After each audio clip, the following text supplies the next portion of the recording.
Order à l'ordre.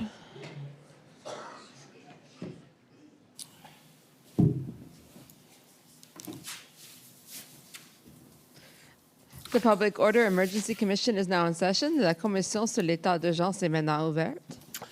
Hey, good morning. Bonjour. Another exciting week.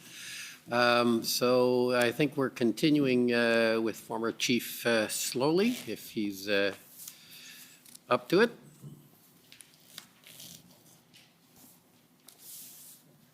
Good morning.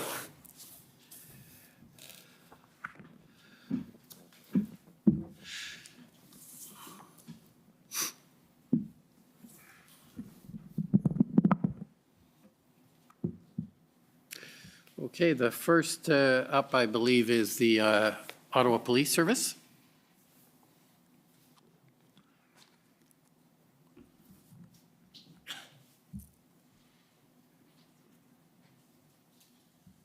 Good morning, Commissioner. Good morning, Mr. Slowly.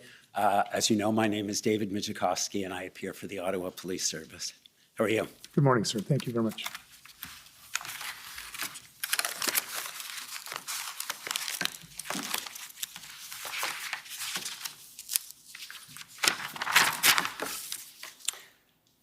I wonder, Mr. Clerk, if we could call up OPS 14454, page 176. I want to start by asking you some questions about the Hendon reports. So I'll just wait for the... And it's page 176.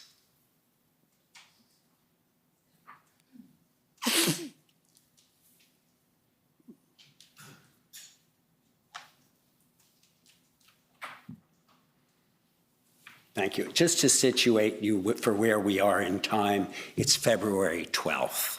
And then if we could just turn to the next page. Thank you. And so you'll see, Mr. Slowly, that on February 12th, you've just gotten off of a call of the Big 12 services. Do you recall that? Yes, sir.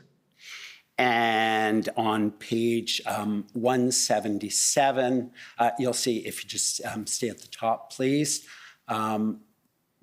You raised a concern with the OPP that OPS was being compared to Toronto and the suggestion that OPS wasn't prepared, and you wanted to address that situation, and Commissioner Carrick asked that you go offline to have that discussion in a professional manner. You recall that?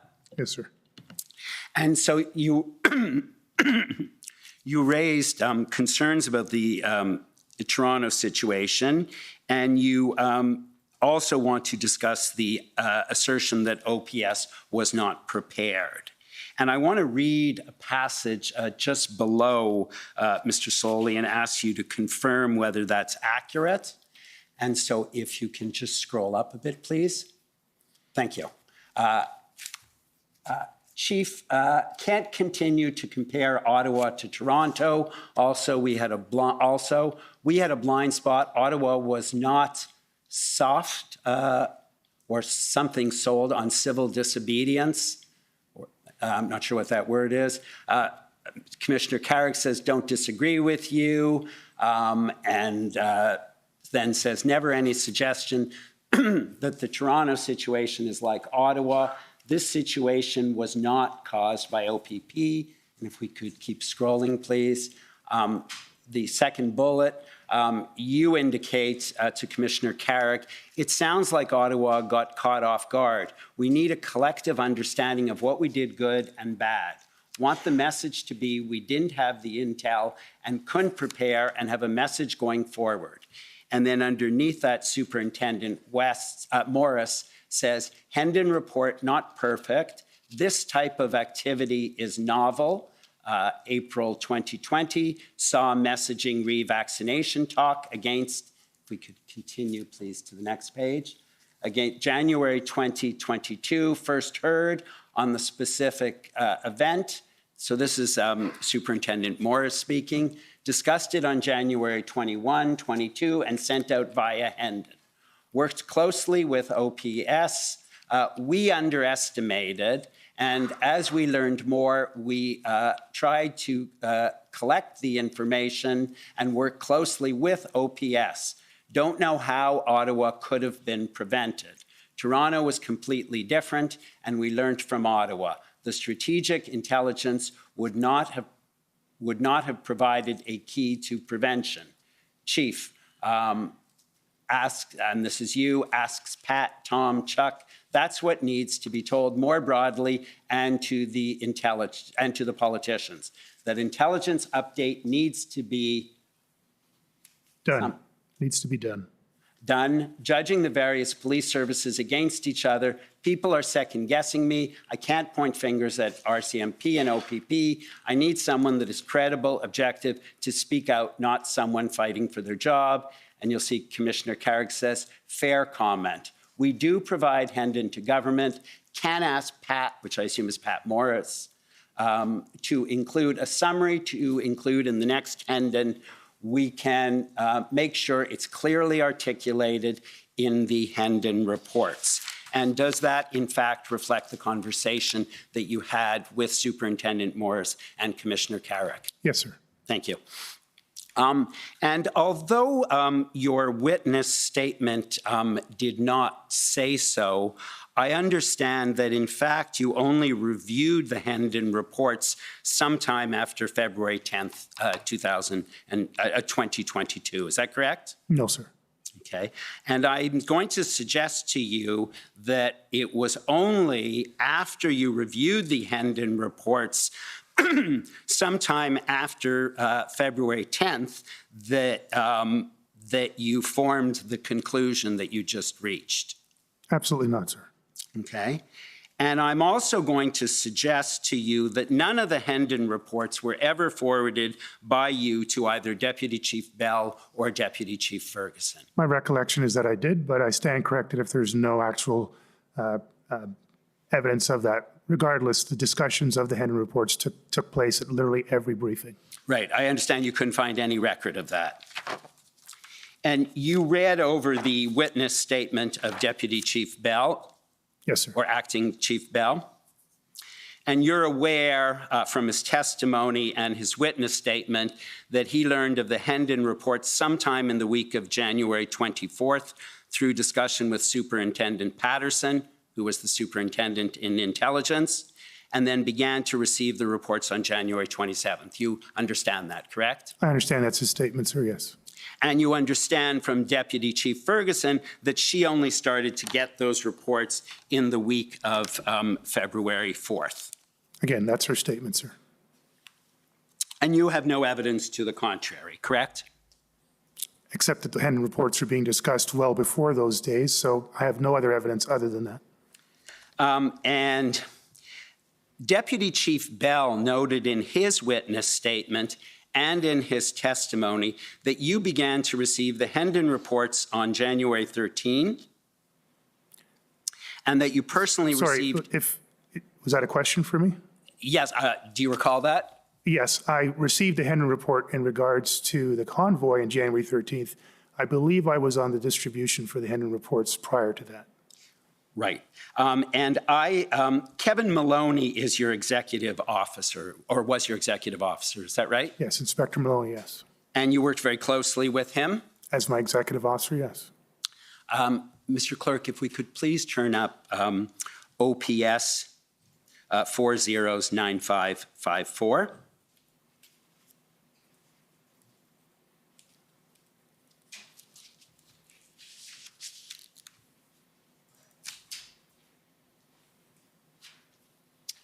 And if we could just scroll down to the bottom of the page, you'll see, is it Inspector or Superintendent Maloney? It's Inspector Maloney. Inspector. Inspector Maloney sends an email to Jamie Dunlop, to Superintendent Dunlop, and he says, hi, Jamie, there is apparently an Operation Hendon being run by OPP or RCMP. This is an intelligence-based operation that has apparently been producing daily briefings since the end of January. A couple of questions from the chief. Are you aware of this operation? Do we have an OPS representative? Is it integrated into our ICS model? Do we have copies of all briefing notes, especially from 5 and 9 February? The chief would like a copy of all briefing notes, past and going forward, sent to him and Christian Huneau. And so he made inquiries on your behalf about what the Hendon reports were. Yeah, no, I don't recall this email being asked to be sent. I do recall asking for, not specifically through my executive officer, but for all previous copies of Hendon reports. The rest of the bullet points, I'm not sure where they would have come from, but they were not my directions. Okay, so he sent this on his own. He may have been looking for background on his own. I don't know to what extent the inspector would have been briefed up on all these matters. So he says a couple of questions from the chief. You were the chief at the time, so I assumed he was talking on your behalf. I don't recall asking for these things in Okay. the way that they were asked for. He's tried to do his best to get that information, but I obviously knew all of those answers already. What I was looking for was all the copies of the Hendon reports. Okay, can we scroll up to the top, please? Thank you. And so Superintendent Dunlop replies, "Hi, Kevin, hope you are getting some rest. I am aware of Project Hendon. It's a provincial project of summary of intelligence across the province and national partners in regard to the convoy. I have not received any updates in the few days I've been assigned intelligence as it related to this occupation, but we'll make sure to forward everyone to the chief, and through this email, we'll ensure Inspector Bryden sends directly from source and not through the chain of command that may delay sharing. I personally have not received most of them. I started to receive them in November from Robert Drummond, and I note the chief is on the mailing list. I have a gap through the month of December and January, as I'm not directly in Intel, but started to receive a few from Mark in February. I'll forward those now. I asked Ken Bryden to have all reports forwarded to you dating from the first one. And you are, in fact, copied on that email, correct? Yes, sir.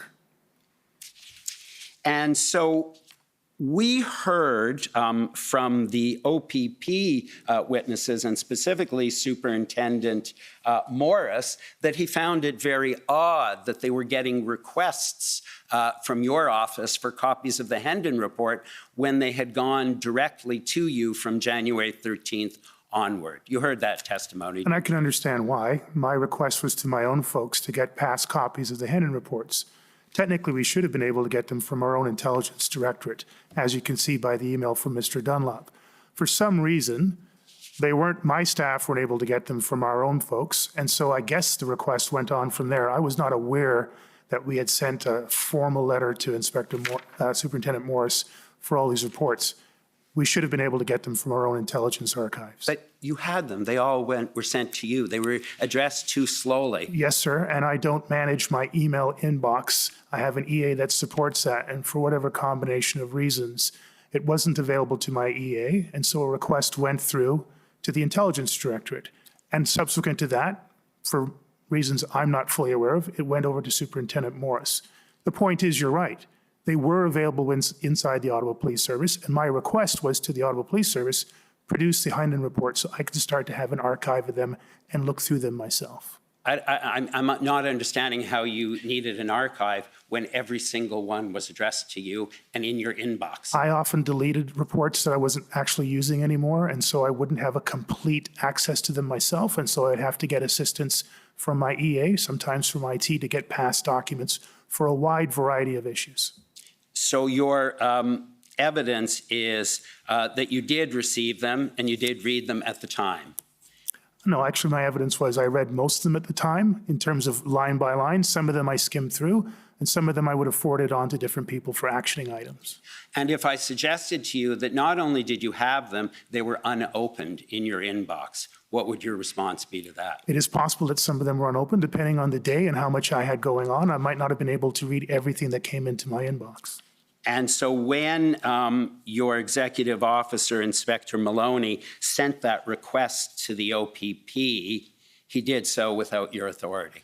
No, he has my authority to do a wide variety of things, including extending to seek information in order to accomplish his purpose. I don't give him directions and details on every aspect of what he does as the executive officer. I'm going to suggest to you, Mr. Slowly, that once you receive that email, this one here, you at some point decided that you could blame Deputy Chief Bell at the time for not planning for this event. That is absolutely incorrect, sir, and I really take offense to that notion. Thank you. Okay. If we could please turn up OPS 409565.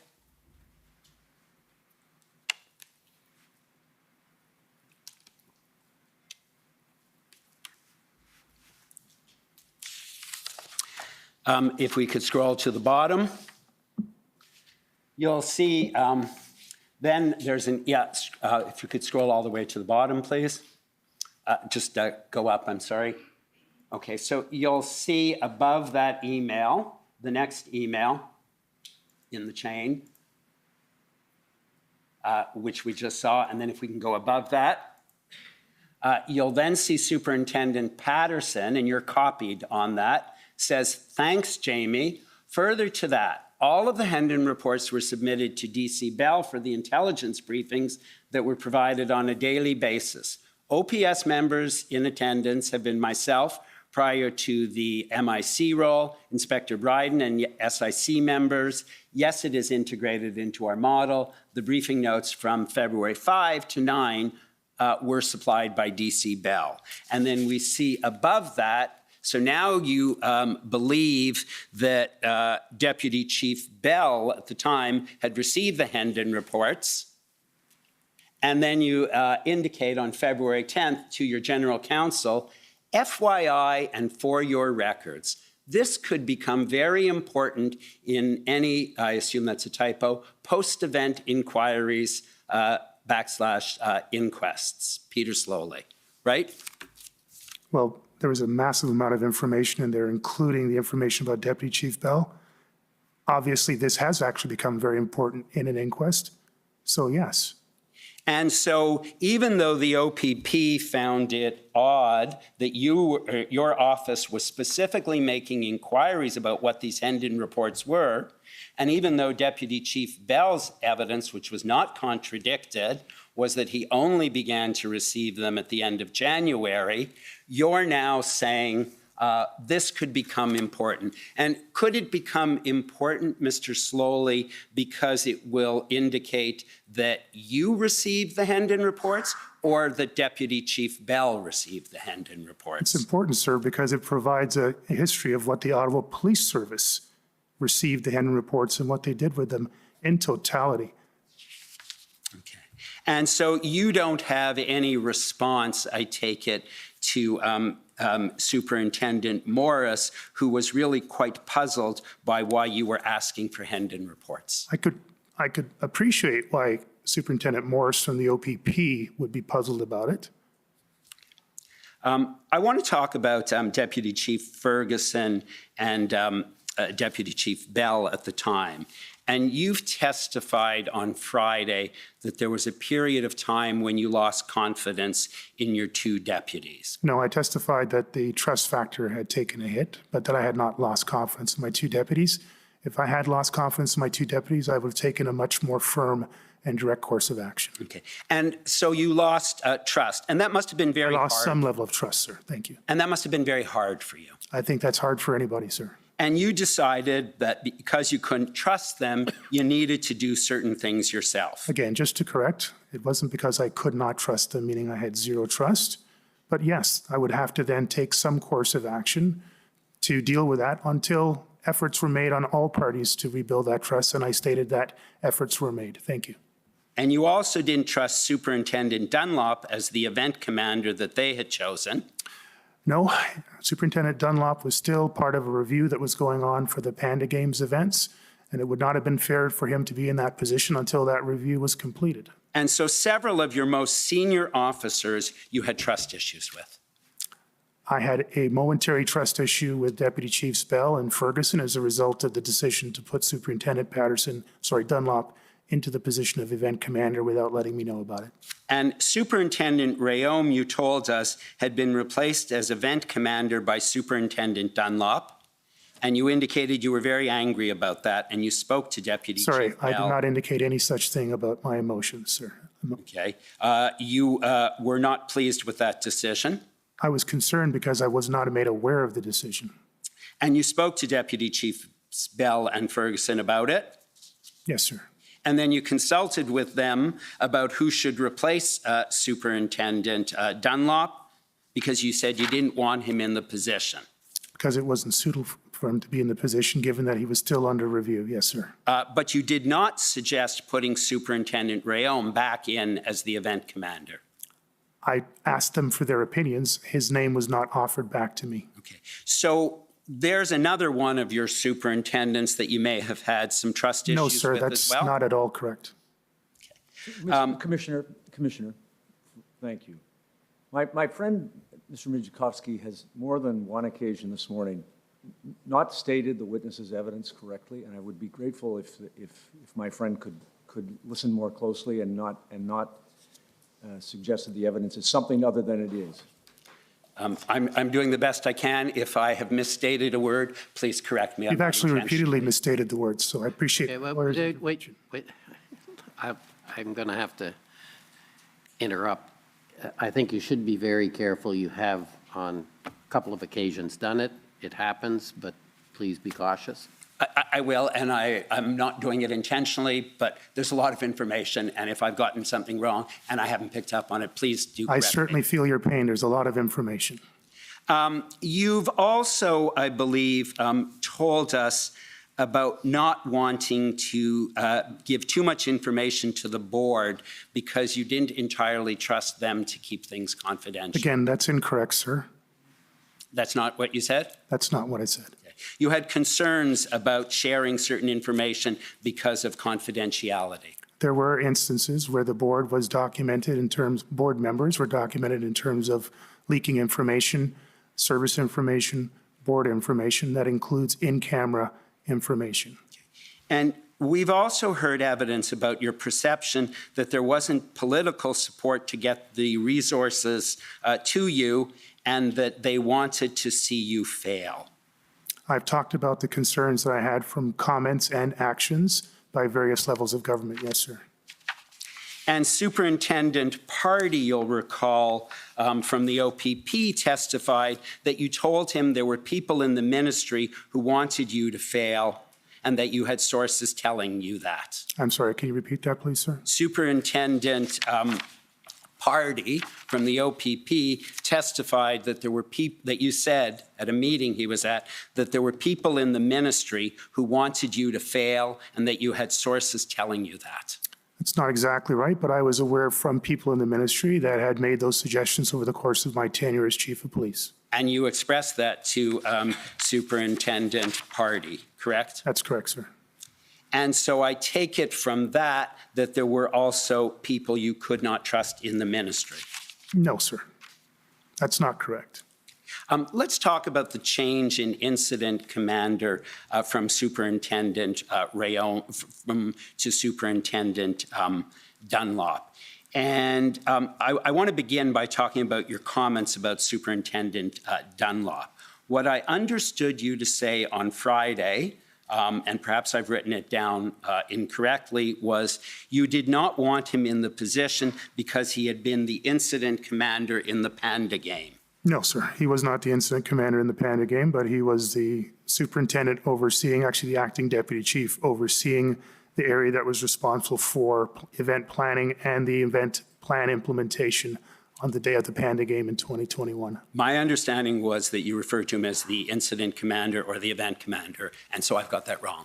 That wasn't He was not the incident commander, and I don't know if there was a major event incident commander or event commander, but he was overseeing that operation. He was part of the briefings in regards to those operations. He was with me when we briefed board and council members in regards to those operations. So he had a very active involvement in the planning and the overseeing of the implementation of that plan. My understanding was that the incident commander of that was Inspector Michel Marin, and there was no event commander for that. You have probably more accurate information recollection at this point than I do. And in terms of Superintendent Dunlop's experience, I understand that he had been the logistics and staffing lead in 2016 for the North American Leaders Summit, and he was part of a joint planning and communications group with the RCMP.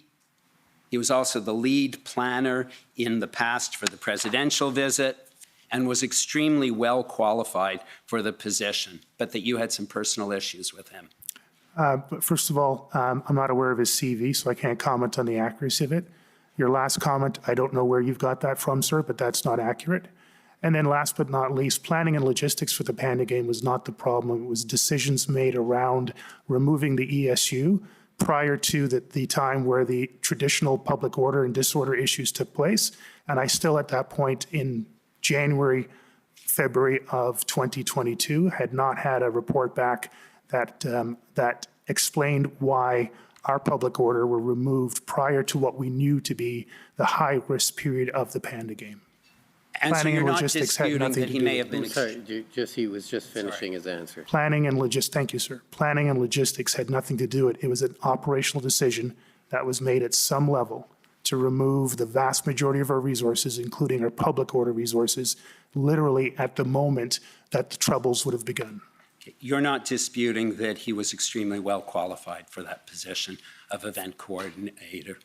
But he was not an event coordinator by I'm your talking own. about for the, sorry if my question wasn't clear, I'm event commander for the protest. I don't know what his CV, I didn't know at that time what his CV was. Okay. And you indicated that the event commander was changed, you said, on February 1st, 2022. That was your evidence on Friday? That was my understanding, although I don't know when the actual change took place. Okay. On Friday, you said it was the 1st.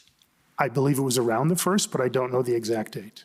And you understand that Deputy Chief Ferguson testified that Superintendent Rayom was the event commander until February 4th in the evening. And that was her evidence in her witness statement, and it was also her evidence in the transcript. I'm sorry, did you say that Superintendent Rayom was the event commander until the 4th? Until February 4th in the evening. That was her evidence. That does not, that's not aligned to what I understood. And no one challenged that evidence when she gave it. You heard that, correct? I don't recall any challenges. And on the institutional report that Ottawa Police filed and that came in through her evidence, that institutional report had a chronology of dates and said that Superintendent Rayom was the event commander up until February 4th, and nobody challenged that either, correct? I haven't read that report, sir. And you're aware that Deputy Chief Ferguson testified that Superintendent Rayom had asked for some time off on the weekend, which was the weekend of February 5th, and that's why she said he had been replaced by Superintendent Dunlop. My recollection is that Deputy Chief Ferguson told me somewhere around February 1st that Inspector Lucas had asked for time off and that he was being replaced to allow to go home. Apparently all that information wasn't correct, and to this date, I am still not sure what happened between February 1st and February 5th when I was finally made aware that Superintendent Dunlop was the event commander. Okay, so you indicated on Friday that you did not believe that statement when she said that he had asked for time off that weekend, and that's why he had been replaced. Again, it's not a matter of belief. My recollection, independent and to this day, is that Inspector Lucas was asking for time off somewhere around February 1st. Acting Deputy Chief Ferguson provided that time off and replaced him with somebody. I wasn't sure who that was. I assumed that was a decision was just temporary for 24 to 48 hours, so I wasn't particularly concerned about it. I became concerned about things on Saturday, February 5th, when I kept asking for who the incident commander was, event commander was, and I was then told at the end of that meeting on February 5th that it was Superintendent Dunlop, and until that time, I had no understanding of that, sir. Can I ask, please, Mr. Clerk, to turn up OPS 30-14454, page 142.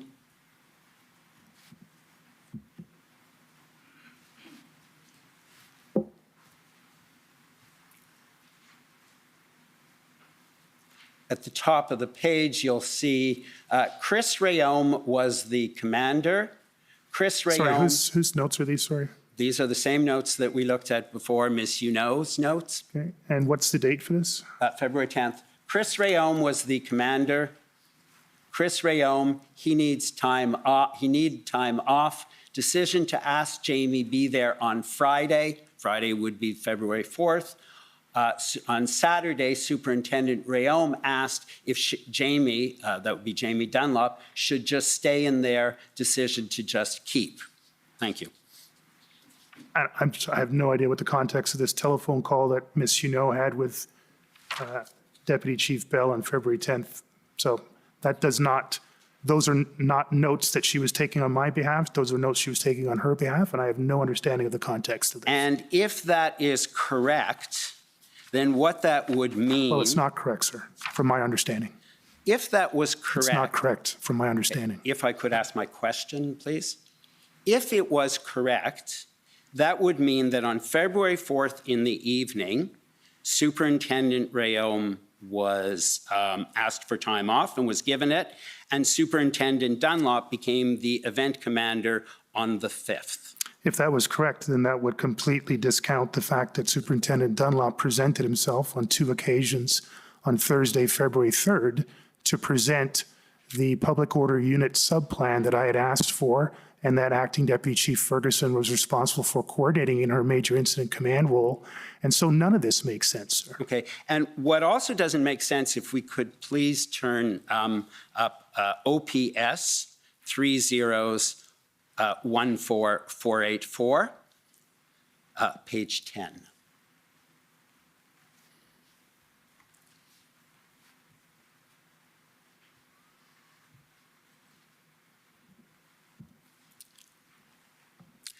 So this is your typed note.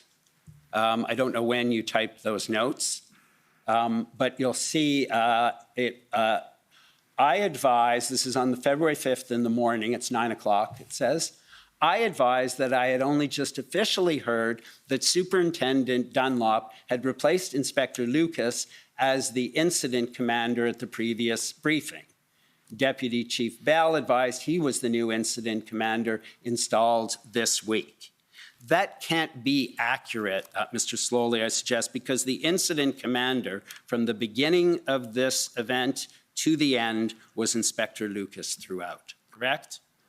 What's happening here is there's an interchange of terms between incident commander and event commander. Event commander is not a vernacular that I was used to from my time in Toronto Police Service. We didn't have such a designation. But You'd like an explanation, sir? I'm trying to provide that to you. So in terms of terminology, you're right, it doesn't make sense. But I go back to it. On or around February 1st, I believe it was February 1st, but I stand to be corrected if there's other documentation. I was advised by Acting Deputy Chief Ferguson that Inspector Lucas was tired, that he was involved in planning prior to the arrival of the convoys, had worked through the weekend under intense pressure, that Inspector Lucas needed time off and that he was being replaced. I don't recall whether or not she told me who he was being replaced by, but I accepted that. Then I was waiting for a briefing from Staff Sergeant Mike Stoll on the public order unit plan that I requested on February 1st. Superintendent Dunlop showed up on Thursday, February 3rd, on 2 separate occasions, presenting that plan, and that caused great confusion for me. And it also meant that we couldn't actually get the presentation. When finally we started talking about it again on February 5th, I was then told that Superintendent Dunlop had been the incident commander. That's my recollection, and that's why I wrote my notes as such. and Had replaced Inspector Lucas as the incident commander, and that's why I wrote my notes as such. these are not notes that you prepared at the time of the discussion. These are contemporaneous notes, yes, sir. And I suggest to you that you've got it wrong there, because what you were told on February 5th in the morning was that Superintendent Rayome had asked for some time off. No, sir. And you have to let me finish, Mr. Slowly, and had been replaced by Superintendent Dunlop. And in your notes, you've written that it's Inspector Lucas who was replaced by Superintendent Dunlop as the incident commander. Thank you for your statement. You're inaccurate. That's not true. And so we are in agreement, however, that Inspector Lucas was never replaced. I'm still under the impression that he took time off, but I've heard his testimony that he never had days off.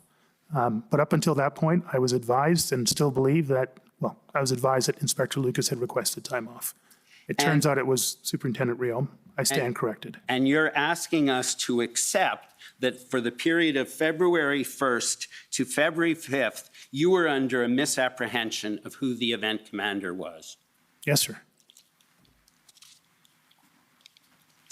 If, in fact, the change was made on February 4th in the evening, as we've heard from the evidence, that would mean you were uninformed from the evening of the 4th until the morning of the 5th, correct? No, I was uninformed from the 1st until the 5th. Commissioner, may I interject again? Forgive me, please.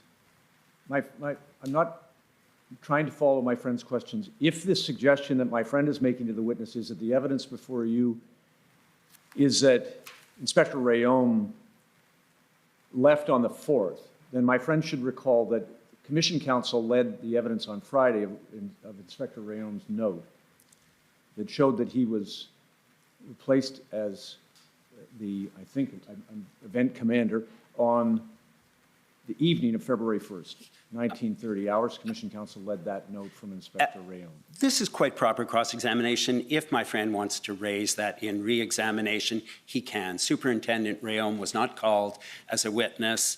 2 different notebooks from him were put in. We knew nothing about that. So my friend can certainly pursue that in re-examination, but I submit this is proper cross-examination. Commissioner, if may I just add one I'm comment? concerned about my time. I'll be very brief. It's a matter of some significance. My friend cannot say on behalf of the entity, the OPS, that he can pick and choose through which notebook he likes. Commission Counsel led that notebook. My friend just has to take account of it, is all my point is. He's not being fair to the witness. Thank you.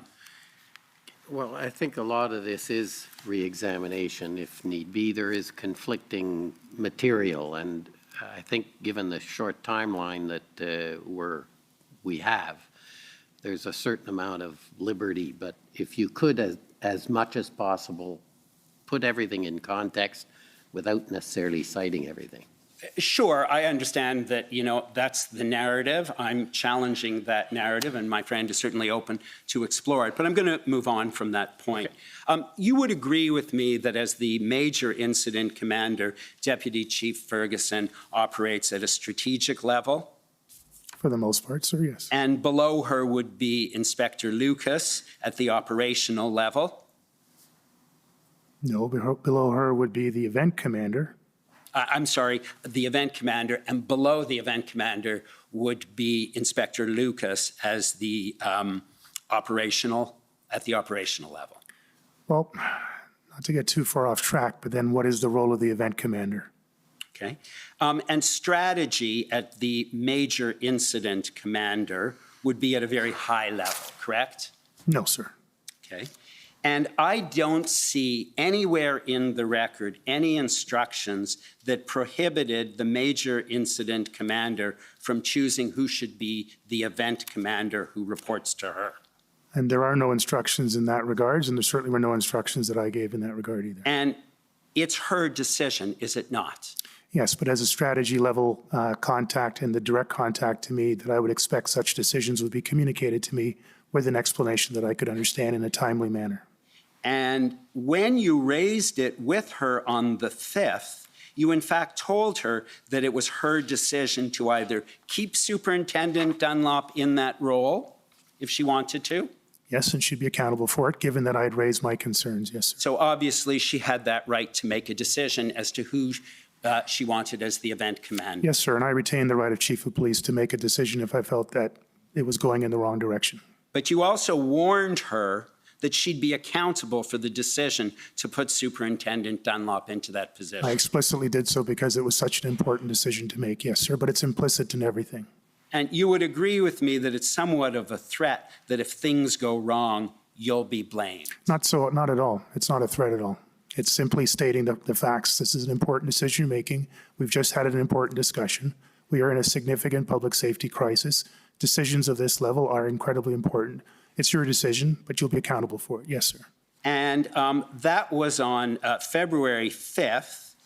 And at February 5th, just in terms of what was going on the ground, things were not going well in the city of Ottawa. Fair? We were still struggling to retain control, yes. Right. And you were facing really unrelenting criticism in the media and on social media because people didn't understand what the Ottawa police were doing. The Ottawa Police Service was facing unrelenting criticism, and yes, as chief of police, that would come with the title. And that was very intense pressure on you, was it not? Intense pressure on everyone, yes, sir, and it was intense on me. And what Deputy Chief Ferguson confirmed with you was that in deciding who to replace Superintendent Rayom with, she had consulted with her colleague, who was the deputy chief and was experienced in the deputy chief role, and you were suspicious of Deputy Chief Bell for having had a conversation with Deputy Chief Ferguson about his thoughts on the skill set required to be the event command. Sorry, you just lost me there. I'm not quite sure what you're asking or asserting. Sorry if my question had multiple parts. I'll try to break it up.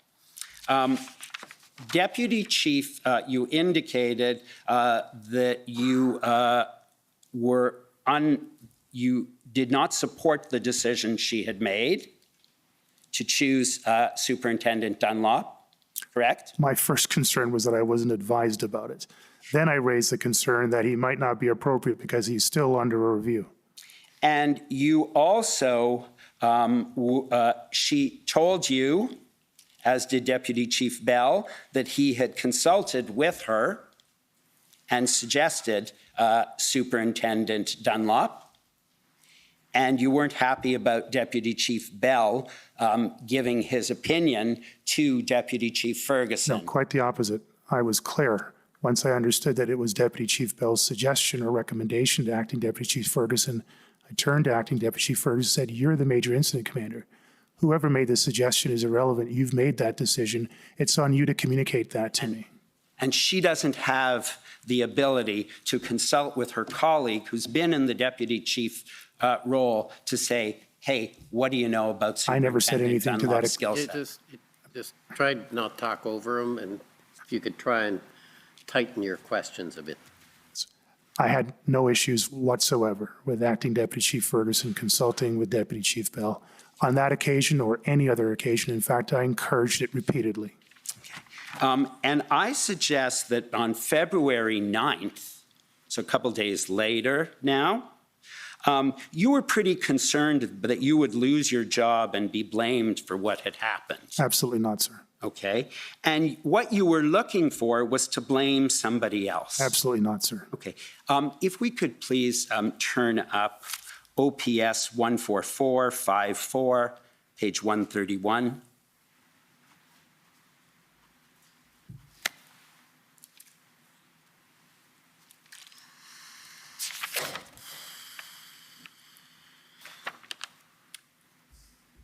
And if we could scroll down, please. There's a meeting at 9:30 to 9:50, meeting with Chief Christian Huneau and Inspector Maloney, your executive officer. Do you see that? Yes, sir. Okay, and if we could scroll down.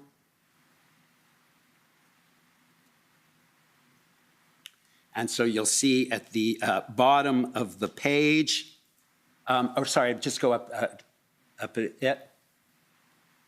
If we could just go up to the top, please. Chief out, thank you. Double-sided incident command, question mark, still don't have it. Chief outlines concerns over last week in the event he is shipped out. I'm sorry, I don't see that. Double-sided incident command, still don't have it. Chief outlines concerns over last week in the event he is shipped out. That indicates a concern you expressed again about this incident of Superintendent Dunlop. Again, not sure what double-sided incident command question mark is. That's clearly the scribe. I guess this is Christiane Huneau herself. Not quite sure what the point was. So that's an indication of some confusion on my scribe. Still don't have it. I don't know what that refers to. Chief outlines concerns over last week. That's definitely how the meeting started. In the In event the event he is shipped out. out, again, that's her interpretation of what's being said. I can't speak to that. And by February 14th, I would suggest things were looking very bad for you in terms of media coverage and what was happening with the OPP and the RCMP. I'm sorry, have we left this meeting now? We have. Okay, thank you. What was your question? By February 14th now, less than a week later, things were looking even worse for you in terms of what the media was reporting and what was happening with OPP and the RCMP. You were under immense pressure. Yes, there was an incredible amount of pressure. Yes, sir. If we could please call up OPS 3014479, page 97.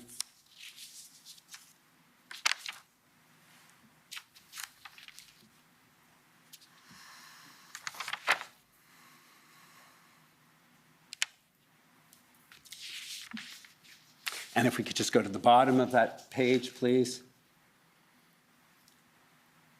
So these are Deputy Chief Ferguson's notes. Advised, Chief is looking for emails to support we purposely left him out of the information loop on the demo coming. You can go up to the next page, and then it ends. I'm sorry, I did not see what you're referring to before the page. I apologize.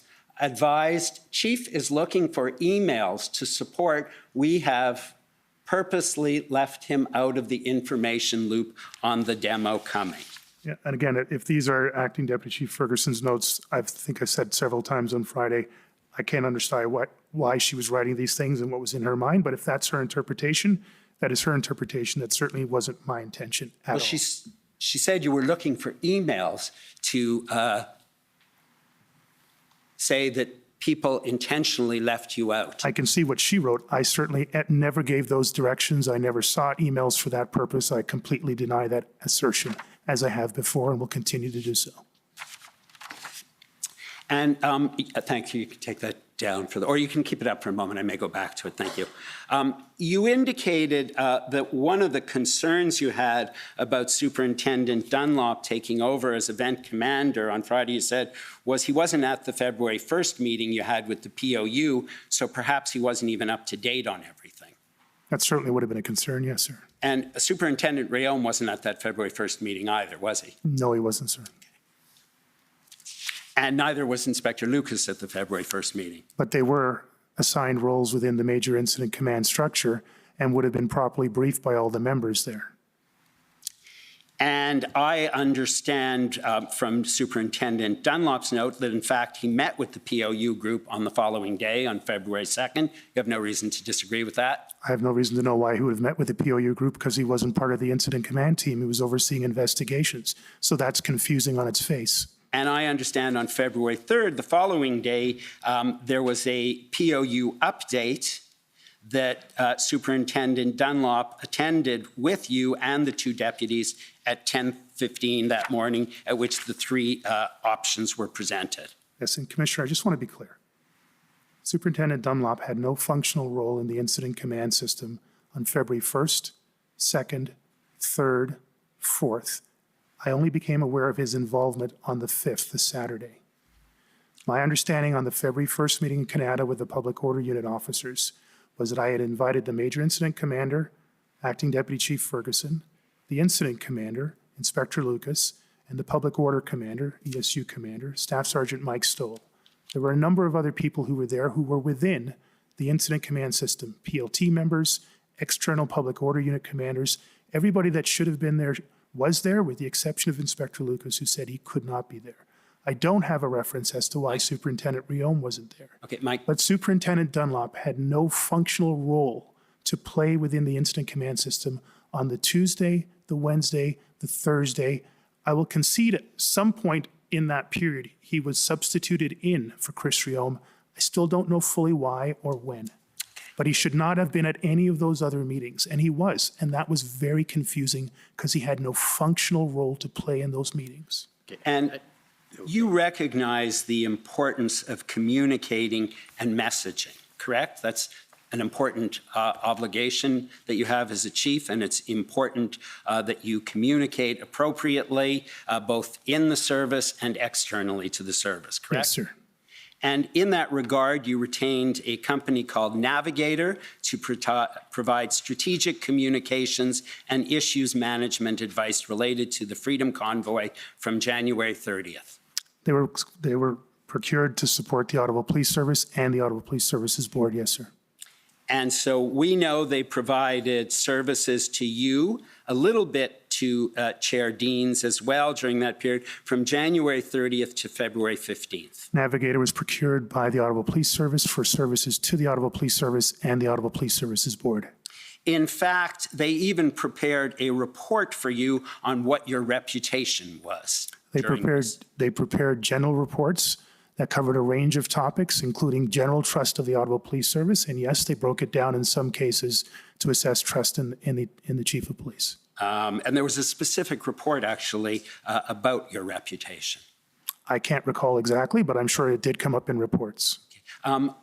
If we could please have OPS 408402.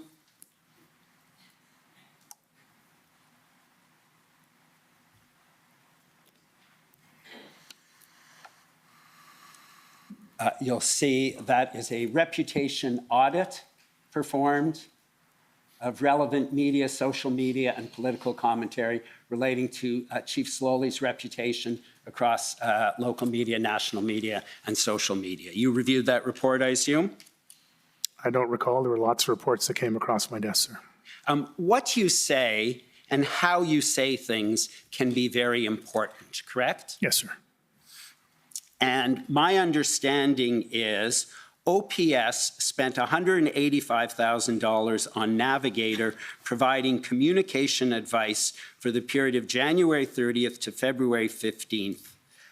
Most of it related to meetings and with you, correct? That's not correct, sir. If we could please turn up OPS 14934.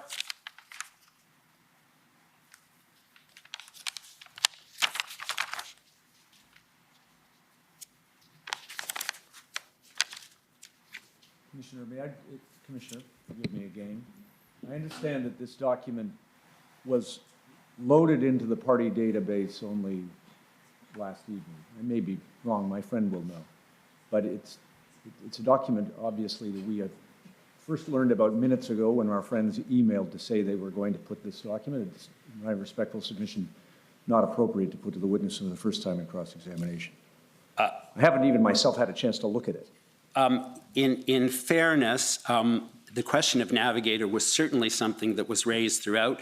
The commission asked us for the invoice. We actually provided the invoice to the commission. Yesterday, when I was preparing, I discovered that for some reason it was not on the database, although certainly the commission had it, and there were many questions asked about Navigator of many of the witnesses, so I don't see any unfairness in it. Well, I think let's see where it goes first and give him some time if he needs it.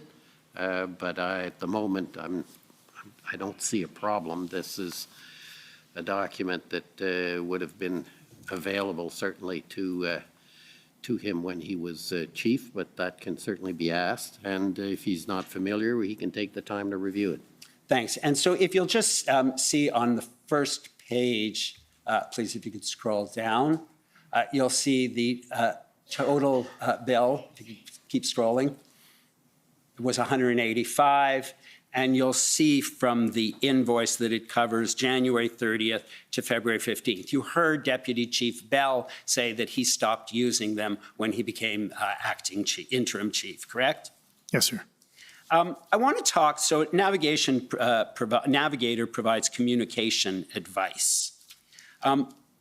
Deputy Chief Ferguson has in her notes on page 67, and I can turn it up if you want, but I suspect you may remember this, that during the meeting on February 9th, you said twice that you will crush anyone who undermines the operation. And she said your chin was twitching when you said it. I used the term crush, and that was an inappropriate term at a very stressful meeting, but yes, sir. And Ms. Huno recorded that in her notes as well. And you would agree with me that when you say no changes can be made and you will crush anyone, what your command team would understand from that is you better not disagree with me. Not at all, sir. I was actually very explicit after that, and Ms. Huno's notes talks about the context of that explicit context around no changes. The notes are very clear. There's no changes to the strategic direction, the framework, the changing of major positions within the incident command team. It was not said as a blanket statement that there could not be any operational, tactical, or even strategic changes, but that we were to communicate carefully, we were to act as a committed and coordinated team and demonstrate that continuously going forward.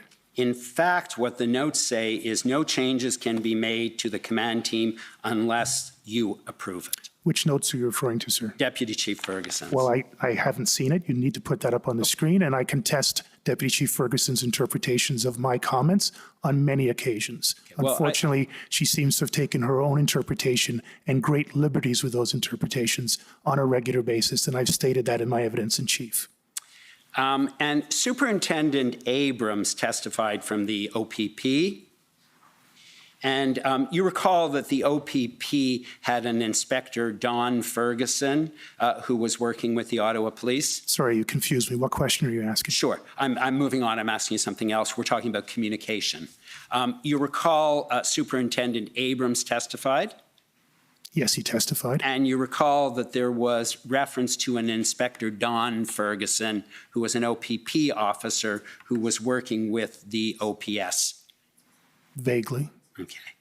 And Superintendent Abrams records that at 10 o'clock, you went on a rampage, was reported to him by Inspector Ferguson, and were making unrealistic demands of your staff. My recollection is that Inspector Ferguson heard from somebody who described me as going as a rampage. So this would be fourth or fifth hand information. That's my recollection, sir. And it says that you went on a rampage and were making unrealistic demands of your command staff and their partner agencies. You don't agree with that? I don't agree with what was told to Inspector Ferguson. I don't agree how he related that to Superintendent Abrams, and I certainly don't agree with how Superintendent Abrams would relate third and fourth hand information in official channels to a partner agency as important as the OPP.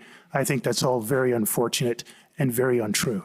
And Deputy Chief Ferguson also records a meeting on February 9th where you got angry and spoke of a conspiracy and told her it was all political. You remember that? I'm sorry again, sir. Could you pull up those notes? Do you remember that? Again, I don't even know what day you're on right now. I said sir. February 9th. Yes. That you spoke of a conspiracy and told her it was all political. In what meeting, sir? If we could please turn up OPS 3014479.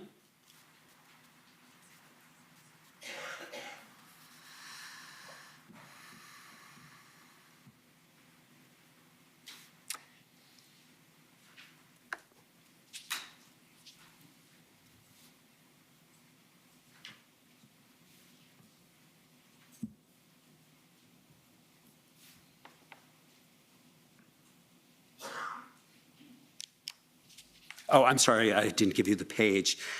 Page 67, the last bullet.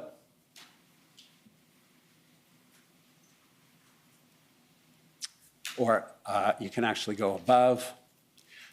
Talked about the plan for briefing the embedded cell of planners and commanders, and if you could keep scrolling down, please.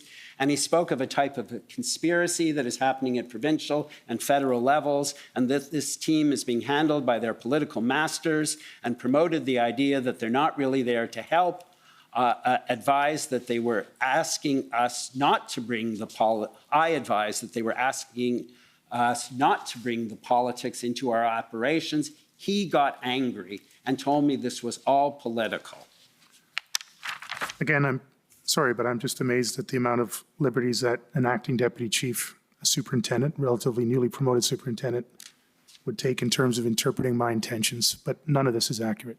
Well, she's saying that that's what you said, and you were angry. And nobody else made notations of that, so she seems to be the only one making those interpretations. And on the same page, if we go to the top of the page, please. It said that morning, you called them all into the office after the morning briefing. Present were the chief, Deputy Chief Bell, CAO Dunker, is it? Kevin Maloney, and Christian Huneau, and myself. And the chief began by saying he floundered last week. I believe that was we floundered, sir. That's not he floundered. We floundered last week. I read that as an H, but I'm sure you because did. there's a W underneath it, but perhaps I've misread it. And because we switched riders partway through, indicating the switch between Rayome and Dunlop to Patterson. So now the chief and the team will not change any of the players until the operation is over. And so again, you raise this issue about the switch in event commanders. You now are not referring to Inspector Lucas anymore. You've sorted that out. I believe they sorted out a lot of things in that time frame, sir. And the people that you accused were Deputy Chief Ferguson. I didn't accuse anybody, sir. Okay. You spoke about what had happened the previous week in which Deputy Chief Ferguson, in consultation with Deputy Chief Bell, had replaced the event commander. And you had that discussion in front of their colleagues. I think the term "we" is used throughout this sentence. There was no finger pointing or blaming. You're applying your own interpretation, sir, which I completely disagree with. And on the same day, you have a presentation to the OPP. And Deputy Chief Ferguson said that you were hostile when they asked questions. I don't have any statement that says Deputy Chief Ferguson said that. If you'd like to pull it up, I'd be happy to see it. The notes are in the record, that's fine. Superintendent Abrams was also at that meeting, and his notes say, and I'm happy to turn them up if you want, that you became very stern with him. Please And he show says me that the you statement then, became- sir. Just sort out. You keep referencing statements and then you say they're in the record or you'd be happy to put them up. If you're going to reference a statement, sir, please put it on the screen for me. Well, I'm trying to save time, but I need will, to see the turn- statements if you're going to question me about it. Please, let me control the proceeding. Sorry, Commissioner. So if you're going to reference a comment in the record, you should either ask him to confirm it. If he doesn't want to confirm it or deny it until he sees it, then you have to take it to him. But you can't, it's not useful to just say there is this in the record. I appreciate it. Given the time constraints, I'm trying to do it, but I will call it up. It is OPP 400774.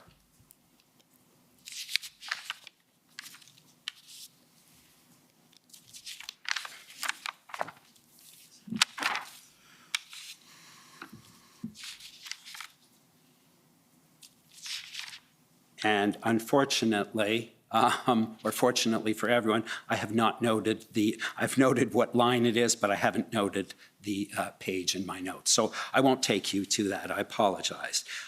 What he indicates, and you can tell me if you agree or disagree or you don't remember, is that you became stern with him during that meeting and you became heated again. I have no recollection of Mr. Abrams' statement, sir, unless you can show it to me. And He's not, excuse me, he's not asking you about the statement. He's just asking you if you recall and whether you agree or disagree. I don't recall the statement by Mr. Abrams, Commissioner, sorry.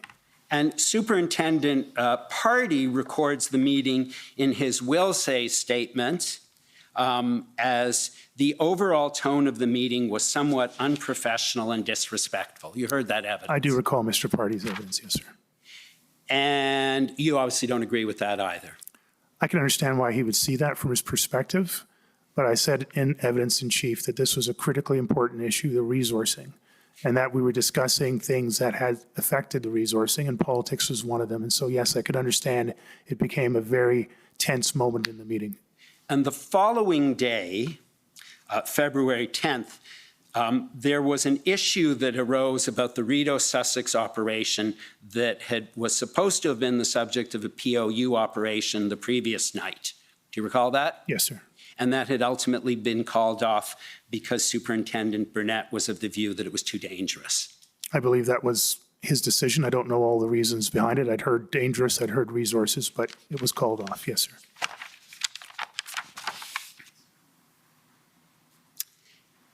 And if we could please turn up OPS 3014479, page 74.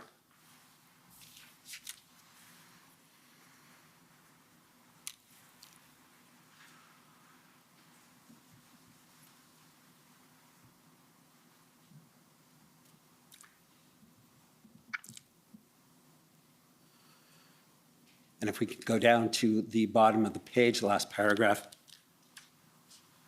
There's a, let me read to you, if we could go up a little bit.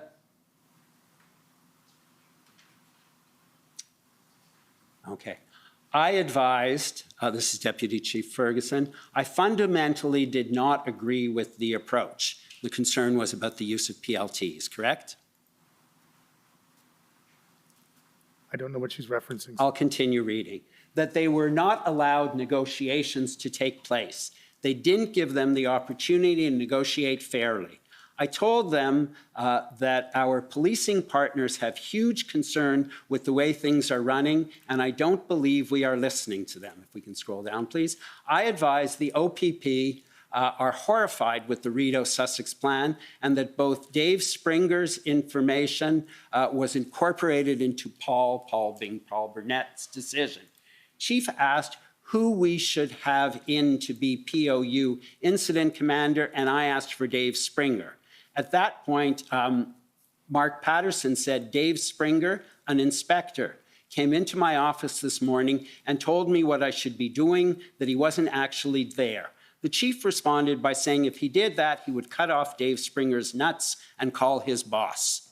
And it goes on. And I don't recall, do you remember the rest of the statement you made? I don't even recall that incident, sir. Okay. So you don't recall it, or it didn't happen? I don't recall the combination of things that she's talking about here, sir. And you don't recall saying that you'll cut off Dave Springer's nuts and use them as bookends? And use them as bookends? No, sir. I don't recall saying that. I don't think I've ever said anything like that. I want to move on, and you would agree with me, though, I think you said communication is very important. Yes, sir. Okay. I want to talk about the PLTs. Inspector Lucas was the incident commander and expressed the view that PLTs should be a negotiating team and de-escalating as many issues as possible, and that POU as a tactical resolution should be the last step. Is that Inspector Lucas you're referring to? Yes. Again, I don't have a clear recollection of that, but I don't have any reason to. That is your memory of his position? I think that's what his testimony was here. And he explained in his witness statement that it was made clear to him after the first weekend that you interfered with his efforts to use the PLT to shrink the footprint of the protesters, and that both he and Superintendent Rayom, the event commander at the time, supported efforts to remove the protesters from the Rideau Sussex intersection, and that it was made clear to him that Superintendent Rayom lacked the authority to do this and the chief's approval was needed. You remember that evidence? That was a lot of information there. I'll just be very clear, and I've said it again in my evidence.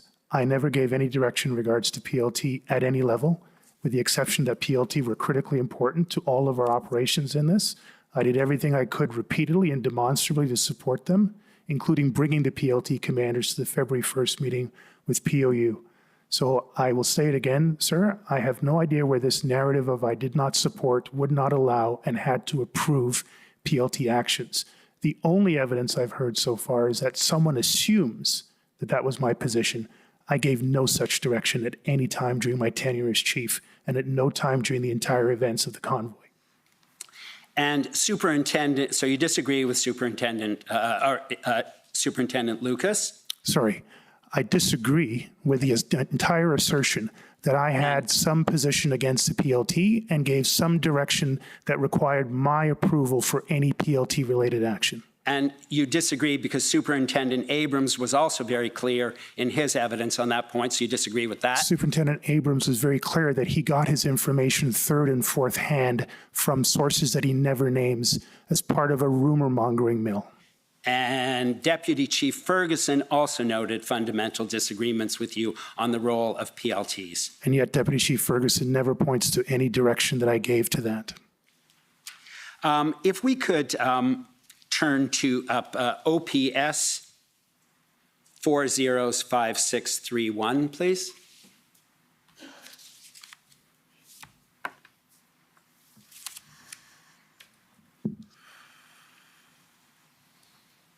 That's the February 1st POU meeting that you attended. If you could just scroll down a bit, please.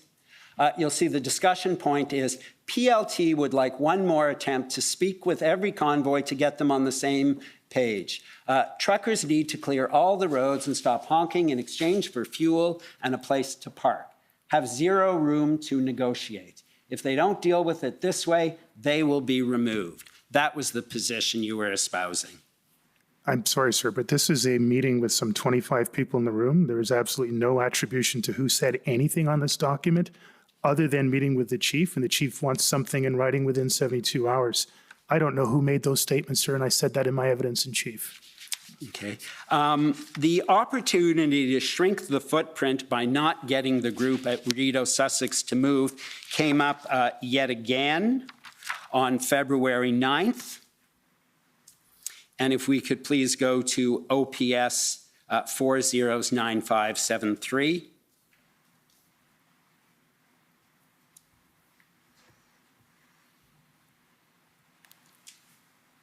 At page 2.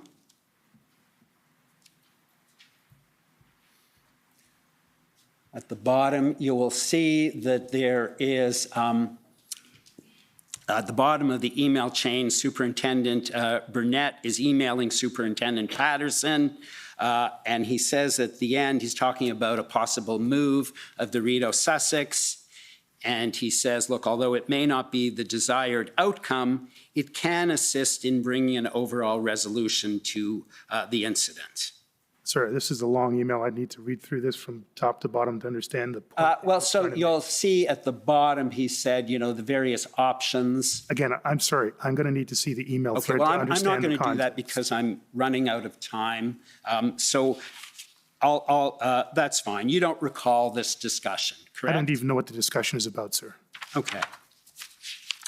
And I'm going to suggest to you that information was forwarded to you as chief, and you said, we'll discuss it in the morning. Sir, I don't know what the information is. If you give me the chance to read through this email, I can give you an answer. But unless I can read through this long email, I don't know what point you're trying to make.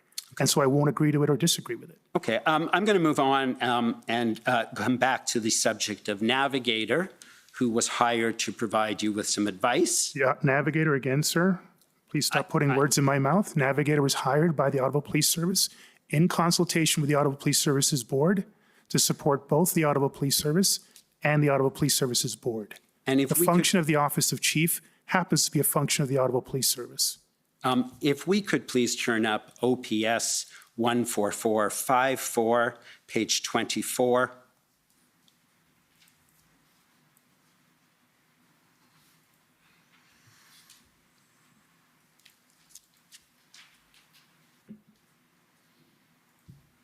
That's a meeting on February 2nd called Next Steps Meeting, OPS and Navigator.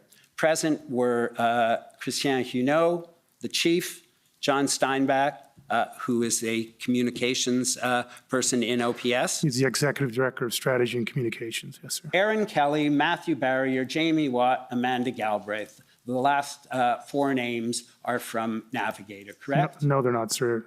One of them is from ASI. Yes, that's correct, sir. That's the other company that was doing social media scrolling for you. I don't think I would call it that, but they were a company that was provided to us that had capabilities in open source information, yes. And none of your command team are present at that meeting, correct? Well, yes, John Steinbach is. Okay. He wasn't involved in the actual operation, though, was he? Yes, he was. He provided communications, daily communications support to the incident command system. Okay. And so this is February 2nd. You've had, just to situate you in time, you've had a meeting with the POU the previous day. That's correct, sir. And you'll see on page 25, following page. Keep scrolling, please. P.S., that's Peter Slowly. You ask them the question. So you've just had the POU meeting the previous day.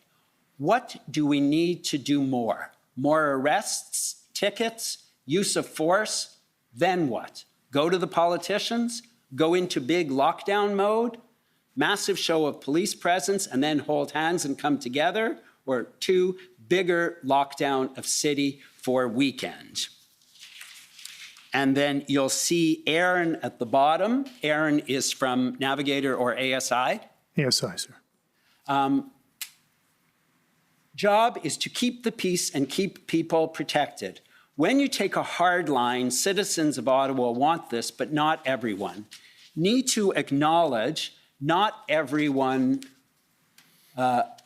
represents or resonates as fringe group. This is a national problem, and Prime Minister needs to get us out of it.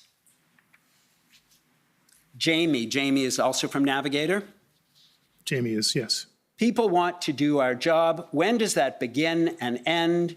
When is the chief's responsibility starts and end? And it then goes on, and then you'll see at the bottom, Aaron is also from Navigator or ASI? Aaron is from ASI. We need to be honest, but the chief will lose the trust of people if the messaging exaggerated. And she then says, they need to go out and lay charges, but that may not be enough. Two-pronged approach. We'll lay charges and we'll do what we can. And secondly, but also recognizes it may not be enough. And I believe that it then goes on. Aaron says that you needed a communication strategy to show that this is beyond Ottawa. Do you remember that? Do you have that in the notes, sir? I don't have an Page independent 27.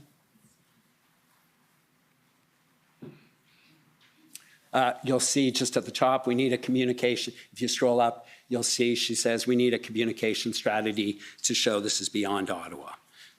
That refresh your memory? I'm sorry, I'm just trying to find. Okay, thank you. Does that refresh your memory, that meeting? The notes refresh my memory, but, well, the notes are the notes. I don't have an independent recollection of it, but the notes are the notes. Page 29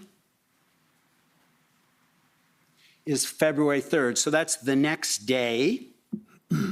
And on page 30, again, it's another meeting with ASI and Navigator. Sorry, can you just scroll back up again, please?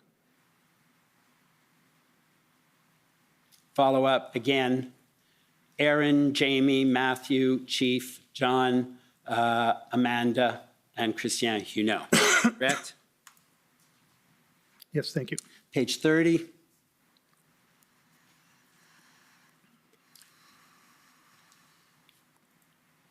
Aaron, are we at the top of the page, please?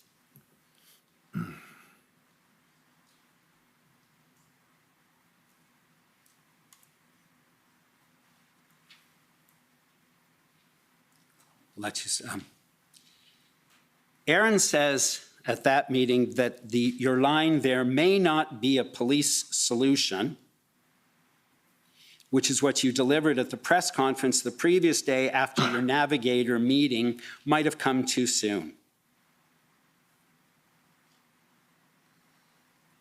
And then you'll see, wonder if you could shrink it a bit, just so I can find the reference to Matthew on that page. If you could shrink it a bit, please.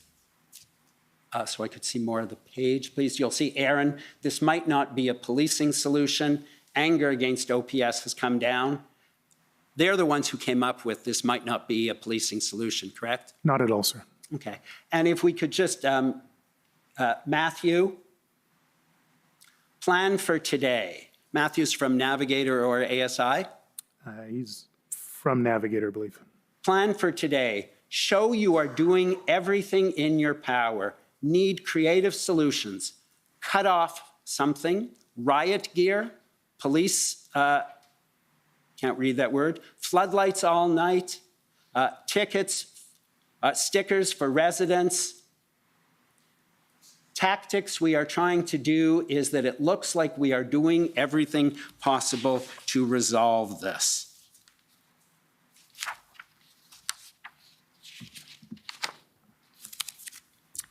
Do you recall that meeting then? I recall the meeting, sir. And do you recall, I'll just, there had been a discussion on February 3rd with you and about the POU options of hard, medium, and soft tactics, correct? Sorry, the meeting on February 3rd, there were two such meetings. Both of them had to be ended because the people who were supposed to be there and the information that was supposed to be provided were not available. That meeting was actually held on the afternoon of February 5th. And hard means tactical, soft is negotiation, and medium is somewhere in between, correct? No, sir. In any option, there will always be an effort of de-escalation, mediation, communication, engagement. OPS, if we could please turn up OPS 14479, page 32.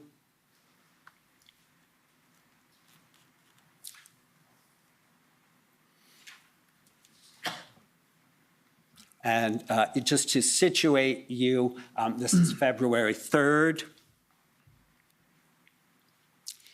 And you'll see a discussion, chief, hard, medium, soft options for each approach. And then if you go to page 36,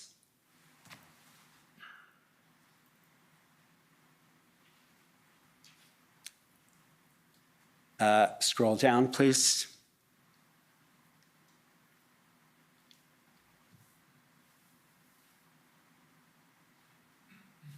So there was this discussion about Navigator. Sorry, is this in the same meeting? This is with respect to Navigator, But are we in the, I don't know what meeting we're in right now, sir. February 3rd. That's the date. What meeting are we in? February 3rd. You've just had a meeting with Navigator, and you've also had a meeting with Deputy Chief Ferguson and others. In fact, you told us you had two. I'm sorry, sir. Can you scroll up? I don't know. There's a Navigator reference, but I'm trying to figure out what meeting. Well, I haven't asked you the question yet. No, he's asking what meeting this is, that the notes of?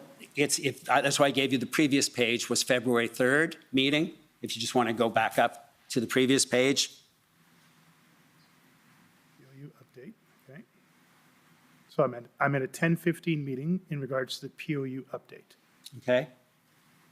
And then on page, the following page, and we saw, just keep it there, we saw elsewhere the notes of the meeting of February 3rd with Navigator. But these are not, I'm confused. I haven't asked you the question yet. Okay, that's the question. We saw that you went to a meeting with Navigator on February 2nd and February 3rd, and you talked about options. Do you remember that? I was getting communications advice, yes. You talked about I was options, getting communications advice. and you talked about hard, medium, soft. Not with Navigator. Okay. And they talked about enforcement tactics and the consequences. No, sir. Okay. You don't agree? Okay, Don't and agree, if we could please go to OPS 14479. This is 14479. Yeah, I'm sorry, page 97 now.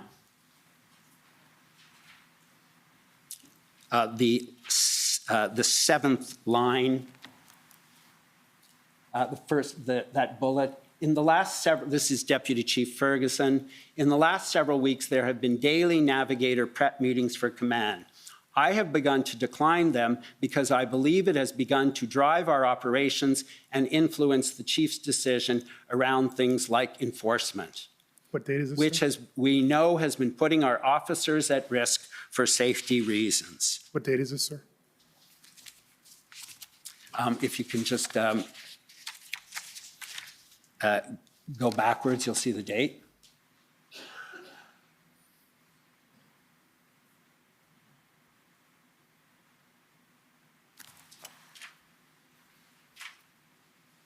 February 14th.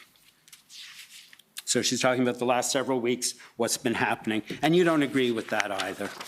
Well, what I'm concerned about is that my acting deputy chief in charge of, who's the major incident command, would have any reservations that weren't shared with me.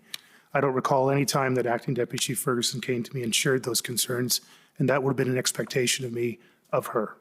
And one of the messages we saw that you were getting from Navigator was the need to emphasize enforcement efforts of the police, to let them know that the police were not letting people break the law and get away with it. I think that was what we were hearing almost universally at that point, sir.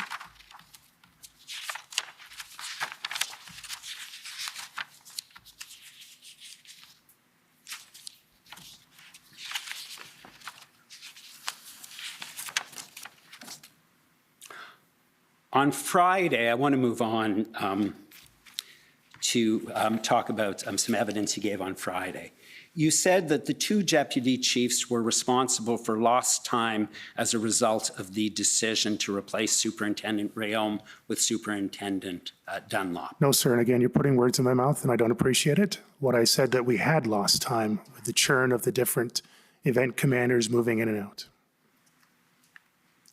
And if there was a problem with how the pre-arrival intelligence was analyzed, you're suggesting it was the fault of Deputy Chief Bell. Again, I made no such assertion. You keep making it, sir, and I disagree with it. Okay. And even if he didn't get the Hendon reports and you did? I'm sorry, I don't understand the point you're making. And you told us... Sorry, I don't understand the point you're making. I'll move on. Well, I'd like to respond to it. Deputy Chief Ferguson oversaw the intelligence, information, and investigative directorates. Several of his members within there were receiving the Hendon reports from the very first time the Hendon reports came out. He was responsible and assigned to oversee the intelligence threat risk assessment that would inform all the operational plans going forward. Whether or not Deputy Chief Bell received reports is immaterial to me, as long as he had an understanding that intelligence was coming in from appropriate sources, was being reviewed appropriately, and provided in an appropriate, timely manner to Acting Deputy Chief Ferguson for the operational plans. That was my only concern. And the Project Hydra plan was something actually that was Navigator and ASI came up with. Absolutely correct? not, sir. So I should disregard that if that's what the notes say? There's a note around the naming of it. The plan itself is a concept of operations that I brought to the team that morning and laid it out in an 8-point structure, yes. And you said that if people on your command team had concerns about your Project Hydra plan, you would have expected them to raise it, correct? You recall saying that? In what meeting, sir? That's what you said on Friday. If anybody on your command team had concerns about your Project Hydra plan, you said you would have expected them to raise it. That was your evidence on Friday. About the 8-point structure, yes. And we had probably a 2-hour meeting, a 1-hour meeting to that function. Okay. And even though you had just said you would crush anyone who did not agree. Again, to be very clear, the notes that Christiane Huneau took talked about not disagreements with every aspect, but the overall structure, the removal of significant leadership within the incident command. It was not a blanket statement. And in fact, the entire meeting on the Friday, sorry, now I'm confused about the dates and times. The meeting where Hydra came up was the February 9th, I believe. Yes, February 9th, the morning was an open planning session with the incident command team, all of the executive team in the room, to get a roundtable effort to pull that plan to the highest level possible before the 12 o'clock meeting with the OPP and the RCMP. And if you didn't succeed in resolving the demonstration, it was because the ministry wanted you to fail and delayed in sending you resources. I'm sorry, what's the question? I'm asking if you agree with that. That was a statement. Are you asking me a question? Do you agree with that? No, I don't, sir, not at Okay. all. And if the OPP superintendent reported that he heard you tell your commanders to say they want to double the actual number of resources they needed, he misunderstood that. He misunderstood, and he also misrepresented it to his command staff. And if David White, the city solicitor, said that the police told him that there wasn't a public safety concern on January 3rd after his phone call with you, he's got that wrong too. I don't understand the context of what you just said, sir. Okay, well, you testified on that on Friday. About You said what, sir? that did not reflect your view and he's got it wrong. Again, I'm just trying to get clarity. You keep jumping around dates, and I don't know what date you're on and what meeting I'm supposed to have said that thing. And so if we go to Sorry, OTT, I need to understand the point you were making around Mr. White. if we go to OTT 3029695,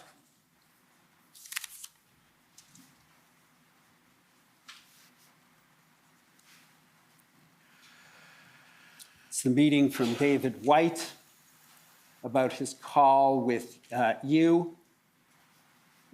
He says, I just got off a call with Chief Slowly. This is January 30th. And if you go to page 2,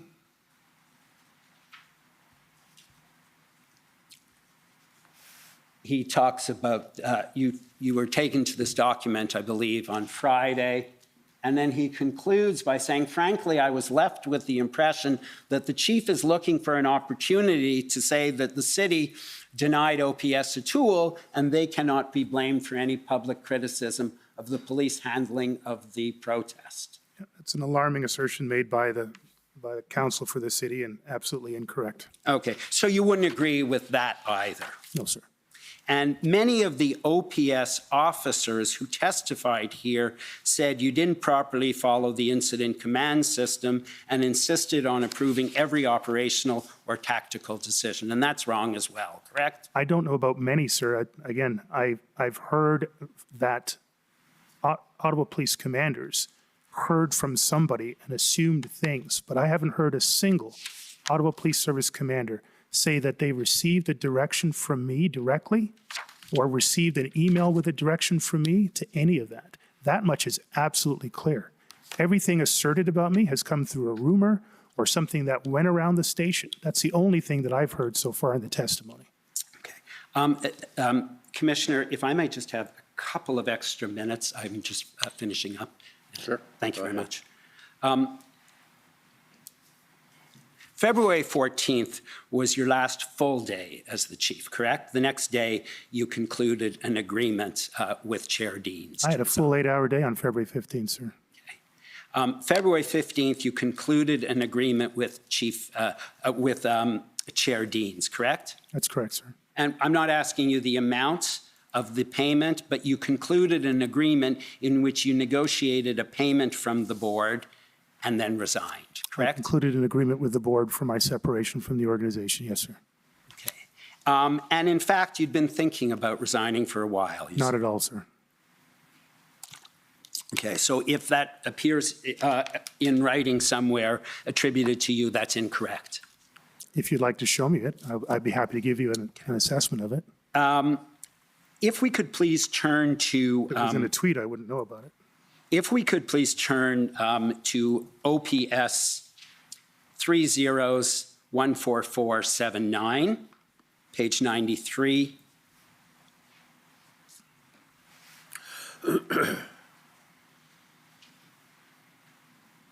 This you'll see is on February 14th, so the day before. And you'll see that one of the things, if you scroll down, please.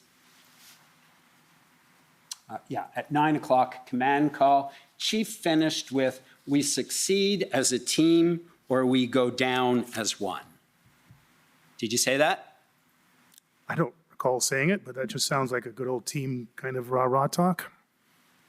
Let's stick And- together. Let's get through this together. And if we could please then go to OPS 14566, page 6. These are the scribe notes of Vicki Nelson, who was your scribe. And if we could please go to page 6. This is February 14th. If you could keep going down, please, the last 3 bullets. Thank you. This is you. OPS has a long-standing incident command system. We can do Canada vary, but then when there's something that's longer, the incident commanders don't have the base of level of expertise to draw on. When we get something we don't expect, we don't act well. At the onset, we didn't have core group of senior commanders who have the skill sets we needed, which caused me to go through the different levels of management. And if you could please go up to the next page. The third area to discuss, this is your discussion with Chair Deans. Some persons took the opportunity to use this for their personal agendas, which were not aligned to the mission and objectives.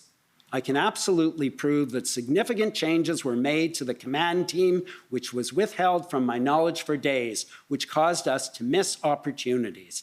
This includes acts by both DC Bell and Acting Deputy Chief Ferguson. Do I have evidence to prove it was deliberate misconduct? No, I don't have that evidence at this time, but it's all formally documented if needed. Cannot and will not blame on this entirely on these members, but it has affected the outcome. And so although you said if you succeed as a team, it's as a team effort, and if you fail, it's as a team effort. And I guess, Chief, Mr. Slowly, I apologize, you would say that I guess you failed as a leader then. So you're making a whole bunch of jumps around here. Sorry, you'd like me to answer your question or your assertion? No, please go ahead. Thank you so much. So every day in some way or the other, I made comments around team, and I used a variety of terms that are familiar to me. Yes, I would make that. I was asked a direct question by the chair of the Police Services Board if we encountered any problems, and I gave her a good answer, a full answer, and that answer is consistent with my evidence and my statements that I've produced and the interviews that I've had with Commission Counsel. And finally, we saw a number of text messages between the police and city officials, between the police and other police services. We've seen text messages from the OPP Commissioner Carrick with you. Those were provided by the OPP. You did not provide any text messages, correct? I'm not sure what was requested of disclosure. On May 26, 2022, a representative of OPS provided you with a USB stick of your records from your emails, and at that meeting, you returned your phone to her. Do you remember that? Sorry, remember giving her back your OPS phone? Who's the person? Sorry, you just got me Do confused. you remember somebody bringing you a USB key and you with all of your emails? The Ottawa Police Service provided an amount of information to allow me to prepare for the commission. Yes, sir. At the time, you then returned your cell phone. Yes, that's correct, sir. Correct. And all of your texts had been wiped off it. The phone had been wiped. Yes, sir. And so we don't have any of the texts that you exchange, except to the extent they've been produced by other parties. No, sir, that's actually not correct. I handed in my phone the day of my resignation to the IT services. I asked for it back after so I would have a time to communicate with people until I could get a new phone. And there are no text messages that we had provided. The IT department could have and should have secured whatever content was on that phone, sir. My understanding is they were wiped. No, they weren't, sir. When I handed in my phone, it was a complete phone. They had all my passwords. They had it for, I think, several days before I asked for it to come back to me. That was the opportunity for the Ottawa Police Service to retrieve any information on that phone. And as far as I know, they should have had all that in their archives anyway. Thank you very much, Mr. Soley. I appreciate your answers. Thank you. Thank you, sir. Okay, thank you.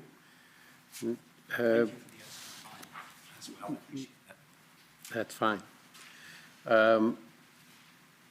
We can move on to the convoy organizers. If you'd like to start and do sort of 15 minutes or half hour, I think that probably is best. But if it is a problem, then we can take the morning break now. I was afraid of that. Okay.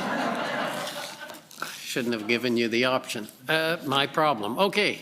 Well, we're going to take the morning break for 15 minutes, and we'll come back with the convoy organizers then. The commission is in recess for 15 minutes. La commission est levée pour 15 minutes.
Order à l'ordre.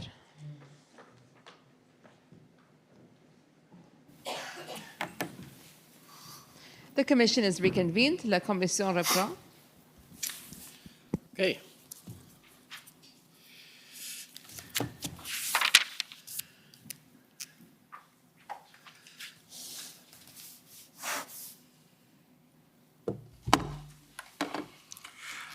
Good morning, sir.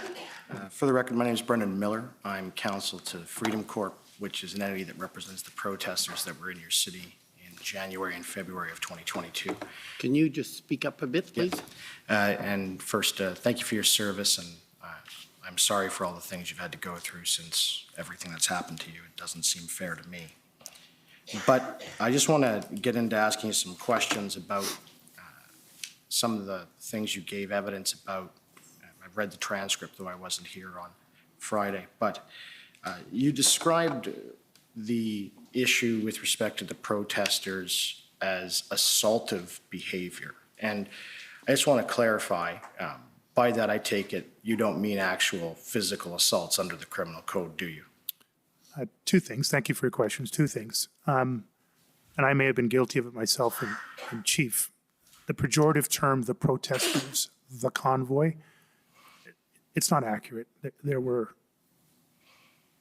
an amorphous group of individuals, collectives, convoys that in totality could be described as the protesters, the occupiers, but they were by no means unified in their mind or their intentions or their actions.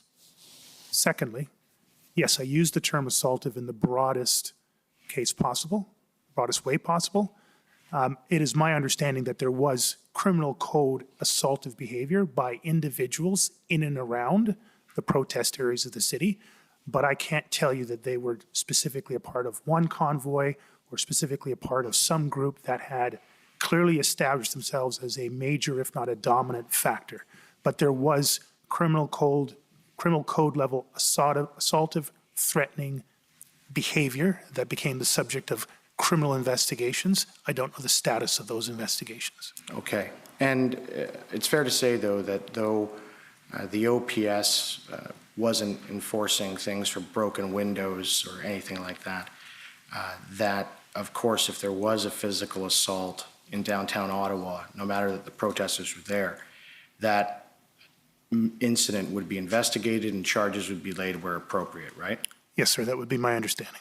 Nobody from the OPS held off and wasn't enforcing the criminal code. They still were doing it in full force and effect. Is that fair? They were, with the caveat again that officers had maximum discretion to assess whether or not, A, there was a need to make an actual arrest, B, whether or not that arrest would cause an escalation in public safety issues for the public, for those participating in demonstration, including the officers and other members themselves. But there was an expectation that they would still capture the evidence necessary and, if possible, pursue charges by law, provincial, or criminal federal statute at a later appropriate time. Right. And would it surprise you to know, it's already in evidence, that in the time period between the start of the protest and when the invocation of the Emergencies Act came about, there was a total of 5 charges for assault in total? I don't know the statistics, sir. Thank you. So the second thing I want to talk to you about is the barricades that went up when the protest arrived, and I just want to get some clarification on that from you. I understand that the city put up the cement barricades or whatever, they have a term for the type of barricade, but they put up the cement barricades where the vehicles were parked basically in the first few days, and that those barricades essentially would prevent any other vehicles from getting into where they were parked on the roadways or from leaving. Is that fair? Again, my understanding is there may have been cement barricades used to close or redirect traffic routes even in advance of the convoys coming in. Certainly, I think as a general statement, once the quote-unquote red zones were established, that those red zones were largely demarked by barricades. I believe in the first weekend, there was a combination of different types of barricade usage, including the use of city-owned vehicles at some locations, and there were points along the red zone where there might have been a police vehicle and police officers either alone or in combination with a variety of barriers and barricades. Right, because this commission has already heard some evidence, and even from the incident response group reports, that individual protesters with vehicles were wanting to leave but couldn't because they were barricaded in. Did you hear about that? I don't recall the specifics. I do know that there were, on two levels, it would have been difficult to navigate through what had been established after the first weekend, and that would require some level of communication and assistance. But that there were several occasions throughout my tenure as chief of police where I was made aware that people wanting to leave within those zones were able to leave with some facilitation by the officers. Because I understand that they weren't, and there's going to be evidence from our clients that that was a problem. They would ask to leave and they wouldn't remove the barricades. Did you hear anything about that? Nothing specifically, but I could understand that there would be challenges in doing just that, logistical challenges. But I do recall specifically being told of a number of trucks, small vehicles, or individuals that were able to indicated they wanted to leave and then were able to, through logistics, to facilitate their departure. Small numbers is what my recollection is, but there were instances. Okay. Thank you very much for that. And already in evidence is that on January 30th, 2022, you requested of Stephen Kay at the City of Ottawa to obtain an injunction, and you recall asking for that. Is that right? Can you just give me the date again, sir? January 30th, 2022. It was a phone call and then a follow-up email. Again, my recollection is that we, at the Ottawa Police Service, started to consider a range of options, injunction being one of them, as mitigation options, Yes. post-incident response options. I don't know when the first communication would have went from the Ottawa Police Service to the city, and that might have predated that January 30th call with City Manager Steve Kanellakis, but I do recall that phone call with Steve Kanellakis, sir. Right, and do you remember, I can put it up in front of you if you like, it's just a bit of bothersome, I'm hoping not to do it. Do you remember following up with him with an email just reciting your call and what you asked him, and he was then going to get back to you? I don't have an independent recollection, sorry. Okay, I don't need to put it up. But after you had that call, I take it that you had some ideas for the terms of what the injunction would look like if it was obtained, and you told him those things, I take it? Again, there were very loose ideas at that point. We were still just trying to figure out what had landed in our city at that point. Okay. And you then also provided Mr. Kay that the legal counsel, the internal legal counsel for OPS would assist with whatever evidence and whatever support they needed to obtain the injunction, correct? I'd assigned my general counsel to lead that, and through her office, they would be the primary point of contact. Right. And as a very senior police officer, you're aware that once you obtain an injunction, its terms can be enforced via the criminal code under Section 127 if people don't follow its terms, right? I don't have a lot of experience with injunctions, sir, and how they tie into the criminal code. I will take you at face value. Right. But it's fair to say that if an injunction was obtained, it would add another tool to the toolbox for enforcement purposes. Fair?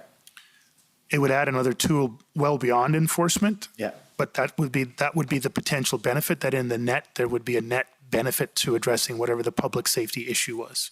Right. And in your testimony last week, I take it that you agreed with the evidence of Inspector Bondoin with respect to crowd dynamics. Do you remember saying that? Actually, I don't remember saying exactly that. Yeah. So for context, Commissioner, I think Inspector Bondoin provided fantastic context in general around crowd dynamics and theory to the Commissioner, and I would encourage you to utilize that fully. The only place I might diverge somewhat from Inspector Bondoin, and I suspect if he had a chance to add clarity to my comment, I think we would find congruence. There were multiple crowds and therefore multiple crowd dynamics. So to describe the crowd within the red zone and then try to ascribe those dynamics to those in the neighborhoods and then to describe those to the dynamics of those in the suburban parts of our city, you couldn't do that. The dynamics literally sometimes changed block by block. The dynamics of the morning crowds were different from the dynamics of the evening and overnight crowds. Weekend dynamics were different from weekdays. So I just would put one small C cautionary note on the otherwise excellent testimony of Inspector Baudouin that it wasn't a crowd, and that crowd wasn't static over a 24-hour period. Right. But in his evidence, and I think you're in agreement with this, Inspector Baudouin talked about what has been referred to as the 80-20 rule. Do you remember hearing that? I'm not sure he said 80-20 rule, but I understand the breakdown of dynamic of percentages, rough percentages that he was using. Right, and just to reiterate that, it's presumed that 80% of a crowd in a protest are law-abiding, is that right? I think that's a general comment, yes. And then the other 15% are what I would call on the fence. They could go either way, maybe they're influenced, but there's that 15% factor. That's what he was describing, sir, yes. Yeah, and then 5% are the troublemakers. That's how he sort of summarized it. So would you agree that that's sort of the general rule with crowd dynamics? I'm not an expert in crowd dynamics. I'll rely on Inspector Baudouin's testimony. So if an injunction was obtained, I take it, I know you were just spitballing ideas at the time, but I take it that two of the terms for that, the major terms, would have, of course, been that the trucks that were blocking roadways due to where they were parked would be removed. Would that be fair? Sorry, can you just repeat? So if an injunction was to be obtained, I take it that you would have been looking for two important points. And the first I'd put to you is that the trucks that were blocking roadways due to where they were parked would be removed. Is that fair? Unfortunately, no, sir, and it's only in this context. Pursuing a city injunction that led to that, I would first need to know that I had a reasonable reliability on the resources necessary to execute such an injunction. And quite frankly, I think until, well, certainly past my last day in office, I didn't have those resources. Right. And of course, the OPS simply cannot go out and get an injunction themselves either, can they? The city does. Police officers and police services don't apply for injunctions. That's not happened. That's correct, sir. Right. And so it's fair to say that you were relying upon the city of Ottawa to obtain an injunction if one was going to be obtained. Yes, sir. Right. Now, I take it, though, if the city did go out and obtain an injunction, if the 80% rule was applied and that injunction was served on protesters, it's fair to say that some of them would have left after being served the injunction, right? I think it's fair to say that, yes, some would see that as a reason, if they needed one, to leave at that point. Absolutely. And so what I'd like to bring up now is OPS document OPS 00004927, please.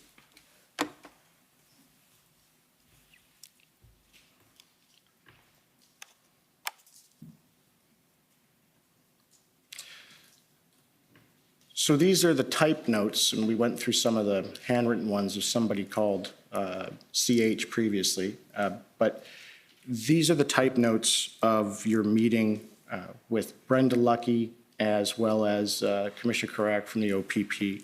So if you can just take a minute, I'm sure you've seen these. PS is you, is that fair? Yes, sir. Do you want to just review that for a minute? Yes, please.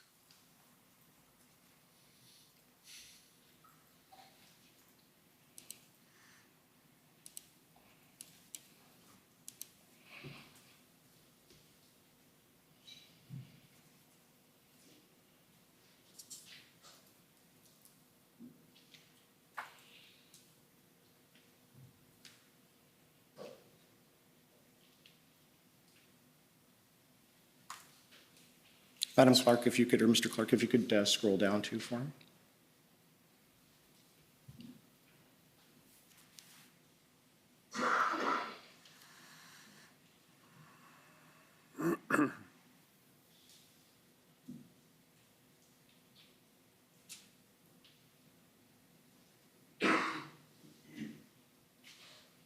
Okay, Sorry, you can I could scroll. just- Yes. One last line there. Oh. Okay, thank you. Thank you. So, and what I want to chat with you about is the points that say 4 ops. And there's 5 points there, but one's just commentary on the other 4.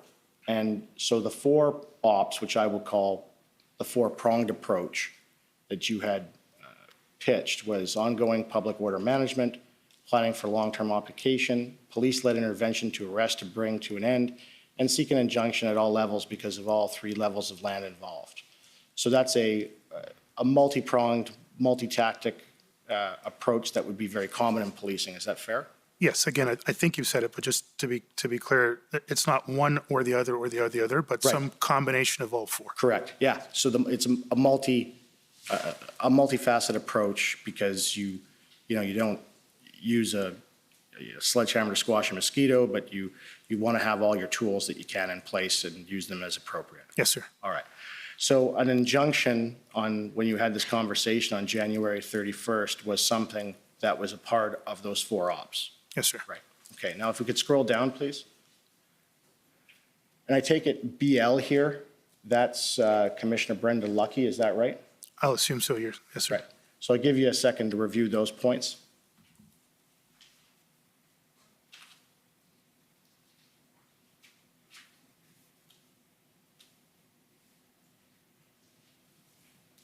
Yes, sir. Thank you.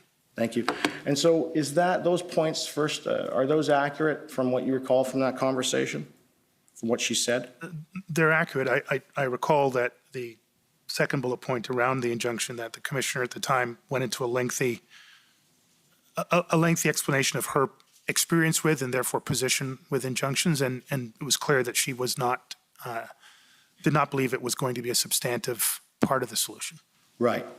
And so here, she had told you, and then I believe Commissioner Carrick somewhat backed her up, but he was more on the fence, that she didn't think an injunction was a good idea.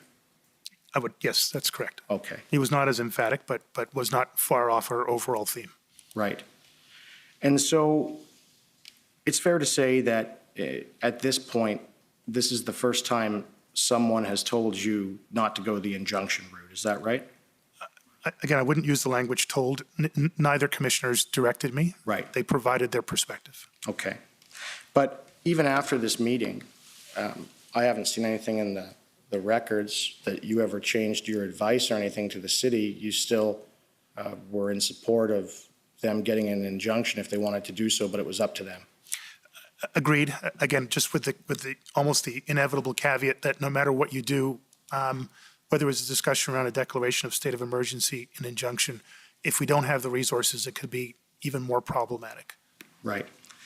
And so I then want to take you to another document, if I can. It's the one that my friends have been referring to, if I may, just a second. And that would be OPS 00014454. It's the long set of notes. And I'd like to go to page 24 of those notes.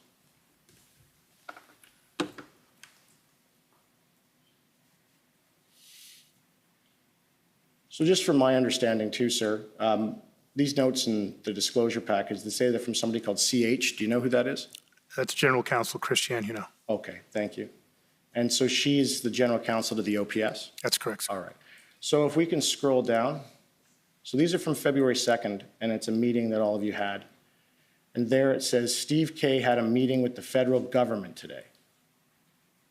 And at the bottom, it says, not likely an injunction. So from your recollection of that meeting, did Steve Kay tell you that the feds told him not to get an injunction? Or whoever was representing Steve Kay at this meeting? Yeah, thank you. I want to be very careful because I think I've suffered somewhat from this, trying to interpret other people's language from somebody else. So I want to be very careful on this. This is the 2nd of February, so Yes. this would have been the first time that City Manager Steve Kanellakis advised me that he'd been participating what I call tri-level calls. Right. Federal government, provincial Yeah. government, municipal government. And he gave me a very quick overview of the one or more calls that he had been on.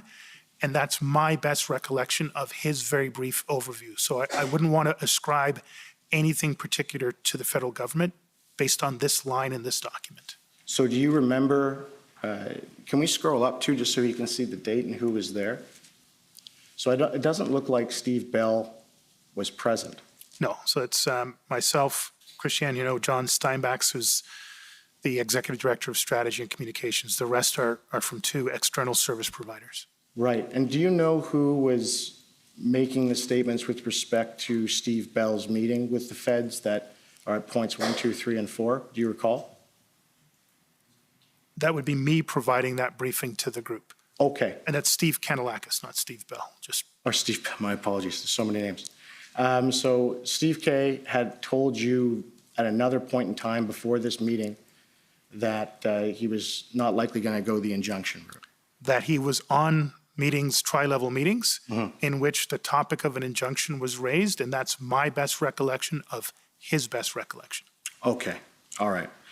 So outside of injunction, I just want to talk to you about sort of protests generally and how they work. And I'm not going to be asking you questions a lot. This isn't an exam, but I just went through this with Commissioner Carrerick, and I think it's important to go through with you as well.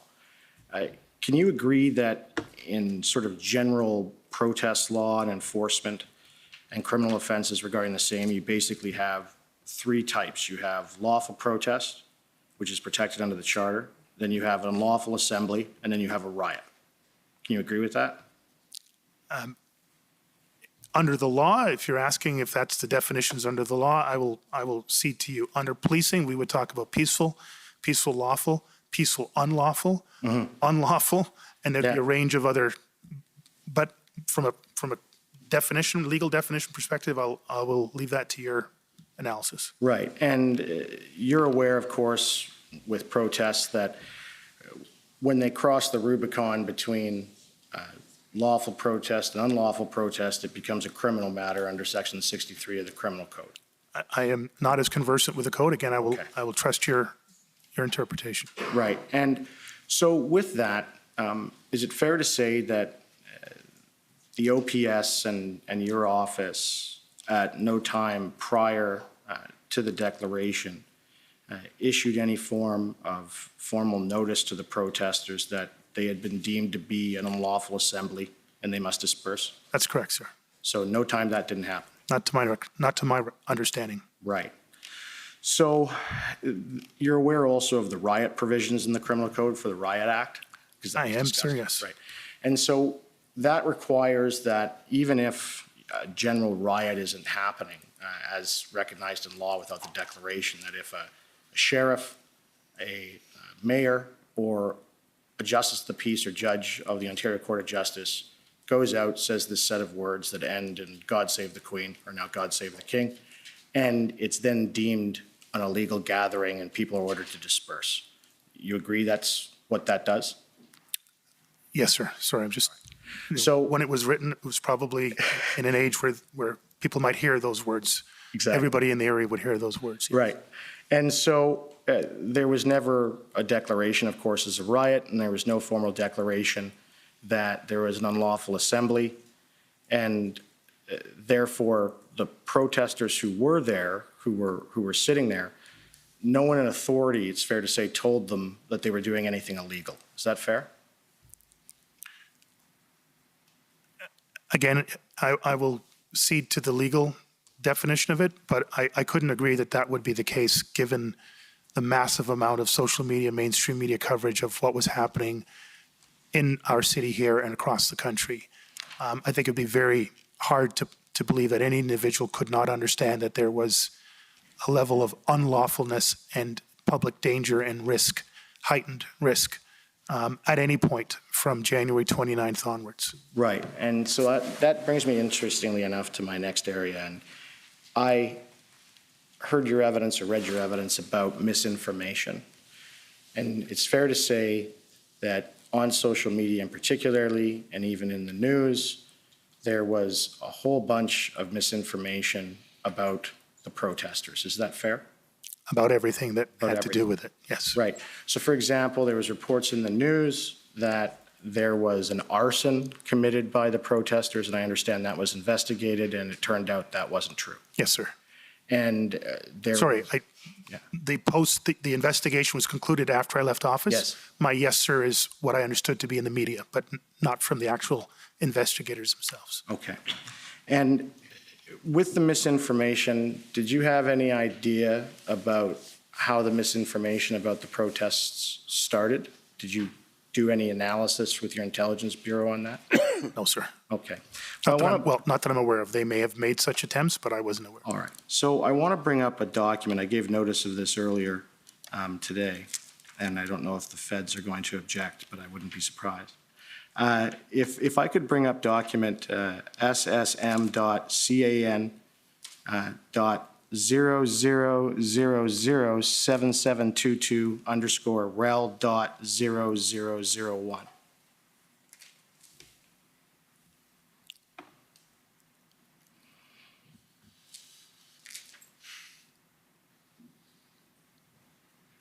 All right, so what this is, sir, this is a text message from a fellow by the name of Alexander Cohen. Are you familiar with him? It does ring a bell, sir. Okay. He's with Minister Marciano's office, Minister of Public Safety, and it's between him and Mary Liz Power. Are you familiar with Mary Liz Power?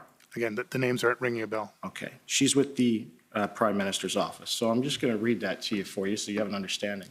And this is from about the 24th, on or before the 24th of January. And it says, I got a quick response. People are into it.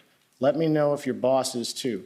Happy to help however I can. This is what I sent through, though, by the way. Hi, I just had a chat with Alex at PS, meaning Public Safety, who had a bit of an interesting idea. As you saw in the pod goals chat, the truckers' convoy and some of their more extreme comments in brackets, i.e. calling for a January 6th style insurrection, close brackets, are getting more coverage in the media. Alex was surveying whether there'd be interest in his boss doing some media on this eventually. He was chatting with Mediciano about it right before he went into the cabinet retreat. Now, I can tell you the cabinet retreat was on the 24th. That's how I know it was before the 24th. I think there could be an opportunity to get in on this growing narrative of the truckers, particularly with the research that LRB is doing into their backers. My thoughts of the framing here would be similar to what PM/Blair, meaning the Prime Minister and Minister Blair, said last year when January 6 occurred. And the first thing is, our democracy is something we need to nurture and protect every day. Now, that text message then continues, and I'd ask Mr. Clark if you could bring up ssm.can.00007722 underscore rel dot 0001.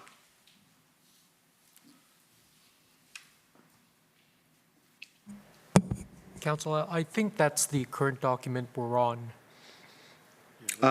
Sorry, 2716. Nope, I apologize. Hold on.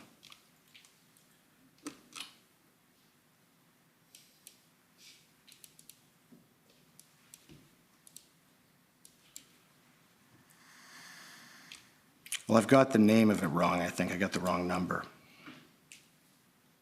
I emailed it to you earlier. If you could open it up, it's text message 2.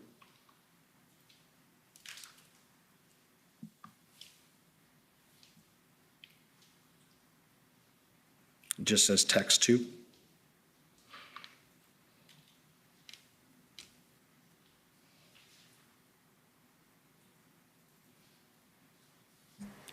I have a text to pbcan 0001527 underscore rel. We can see if that works. I'll let you know if it's the right one. It looks to be a text from someone named Pam. No, it's not. I can forward it to you again here.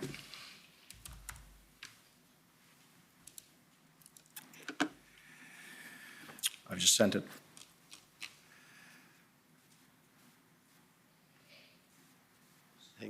I think that's why it's good to have these things done in advance and not last minute.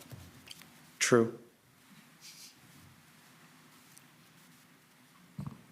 Mr. Clerk, it's Eric Brousseau. I think I've opened the document that my friend, I think, sent you, and I think it's 7724 would be the second text message that he's trying to refer to.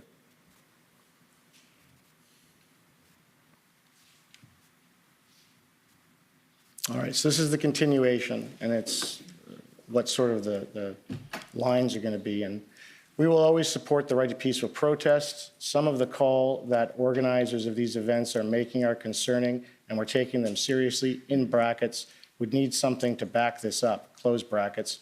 We'll continue to monitor the situation closely. The fine line to walk would be to ensure we are not looking like we're directing the police, which obviously is not the goal here. Hoping to canvass your thoughts. Alex said he'd come back to me with a proposal this afternoon when he gets to chat with Ndiciano again, and obviously pending his boss and our interest in looking into this further.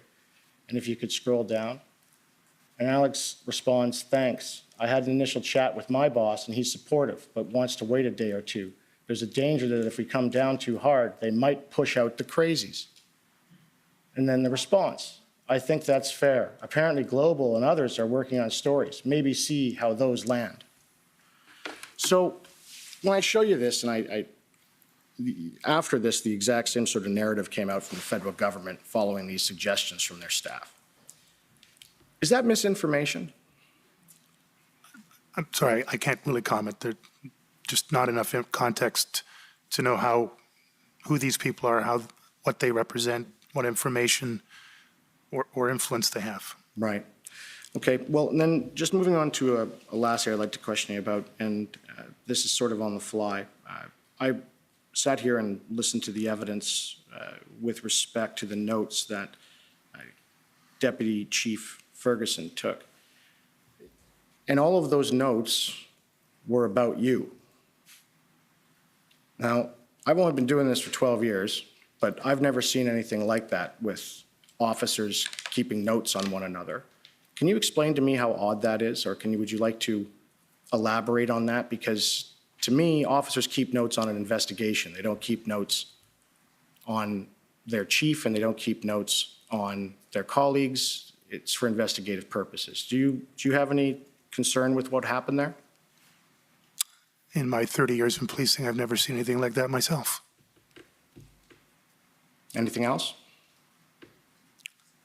Well, I think my evidence commissioner is that her extreme editorial license that she took was extremely problematic for me and reflects on her, not on me. Mm-hmm.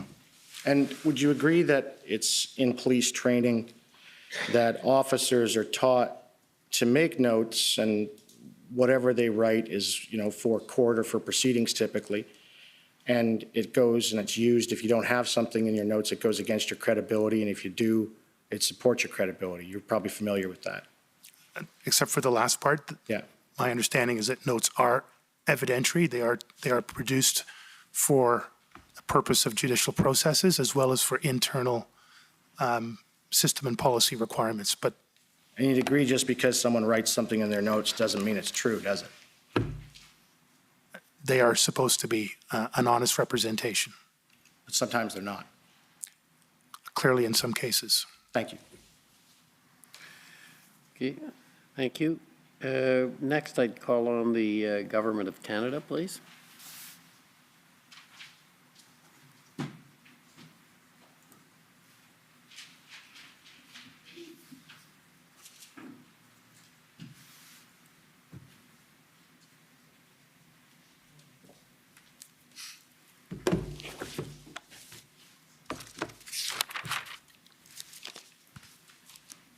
Good morning. My name is Donnery Nygaard, and I'm Counsel for Canada. Good morning. I just want to start by going back to something my friend just asked you about, and that was in regards to your use of the word assaultive and what was occurring during the protests. And he put to you that there were a very limited number of charges for assaults following the protests. Would you agree with me that a lack of charges doesn't necessarily mean that these activities weren't occurring? Absolutely. And there's a variety of reasons why charges may not have been laid. For example, the perpetrator couldn't be identified. That's correct.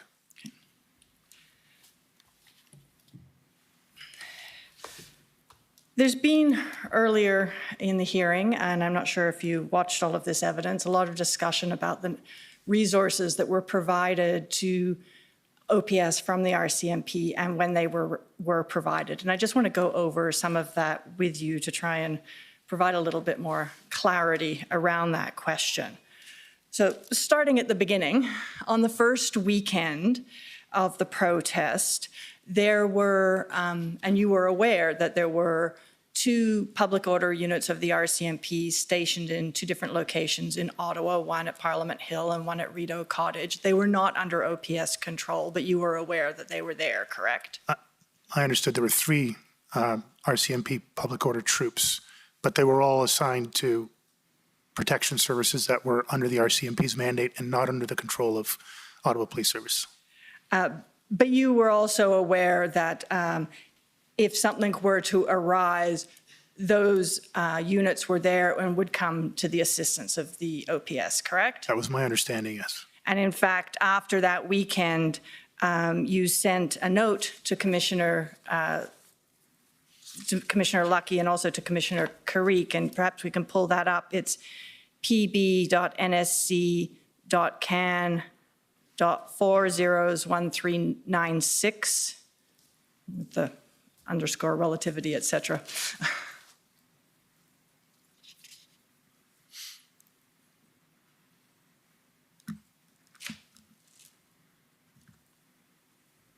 And if we can just scroll down a little bit more, that's good. So this is an email that, as I said, you sent to Commissioner Lucky and to Commissioner Carrique, amongst others. After that first weekend, it was dated, I don't know if you got a chance to see it, it was dated January 30th. And in there, you're expressing your appreciation for the public order units that were on the ground during that weekend. Yes. And you didn't make the first formal request for officers to assist the OPS under the OPS's direction until February 2nd, correct? In regards specifically to the RCMP? Yes, sorry, in regards to the RCMP.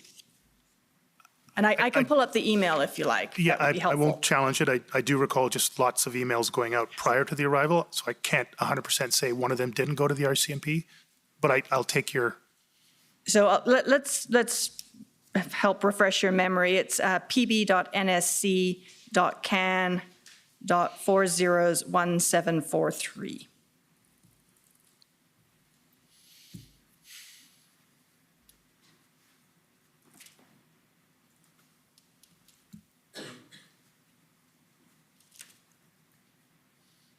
And if we can scroll down to the first email in the chain, please. And just maybe up a little bit so we can see the date on it. So there. So this is on February 2nd. It's an email from you to the Commissioner of the RCMP. And you're requesting 50 uniformed members who would be able to frontline traffic requirements and leadership to go along with those teams, and 3 public order units. That was your request at that time, correct? Yes. Again, just for clarity, though, I don't have an independent recollection that there wasn't some conversation with the commissioner or one of her NCR level staff that we might need some resources. But this would be the first formal request that went out. Right. And Ottawa's a little bit unusual, isn't it, in that in Ontario, normally if a police service is in need of extra resources, it's the OPP they would go to first. But in Ottawa, you sometimes go directly to the RCMP? Sorry, I was about to interrupt you, so sorry about that. No, actually, my experience has mostly been you would usually, well, maybe Toronto was lucky. We had GTA police services all around us, and so we would normally go to one of our border agency partners and ask for those resources. I can't recall, other than for major planned events like the G8, where we would go first to provincial police and then escalate to RCMP. Normal transaction, we don't have enough, we need more. We would go to those closest to us or those who we had worked with and knew that our public order commanders had a good rapport with. So it was more informal in that respect. But yes, and I should have been clearer, I apologize. In respect of going to the RCMP, the normal chain would be to go through the OPP to go to the RCMP. Normally municipal, provincial, and then RCMP. Yes. But in Ottawa, just because of your previous, or the OPS's previous relationship working with the RCMP on large events, you sometimes, as in this situation, went straight to the RCMP, correct? At the same time as going to the OPP? Yes, and again, I want to be clear. At this point, there's no sort of hierarchy of where we should be going to. We were just going Yes. to everybody. Yes. And you'd agree with me that this email, if you're going to go directly to the RCMP, that an email from you to the commissioner is the appropriate route to be making such requests, correct? Absolutely. I would normally follow, I would probably have sent a text, but if I didn't, that would be the normal, just informal reach out, and then heads up, there's something more formal coming. Yeah. And when you make such a request, as you did in this email, you set out exactly what it is you're requesting, that you need frontline traffic requirements, that you need leadership for those people, and that you need public order units. That's important information to include in the request. As best as I could receive it from my folks and as best as they had that laid out, yes. And after this request was made, the RCMP did in fact provide you with not, well, in fact, perhaps I'll back up and scroll up a little bit to Commissioner Lucky's response. So, yeah, if we can stop there. So in her response, Commissioner Lucky sets out in the second paragraph that all of her public order units were actively deployed, and she wasn't in a position to be able to redirect any to Ottawa at that time, and that in the next paragraph, she indicates that the RCMP is experiencing significant resource challenges, but she is asking her management team to explore the possibility of providing you with some or all of the other 50 resources you requested. And the RCMP did, in fact, over the following days, provide you with resources in that range, correct? I can't tell you to what extent they achieved the request that I sent on February 2nd. Perhaps we can turn to another document that might assist you.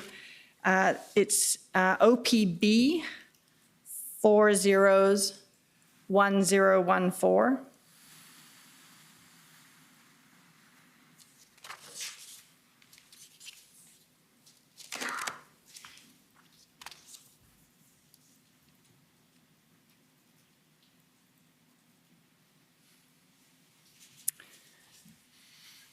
And maybe I'll start by asking, have you seen this chart before?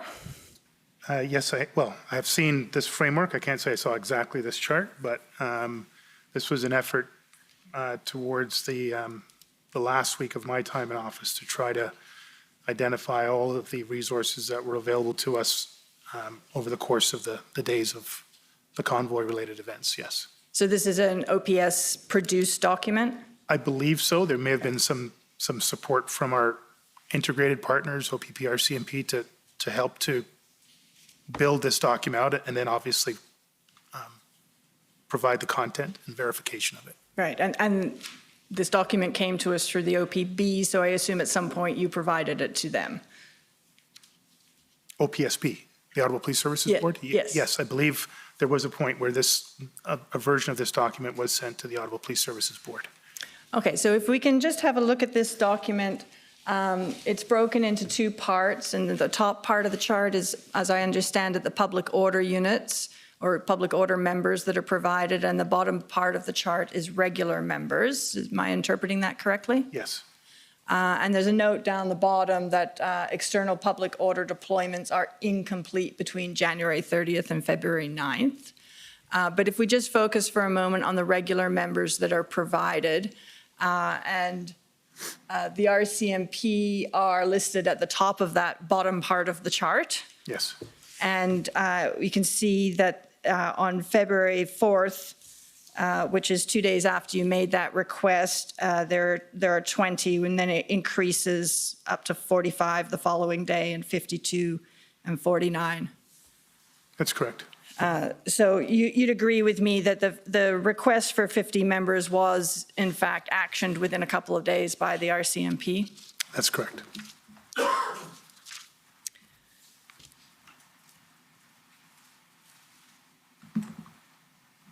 And as was set out in Commissioner Lucky's response to you, you weren't provided with any public order units directly under your control at that time. That's correct. And that was because she said that they were deployed on other duties at that period of time? That's what her letter said, yes. And you would agree with me that when a request is made to a partner policing agency, they have to make sure that they can fulfill their own mandate before they can give you additional people, correct? I assume that it wouldn't be just that brutal, but they would also assess what the overarching threats are and make a decision not just based on fulfilling their own staffing, but that they could or should make another investment. Sorry. I'd like to think it was more than let's just look after ourselves before we look after anybody else. Yes. As an equation to make a decision around approving or not approving, particularly public order unit assets. Yes, but if those assets are actively operating somewhere else, then that has to be obviously taken into consideration. Absolutely. The entire threat risk assessment, I would assume there would be some effort of assessing risk as well as assessing responsibility. And shortly after this, on February 7th, I won't pull it up, but I assume you are familiar with the letter that was sent by the mayor, both to the Prime Minister and an identical letter to the province as well, requesting 1,800 resources, correct? 1,790 and change, but yes, I understand that. And that's not the normal way for requesting resources from another policing agency, is it? No, and I said in my evidence on Friday, these were not normal times. No, that was an attempt by everyone involved just to do whatever they could to get the resources that you felt you required at the time. Yes. And I assume it was hoped that by having a piece of correspondence go from the mayor to the political level, that would apply some political pressure to encourage movement on that front. Pressure, incentive, whatever the right term, but I think it was to send a different signal under very unique and different circumstances. But at the end of the day, you also knew that you had to have that discussion directly with the RCMP. That letter in and of itself wasn't going to result in anything by itself. Absolutely. And as I understand it,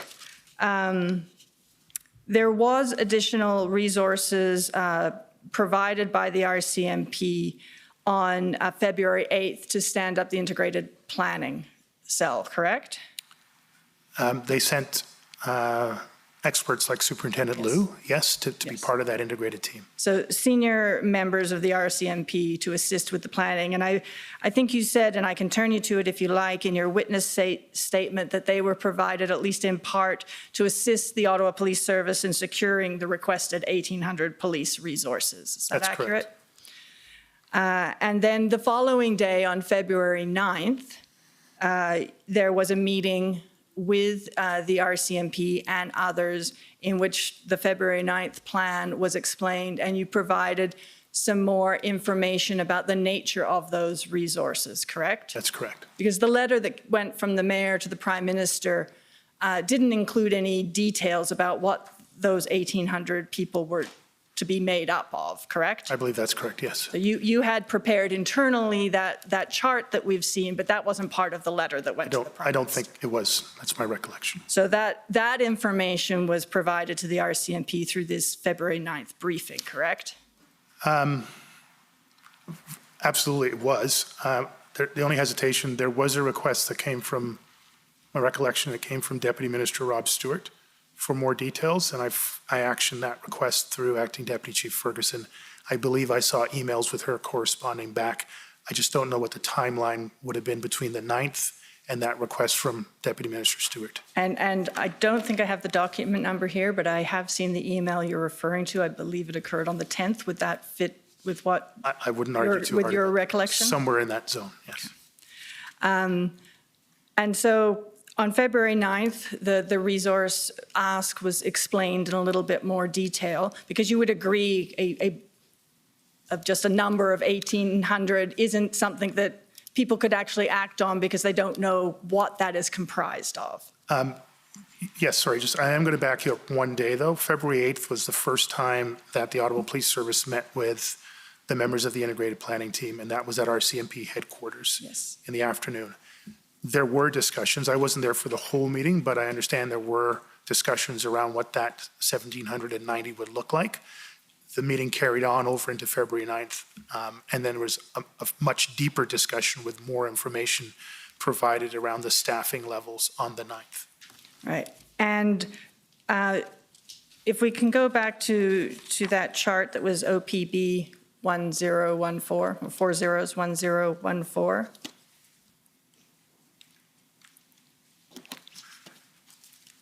So if we look at this very shortly after that meeting on the 9th, by the 11th, the numbers of RCMP officers start to rise quite significantly on the 11th and the 12th, correct? Yes. And there is some delay in getting RCMP officers into a position where they can actually assist the Ottawa Police Services, correct? They have to be sworn in? There is a delay. Again, just sorry, as I'm recalling, somewhere around, well, it was February 5th. I received correspondence from Commissioner Lucky that the RCMP were providing 250 officers. And I actually think I made that announcement at the public board meeting on February 5th that I just received this communication. So even before the official letter went out from the mayor and the chair to the two levels of government, there had been a promise of 250 officers.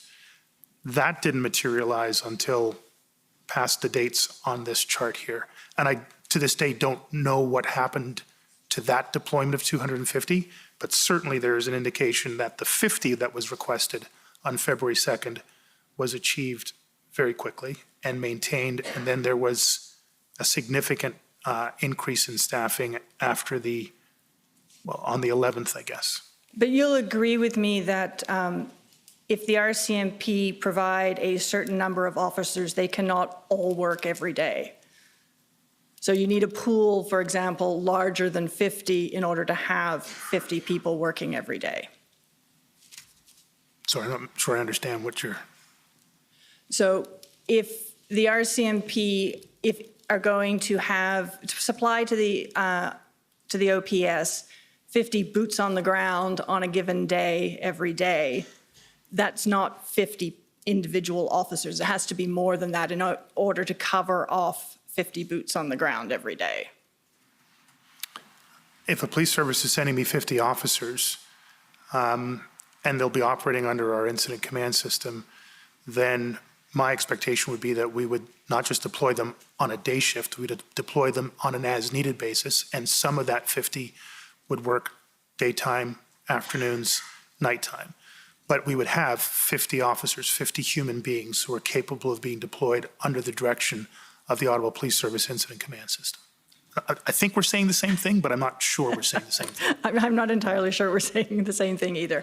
I guess my point is, because RCMP officers have to come and be sworn in and obviously have to have some time off, they can't work 24 hours a day, that you would need a pool larger than the number of boots you want on the ground in order to have that many boots on the ground. There certainly would be a delay around the swearing in piece, and I've heard it described differently in terms of the actual timing of that. There wouldn't be an expectation that whoever arrived in Ottawa would work every day, although most of our officers had been, and we know in some cases, like Inspector Lucas, did work every day. Again, that was one of our challenges, was just maintaining the health and wellness and safety of our members and partner agencies. My expectation would only be, if you're offering us something, make sure it arrives and that we can fully deploy it, including days off. There wouldn't be an expectation that any agency would have to oversupply to manage days off. We just needed to know how many officers will be in our theater, dedicated to our incident command system, deployable as fully as possible at whatever time and whatever relevant duties that are relevant to their capabilities.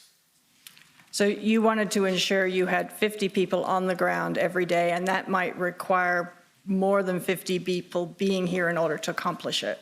No, No? again, I just needed to know I was going to have 50 officers from whatever jurisdiction had asked. So in this case, with the RCMP letter I sent on February 2nd, that was the date of the letter I sent, the official letter. yes. The 50 uniform officers, my expectation, if it could be honored, that they would arrive as quickly as possible and be deployable as fully as possible for whatever period of time they could stay. Okay.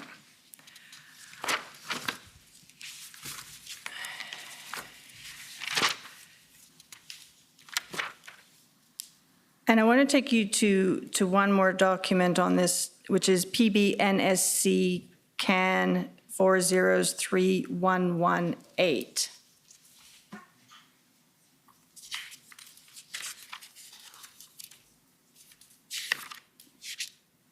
This might help somewhat with this confusion.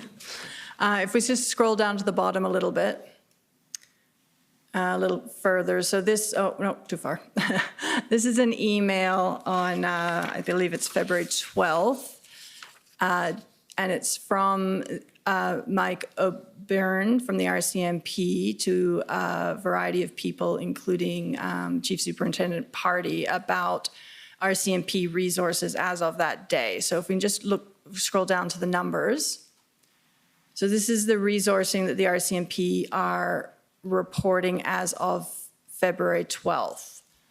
And they indicate there are detachment to support the OPS assist operations / deployment 320. Deployed as of this date, 24 hours, 225, and operational readiness 159. Can you help me and explain what, or if you know, what the difference between those three numbers is? I can't, and they don't align to what was on the chart either. No, they don't, I agree. That was a huge challenge for us.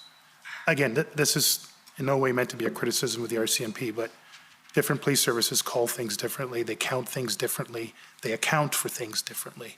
And there wasn't a day that while I was in office, that I had a report from anyone, including my own folks, that anybody could say was 100% accurate. Nor was there a day, other than maybe my last day in office, where we had a number that anyone could reasonably believe, give or take 20 or 30, that we were no longer just hanging on, protecting the red zone. We were now getting sufficient resources to contemplate substantial additional operations. But this was a problem right from the beginning when everyone was trying to figure out how many people Ottawa Police Service actually had in our theater under our ability to direct through our incident command system.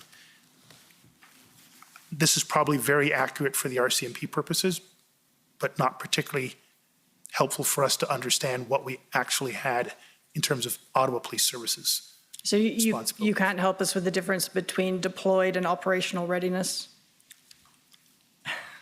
No? Okay. Certainly, there were not 225 RCMP officers deployed to the Ottawa Police Service under our ICS on the date of February 12th.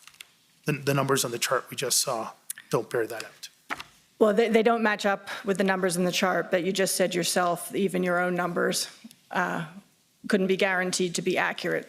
Yes, but our numbers were plus or minus 10, 15, 20. These are very different numbers. 320 detachment to support. Again, I don't know what the term means. These are substantially different numbers. Okay. So I want to move on to another issue. And that's the tow trucks. And you would agree with me that obtaining heavy tow trucks in particular was a significant issue throughout these events, correct? Second only to getting extra police officers, yes. And on Friday, in your testimony, you commented at one point that towing was happening throughout, but I take it that you were referring to towing regular vehicles with regular tow trucks, not heavy tows, correct? I stand to be corrected, but I do recall having information that we did tow heavy trucks, not in the red zone, but in other parts of the theater around the red zone. But my understanding was there were some successful efforts, minor successful efforts to tow heavy trucks. And do you know where those tow trucks were obtained from? We had a number of contract tows. I believe we had city-owned heavy trucks, but so I don't know exactly where they were obtained from. I think we had some 3 or 5 heavy tow trucks through logistics pre-staged for that first weekend, and I'm assuming it was some combination of those heavy tow trucks that did the towing.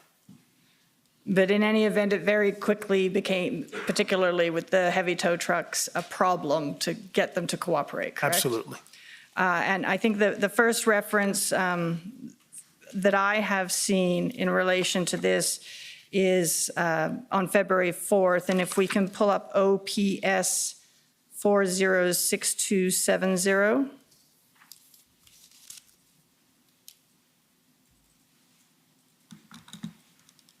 And so this is the notes from a command briefing that you appear to be have been at. Do you recognize the notes of this nature? I don't recognize these particular notes, but if it was a command briefing, unless I was tied up on something else, I would have been there. And this, the date on this is February 4th, and this is one of those ones where we have to subtract 5 from the time to get an accurate reading. So it would have been around 4 o'clock in the afternoon. Would that make sense for a command briefing? Yes, there's usually a morning and afternoon briefing cycle. Okay, so if we can scroll down to the bottom of the document, not quite that far there. You'll see there's an attribution to you in the last comment, and if we look at the very last couple of lines of that, it says, chief concerned about lack of heavy tow truck availability, need to manage public expectations if this is the case, add to operational plan as a logistics need not being met. If tow truck drivers are being threatened or extorted, this needs to be investigated. So as early as February 4th, you were hearing about tow truck drivers being threatened, I assume, from this comment? Yes. And you are already having trouble getting tow trucks at that point? Absolutely. And then if we can go to OPP 401521. So this is a couple of days later on February 6th.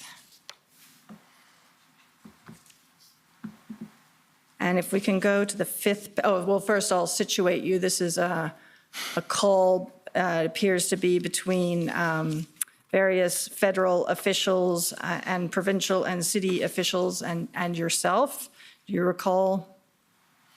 This is what I think what I would call the tri-level meetings. Yeah. Yes. And if we can go to page 4 to start, at the bottom, towards the bottom of the page. And you can see these comments are attributed to you. You're talking about the RCMP officers being sworn in. And then if we can scroll down a little bit, about 3 bullets down on the next page, you say Ottawa Police Service has 2 city tow trucks supporting, and they are looking for other heavy tows. So at that point, it appears you had 2 tow trucks. Now, we've heard that OCC Transpo had 2 heavy tow trucks. Are those the tow trucks you're talking about? I honestly don't know. Okay.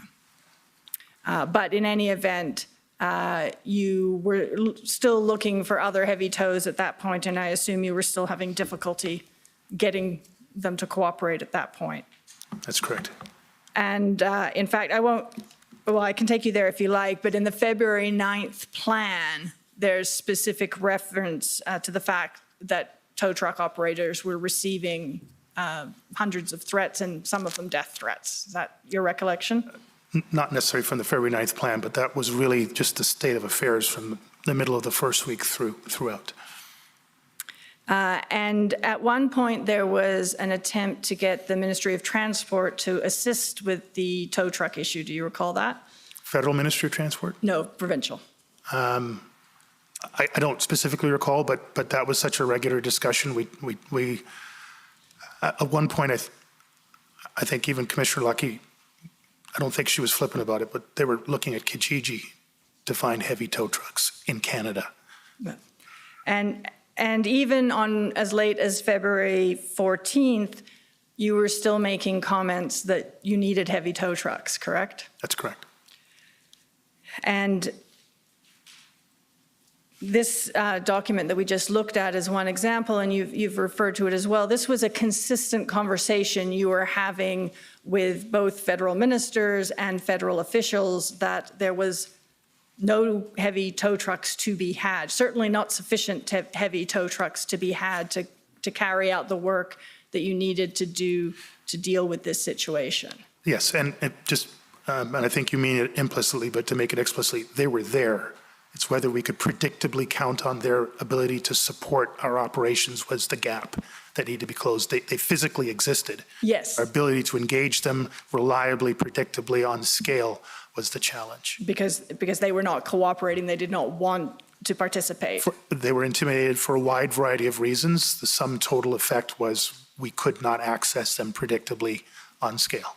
And that was a consistent message you were giving to your federal partners. Yes. And at no time did you tell them, problem solved, we've got tow trucks. Not from me.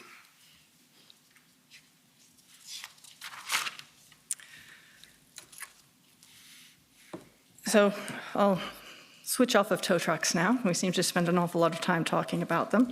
Although actually, just before I do, I just wanted to confirm in your witness statement, and I think you just said this now, you indicated that that was the second most pressing problem you had in order to be able to address this issue was the lack of heavy tow trucks, correct? From a resourcing standpoint, police officers with particular knowledge, skills, and abilities. Secondly, from a resourcing standpoint, tow trucks. There were other issues that were challenging, but those were the two main resource issues. So I want to turn to the issue of negotiations, sort of broadly speaking, in dealing with the situation in Ottawa. And there's been quite a bit of discussion about the work of the PLTs. And they were involved in various negotiations throughout this piece. But these weren't negotiations to resolve the entire thing. They were, I'm correct about that, right? They were negotiations to deal with particular issues within the protest.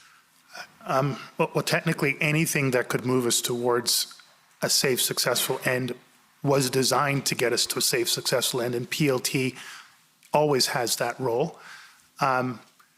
I couldn't tell you that any one PLT negotiation, there was a huge expectation that that in of itself would resolve the entire theater of risks and issues that we were dealing with. I think that would be unrealistic. Yes, exactly. In any circumstance. Yes. So they were working at smaller goals, working towards the larger goal, correct? Working at smaller goals in support of the larger goal, yes, absolutely. Yes. For example, one of the things we've heard about is the Confederation Park negotiations, which resulted in Confederation Park being cleared. So that's an example of one of the smaller goals towards the larger objective. However, all of those smaller goals that they were working towards during this time, even the Confederation Park success didn't result in a significant shrinking of the footprint or a reduction in the number of protesters. It dealt with some important issues like getting people out of Confederation Park, but those people didn't leave, correct? They were important contributions, but none of them on their own were sufficient enough to end successfully and safely the entire events taking place. And even the negotiations that the mayor brokered was along that same line. It wasn't going to resolve the entire situation. It was an attempt to solve a particular problem, the awful circumstances that the residents in the downtown core were facing with the trucks in their neighborhood, correct? That was my understanding, yes. And to your knowledge, there were no trucks that left as a result of that negotiation, although they were moved around. I don't know. I believe my understanding there was some that departed the theater, but again, I don't have any independent recollection. There was certainly a lot of movement, and my understanding was some of them left the theater, whether they went outside of the city limits or just left the downtown core, I can't tell you. And some of them refused to move at all during that attempt. That is my correct? understanding. And you were asking for these large numbers of resources, the 1,800 that you had requested, because although you thought and hoped that you would be able to shrink the footprint of this protest through some of these tools, there were significant elements within the protest that you knew weren't going to voluntarily leave, correct? Certainly that's part of the considerations. I go back to the February 1st meeting with the Public Order Unit commanders, where during the sort of open discussion phase of what's our understanding of what we're dealing with here and what's our best estimate at this point, I think barely 4 days into it, as to what it's going to take to substantially remove the red zone and bring about ultimately a safe, successful end. It was at that meeting where the scale of the resources really became apparent, where public order commanders from 4 or 5 different agencies within a relatively short confab unanimously came back and said it's going to require every public order unit officer in Ontario and much more from across Canada. I did quick math in my head. We all looked at each other. That's somewhere between low ball 700, high ball 1,000, maybe a little bit more than that. That scale, I think others have said, unprecedented. Add in patrol officers, add in investigators, covert officers, civilian dispatchers, crime analysts. Your number goes towards 1,800, ultimately, I think some 2,200. But the scale was clear. Absolutely. But my point was, at some point, even using a measured approach and using the PLTs to their utmost ability, at some point, given the nature of this event, there was going to have to be some enforcement action, correct?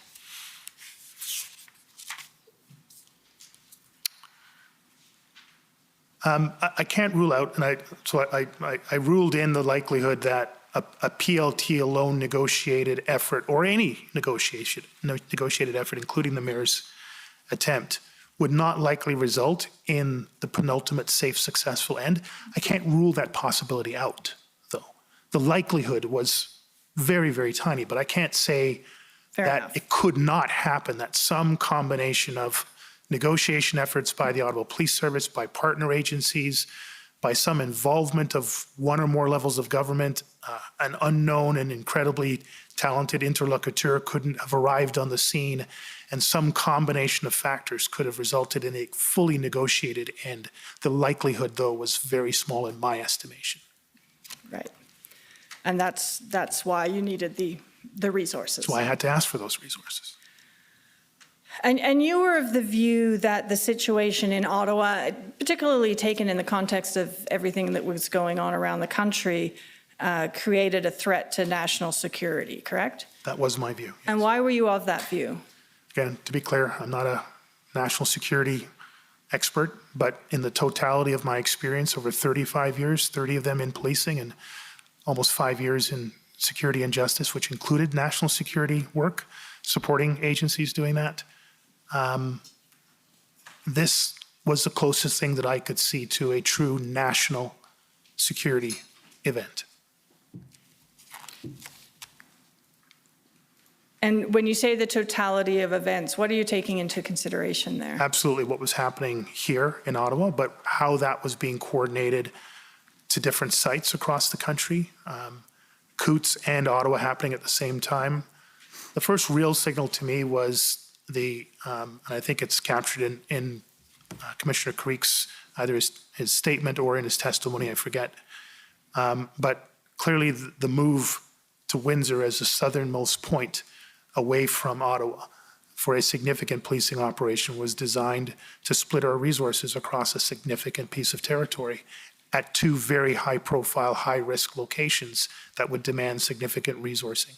I recall explicitly in conversations with Commissioner Creek when the Windsor piece was clearly underway that, we had some very capable, I want to be careful in the use of this term, but capable adversaries who through command, control, and communication could understand the limitations of our resources and our logistics and create two major events, literally polar opposite north and south.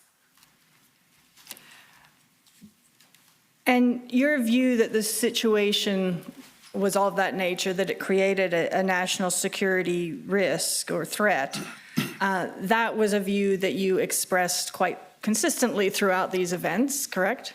And quite publicly? I can't recall, stand to be corrected if I used the term national security event while still in office. I certainly have used it consistently as I've appeared before various standing committees in my statement and in my interviews with Mr. Au and others. So, And your view of, even if you didn't use those words, of the nature of the event at the time it was going on was something that you would have communicated to the various federal officials and federal ministers that you were dealing with? absolutely. Whether I used the term national security event or not, again, I stand to be corrected, but there was no doubt that my communication was this was not just an Ottawa event.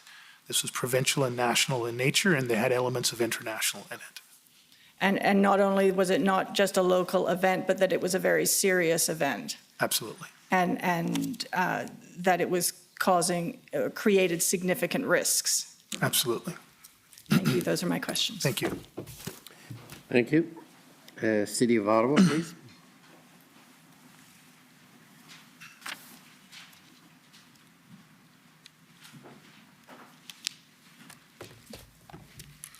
Good afternoon, Chief Slowly. Good afternoon. Sorry, Mr. Slowly, my apologies. My name's Anne Tardif. I represent the City of Ottawa. Thank you. So I want to start by confirming what I hope is an obvious point, and that is that the Ottawa Police Service was the lead agency with respect to the events that bring us here today. It was till my last day in office, and it's my understanding that it was until the end of these events here. Okay, thank you. And the only reason I raise that is in your witness summary, you indicated that the city saw OPS as the lead agency, and that's of course because it was the lead agency. Yes, that's correct. Great, thank you for that. Okay, now we've heard evidence already that obviously OPS would provide some briefings and messagings to the city in advance and during the demonstrations, correct? That's correct. And my understanding, and for reasons you've already gone into, is that in general those briefings were at a fairly high level. Is that fair? Either with the mayor's office, his staff, and whoever they invited to the meeting, or at council meetings where we were invited to make presentations and answer questions. Okay, thank you. And I realize I was unclear, Mr. Slowly. I meant that the information provided would be at a fairly high level. Yes. Yeah, okay, great, thank you.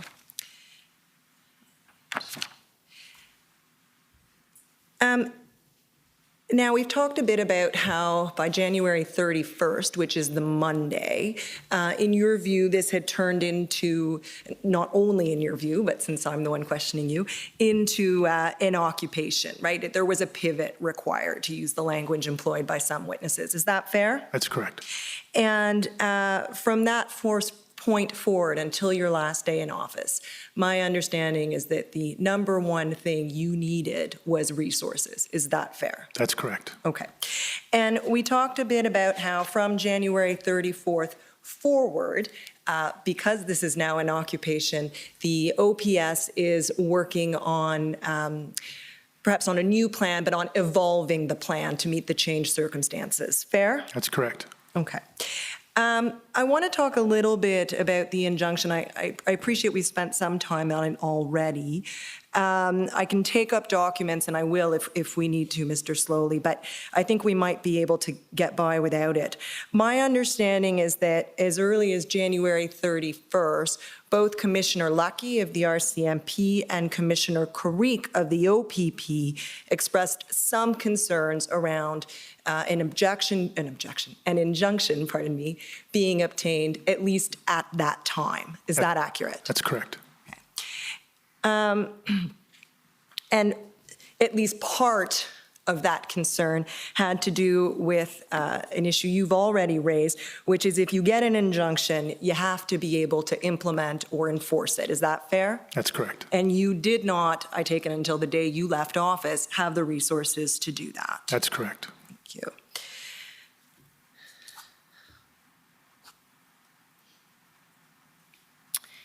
All right.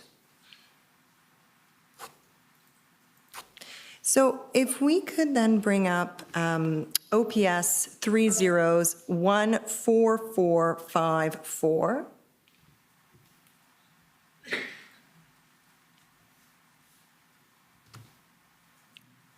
And these are Ms. Uno's notes, the notes of your general counsel, just while they're loading.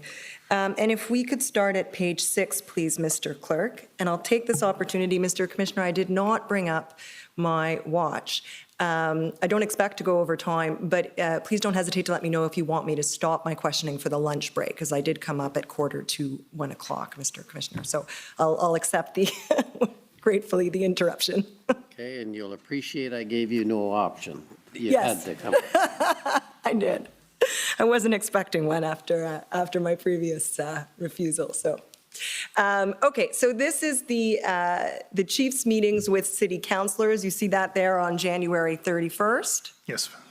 Okay, and if we could just scroll down. My understanding, Mr. Slowly, and you'll have to correct me if I'm wrong, is that this is you briefing these bullets. And we perhaps can go back up to the top, Mr. Clerk, just to give Mr. Slowly a moment. My understanding is this is you providing information to the councillors. Does that accord with your understanding? Yes, I believe at different points I invited comments and presentations from Acting Deputy Chief Ferguson and Deputy Chief Bell, but I led off. Yeah, okay, that's my understanding as well. That's helpful, thank you. And you'll see there, so we're January 31st, the fourth bullet down, increasingly volatile and aggressive. Do you see that? Yes. I should have started a point above. We've already talked about this, turning from demonstration to occupation, correct? That's correct. And if we scroll down then to page 7, right here, a little bit, well, before we just stop there, and you'll see there it says, the crowd is turning and officers getting swarmed. Do you see that? Yes. Now, I couldn't tell, to be fair to you, Mr. Slowly, who made that comment, but does that accord with your recollection of events? Is that some of the volatility you were speaking to? Absolutely. Okay, perfect. And so let's scroll down a little bit, please. A little bit further, Mr. Clerk, sorry. Perfect, right there. Now, do you see where it says Mathieu at the top? Yes. And so my understanding is that's a reference to Mathieu Fleury, who was at the time a city councillor, right? That's my understanding. Okay. And he has some questions. He's very shaken. He has some questions about OPS focusing on the Hill, but need to look at other communities, and some of the concerns that he in fact raised is in this proceeding. Do you see that? Yes, I do. And if we scroll down a little bit, there's a response attributed to you, and it says, Chief, agree many minor incidents that would usually get a police response, but this is not normal times. We'll look at new areas, but call for more resources and complexity. So does that sort of accord with what the service was able to do? You know, there were some minor issues, minor incidents that would usually get a response, but you simply couldn't up until that point because, again, you lacked resources. Yeah, I do want to clarify something, and this may not be going to your point, so I apologize that's fine. if I'm taking your time.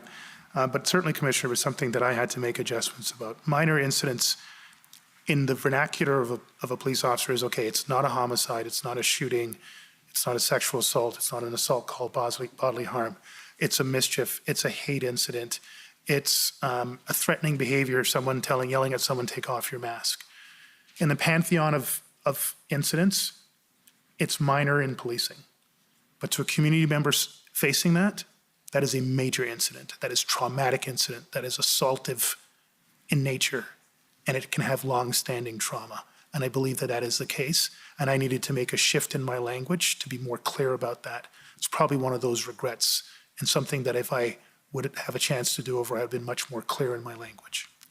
So I understood it in the way you've just explained it, but I appreciate that, Mr. Slowly. So with that explanation, those, you've called them here minor, you've elaborated now on what you meant, but those are the kind of incidents that you say would normally get a police response, but didn't over the weekend into that first Monday because the service simply lacked the resources. Fair? That's correct. And if we keep scrolling down to page 9, a little further down. And stop there. And scroll up a little bit, sorry, Mr. Clerk, just up to where we see Menard. Okay, S. Menard is Councillor Menard. You see that, Mr. Slowly? Yes, I do. And I'll let you just read what he says. The point I'm going to draw your attention to is at the bottom, he says, 2 messages, it's peaceful, but violence if we proceed. Do you see that?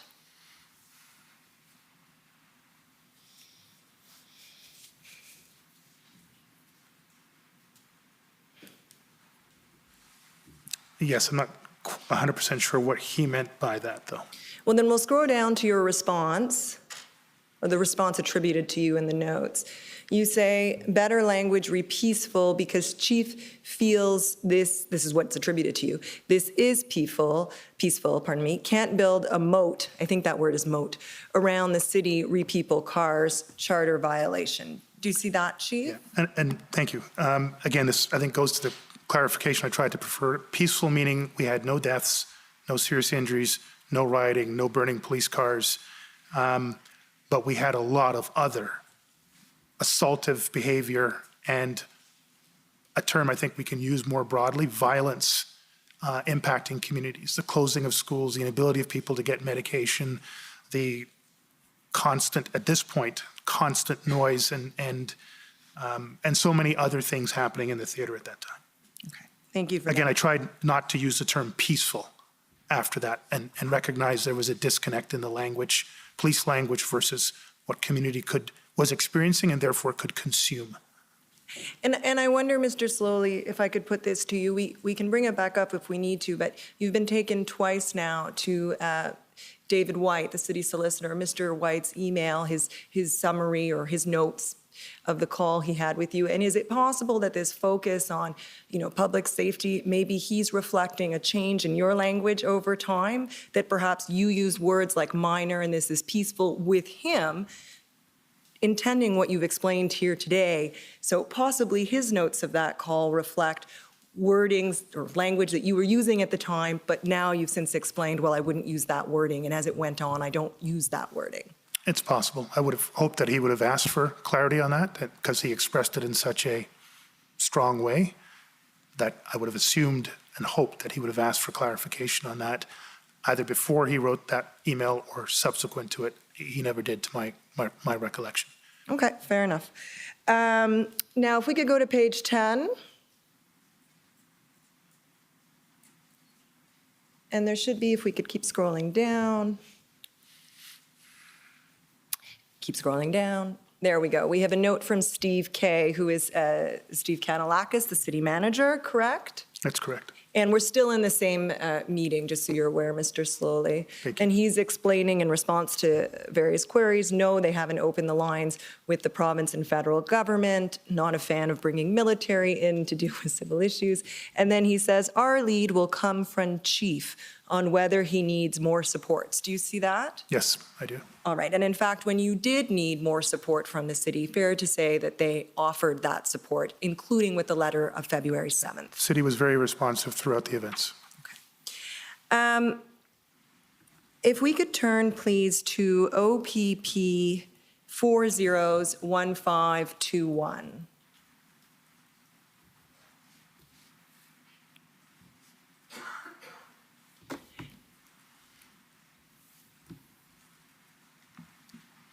And you've already seen this document, Mr. Slowly, but these are notes. They've been produced by the OPP and I believe also the provincial government of a call on February 6th involving you and various federal and one provincial representative. You're familiar with this document? Not the document, but the meeting itself. The yes. meeting, fair enough. If we could scroll to page 2, please. A little further down, a little further down. Perfect, stop there. And you'll see here you explain to provincial and federal representatives, and I should mention there's also a city representative on the call, that the OPS was successful in negotiating the resolution of the encampment at Confederation Park, correct? That's correct. And that had been, in fact, just that day or the day prior, right? Confederation Park was resolved February 5th into February 6th, correct? Yes. And if we turn to page 3, in big bolded words, so Mr. Clerk, you can just go down. Perfect, thank you. And that's where you advise that the service is compiling a list of resources that the service will require for the next 72 hours to 2 weeks to assist in managing the situation, and it will be exhaustive and provided to the Mayor of Ottawa, correct? The only thing I would take some issue is a 2 weeks amount. That would not have been, we were not seeing it as a 2-week event. So that just may be a misinterpretation by whoever compiled the notes, but otherwise it's accurate. Sort of 72 hours till the end, if I can put it that way. Till the end, yes. Okay. And this is the list of resources you were preparing further to the direction provided you by the OPSB, the board, on February 5th, correct? That's correct. And you're giving them a heads up that this is coming, right? That's correct. Okay. And if we can go to page 4, please, of the document. Further down, there we go, Deputy Chief Bell. He's explaining on the 6th that the service has about, as of that date, 120 to 130 officers on the ground, and that's a combination of OPP, RCMP, and Ottawa Police Service, correct? I'm guessing that looks low, so I'm guessing that's Ottawa Police Service members. Oh, no, okay, he says, what date is this? February 6th. No, we should have had a lot more than that. You believe the numbers were higher? Yeah, because the Okay. 6th was the Sunday, and that was a weekend, and so our numbers should have been a lot higher, just based on the chart that we saw earlier on. Okay. So that just, again, maybe just a transcribing challenge as opposed to And you- the accuracy of Deputy Bell, sorry. No, that's no problem. The 100 to 130 officers, would that have been per shift or both shifts combined? That would, if it was, it would be per shift, and then you would double or triple that number, and that would be a more accurate number based on my recollection of Okay. weekend staffing. Fair enough. And then at the top of page 5, the second bullet, second clear bullet, you'll see there, the additional support from OPP and RCMP, which was expected as of this date, will help provide relief to Ottawa Police Service officers who have been 12, I think there's a word missing, working 12 to 14 days straight, correct? That's correct. And the influx that was expected as of that time was really to help the service maintain its current posture. It was not to shift, it was not enough, basically, in the coming days, to shift towards an enforced solution to the demonstration. Is that Absolutely. correct? Absolutely. We never reached those numbers until the final week. Okay. If I could take you to the bottom of this page, please. You'll see in the response from Chief Peter Slowly, you see that, Mr. Slowly? Yes, I do. And you'll see that first bullet underneath. He is concerned about the risk and efficacy of enforcement actions now. You say the powers of existing legislation are sufficient, but whether to enforce, given the dynamic risk situation, is the issue. And the number of vulnerable individuals, such as children and families embedded in the encampment, elevates the calculation for Ottawa Police Service, right? That's correct. And that's the same issue we've been discussing. That is that you can't enforce powers unless you have the resources necessary to do so safely. Yes, and the additional element in this, I believe it was around the end of the first week going into the weekend that I became aware of the presence of children and other vulnerable persons in the red zone in and around the critical areas. So it really was now two factors, the necessary resources to do it safely and lawfully, and then the additional risk factors of children and vulnerable persons in and around there that became even more challenging. If we could go to the bottom of page 8, please. Right here, yeah.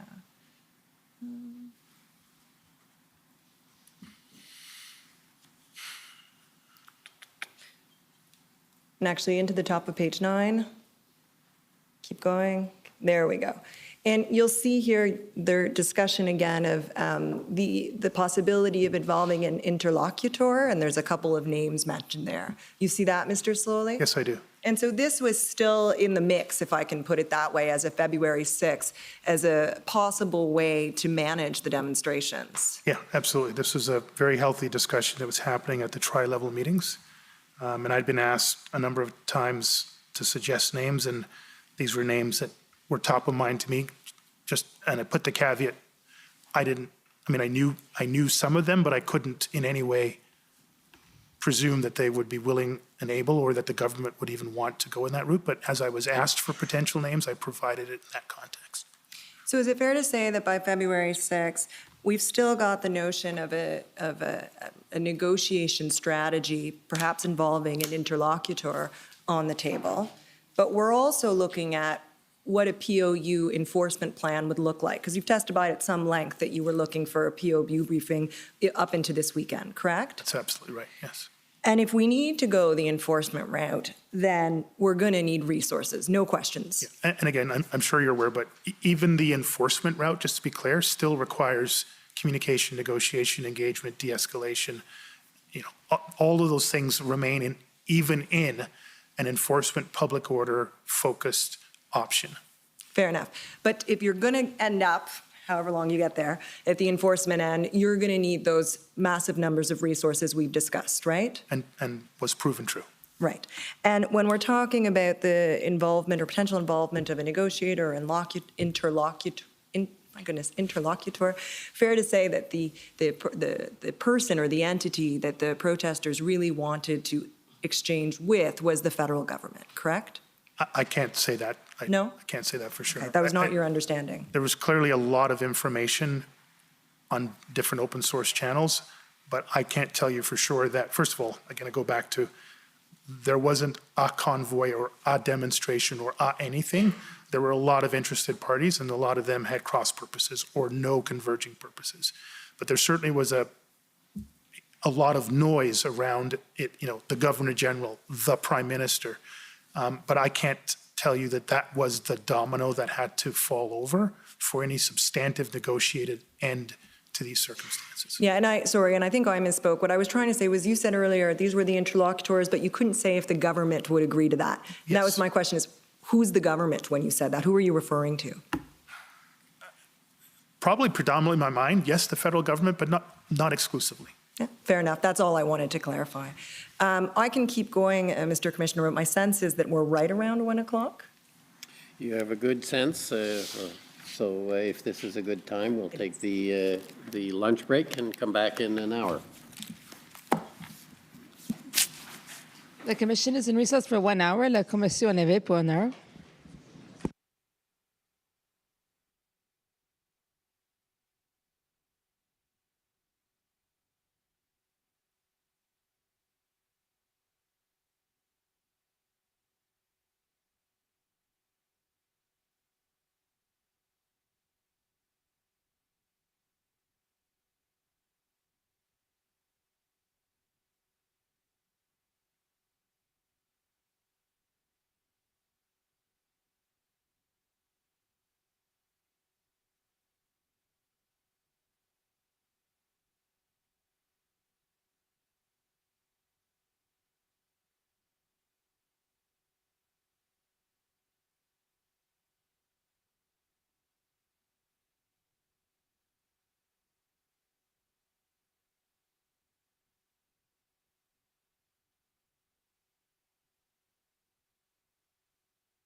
Order à l'autre.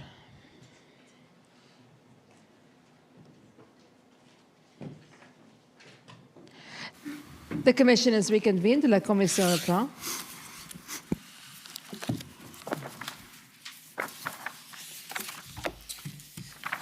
Afternoon. Good afternoon. Still Anne Tardif for the City of Ottawa. Before the break, we had a bit of confusion around the number of resources. I want to take you back to that chart that my friend, the Lawyer for Canada, have up just to avoid any confusion. So, Mr. Clerk, if we could go to OPB 401014. I think you'll recognize this, Mr. Slowly.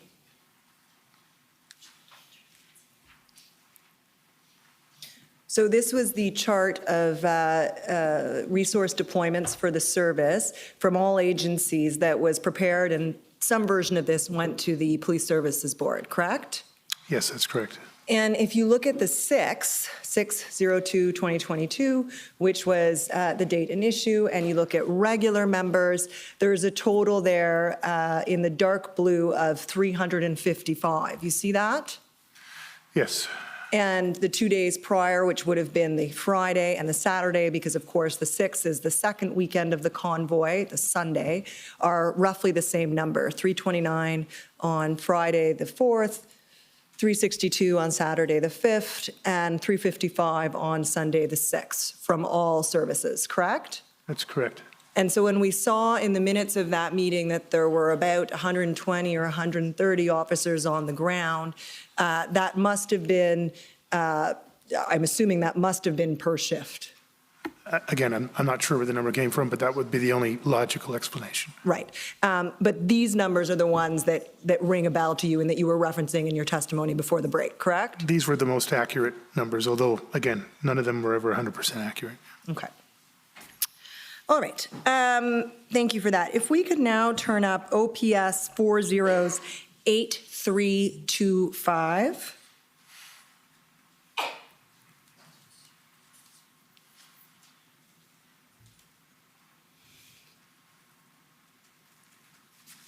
And if we could go right down to the bottom, please, Mr. Clerk, and we'll work our way up. Right there.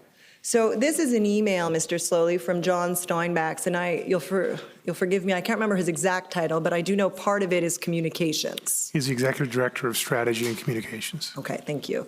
So from him to you and some of your colleagues at the service, and he says MO, which is the mayor's office. You can see that the subject line, mayor's office request. And this is on Monday, February 7th. And he says, MO, mayor's office, called Chair Deans' office this AM, advising that we need to send a letter of request for staffing to our federal provincial counterparts prior to sending a letter to SolGen, meaning the Solicitor General, and Public Safety Minister. Has this occurred yet? If yes, can we bundle them all and send over to Chair and Mayor? If not, Kevin and Michelle are on this email and can assist in drafting, organizing John.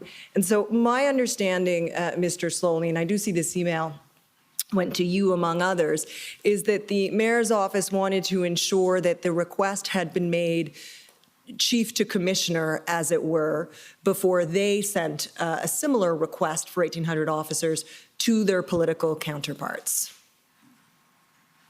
I don't have that understanding. I don't really recall the email, to be frank, but I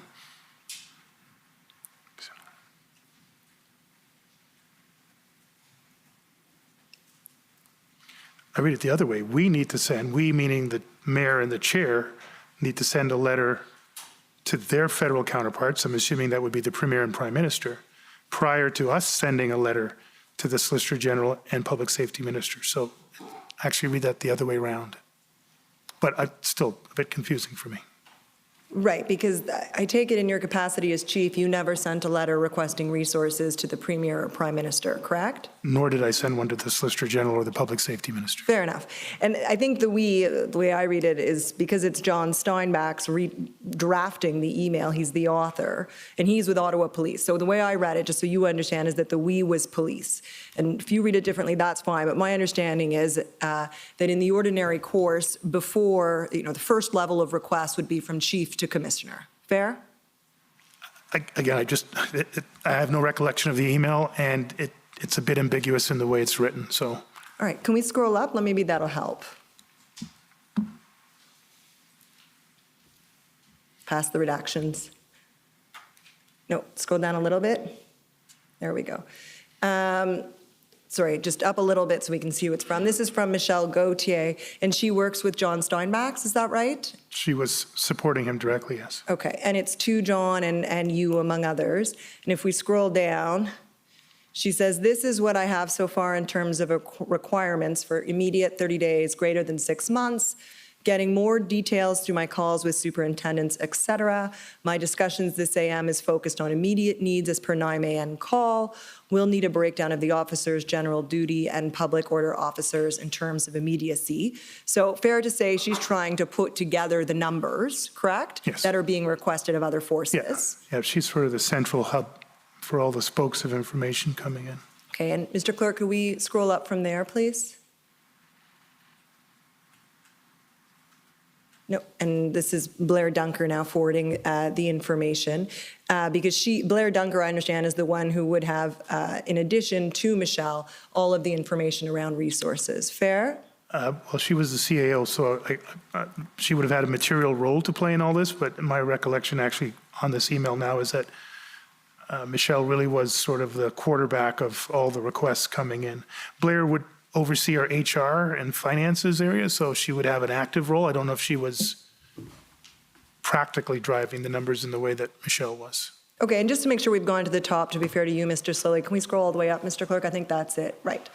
And it ends with an email from Blair Dunker. So fair to say what we've seen here is the Ottawa Police, those involved in this process, quarterbacking the resource request and trying to figure out what in fact they are, right? That's the emails we've just gone through? I think so, the back end of that process. Okay, and leaving aside this email, so I'm no longer asking you about this email, but my general understanding is that where the service requires additional resources over and above what it can provide, in the ordinary course, the request is made from chief to chief or chief to commissioner, correct? That's right. Okay. And I think you've mentioned and you've agreed that the letter from the mayor and the chair deans of the OPSB was uncommon, but that these were uncommon times. That's correct. Okay, fair enough.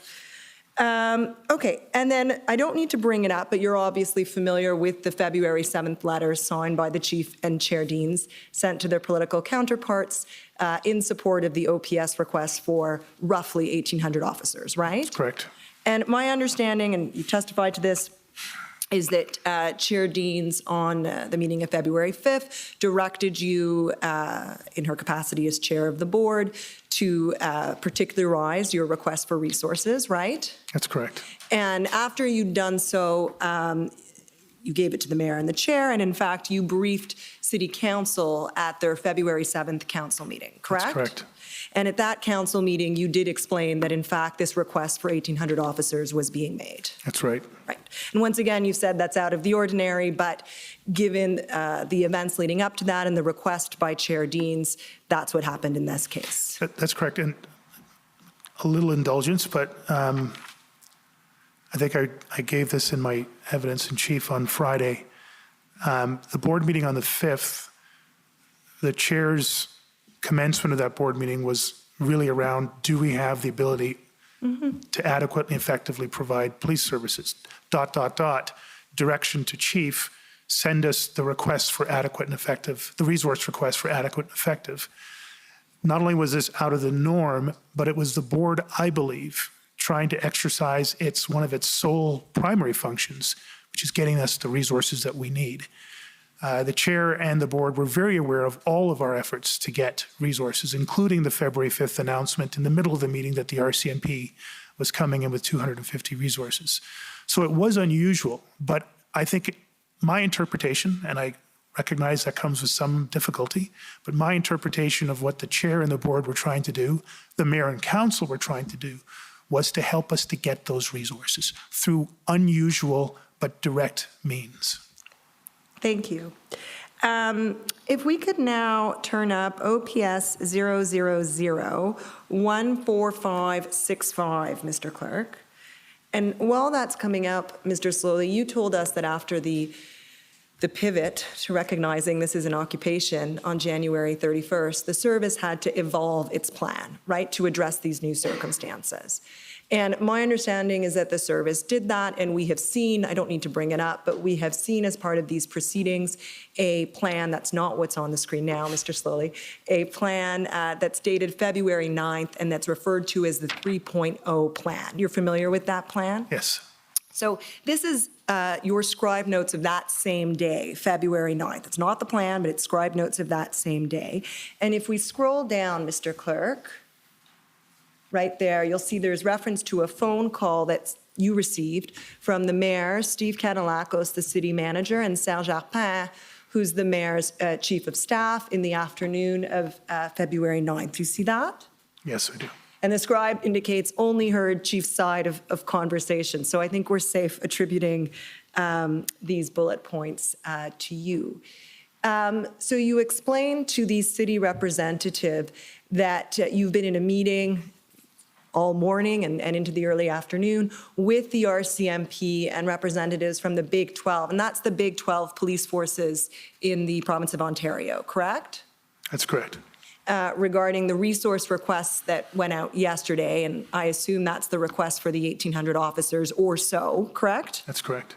And you say making progress, but we have not gotten one officer out of it, right? Yes.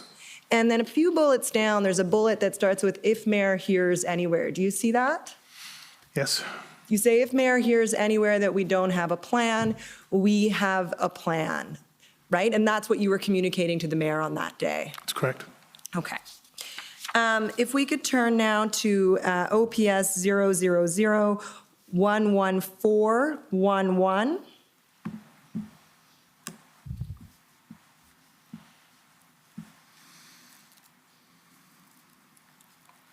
And these should be, yes, your scribe notes of February 10th.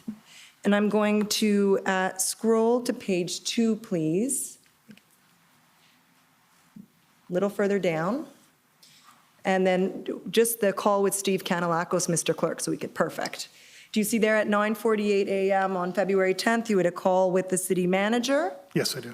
Right? And again, you explained to him, and it's the second bullet there, we spent almost 24 hours with OPP and Big 12, presented them our plan, right? That's correct. And although obviously the city would not have participated in that meeting, I assume that's a reference to the February 9th meeting that we've heard something about in these proceedings. Yeah, it would actually be the February 8th meeting out at RCMP headquarters, and then the carryover into February 9th at our headquarters. Perfect. Perfect.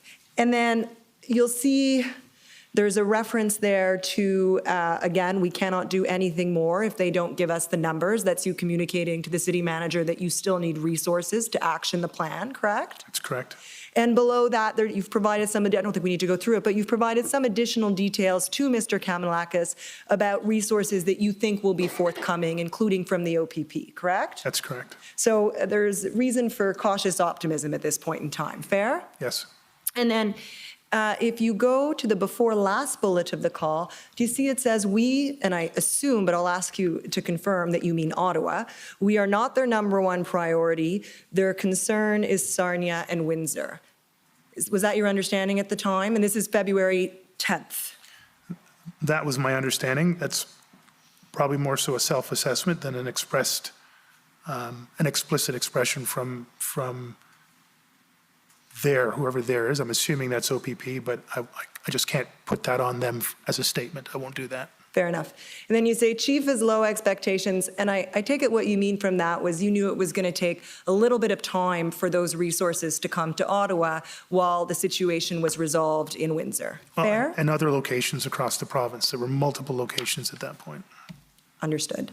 And one final document, if I may, Mr. Clerk, it's OPS 30-10373.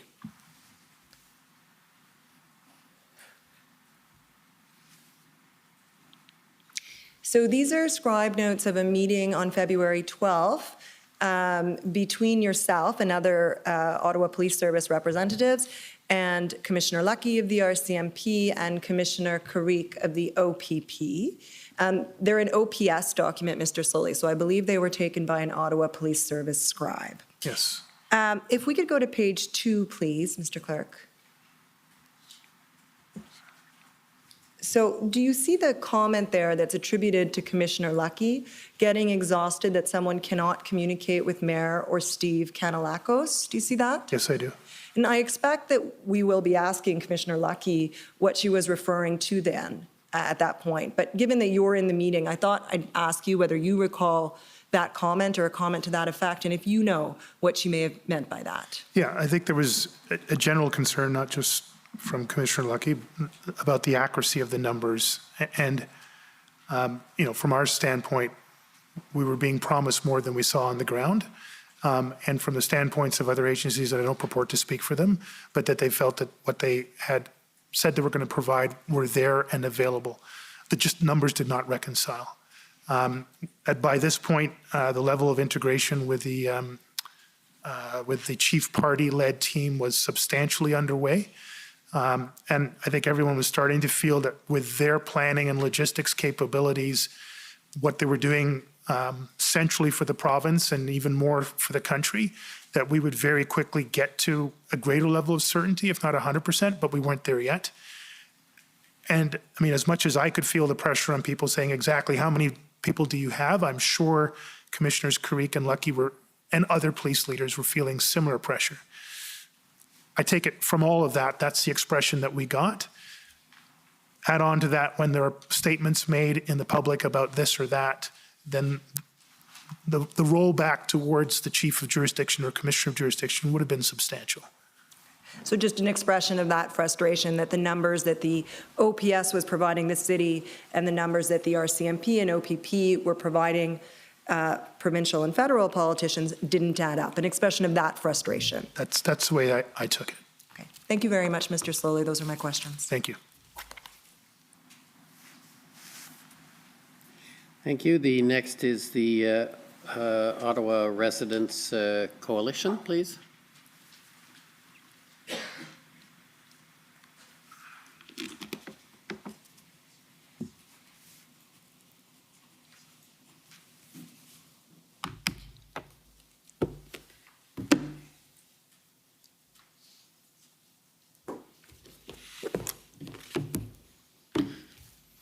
Good afternoon. Good afternoon. My name's Emily Tamman. I'm one of the lawyers representing Ottawa residents and businesses. And it's a group of community associations and BIAs who are most impacted by the convoy occupation. And I want to start by acknowledging how validating it is for our clients to hear you acknowledge on Friday and again today the significant harm and trauma that they experienced in the course of the occupation. You were asked on Friday by my friend, Ms. Rodriguez, for the commission, whether the streets of Ottawa were more akin to a family fun festival or a tinderbox waiting to explode. And you'll recall, unless I'm mistaken, that you didn't hesitate in expressing the view that it was more akin to a tinderbox. Is that right? That's correct, ma'am. And with just a little indulgence, if you don't mind. Again, I'm always mindful, I've said this before, about pejorative terms. The overarching sense was a tinderbox, but there were clearly elements in areas where it was less so and elements in areas where it was far more so. I want to be careful about that. I think there were some genuine people trying to do some genuine things, and there was a lot of disingenuous people doing very dangerous things. So I just want to be careful about pejorative terms, but overall the sense was a tinderbox ready to explode. For sure, and the residents wouldn't be attributing their experience to any particular individual or group, but that was the reality you'd agree that they were experiencing within their community. Yes. And so I take it then you'd agree with me that as early as January 29th, when you had the opportunity to walk around and witness for yourself what was happening, that there was extremely loud and prolonged honking? Yes. That there were spewing diesel fumes from idling trucks? Yes. Blockading of streets? Yes. threatening and antisocial or assaultive behavior, as you've described it, Yes. and a general sense of chaos and lawlessness. If I was a resident, yes, I would have that sense. Resident or business owner. Okay, and as the occupation dragged on and the significant trauma and victimization that local residents and service providers and city workers and businesses were experiencing were caused by a number of different things. And that would have included, again, the honking, the fumes. And I think you'd agree that also just living under the constant threat of potential fires and explosions as a result of fuel canisters being stored beside burn barrels and wooden pallets and fireworks, a tinderbox waiting to explode, as you described it. Yes, ma'am. And I believe you'd agree as well that there were a number of residents and workers and businesses who did experience harassment and intimidation by some protesters. Yes. And you've been very careful to say that you would never take away from someone's feelings. And so I take it then that you'd agree that there was a feeling among many in the Corps that they had been abandoned by their government and by their police. I understand that, yes. So I take it then that you would agree that enforcement activities in and around the red zone not only had value, but were actually quite critical for public safety. Absolutely, yes. And my friend from the Ottawa Police Service this morning put it to you that your interest was more about being seen to do something, and you disagreed with that, right? Absolutely. And that to describe them as small wins or a kind of pandering to residents really grossly underestimates the legitimate risk to public safety throughout that occupation, right? More than that, I think it disrespects the residents and businesses who are actively calling for that directly, indirectly through their councillors and through many other channels. Right. Now, my friend from the Freedom Corporation this morning put it to you that any and all complaints of criminality would be investigated and charges laid if warranted. And you agreed with that, but subject to the caveat that police had a wide discretion based on officer safety, right? And second caveat, that we would pursue those charges when they were more appropriate and safe to do so. Right.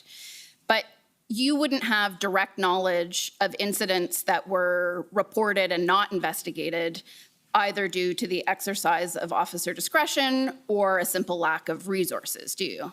Not to that level of detail. That was the general briefings that I was getting, but exact incidents and that, not to that level of detail, no. Okay.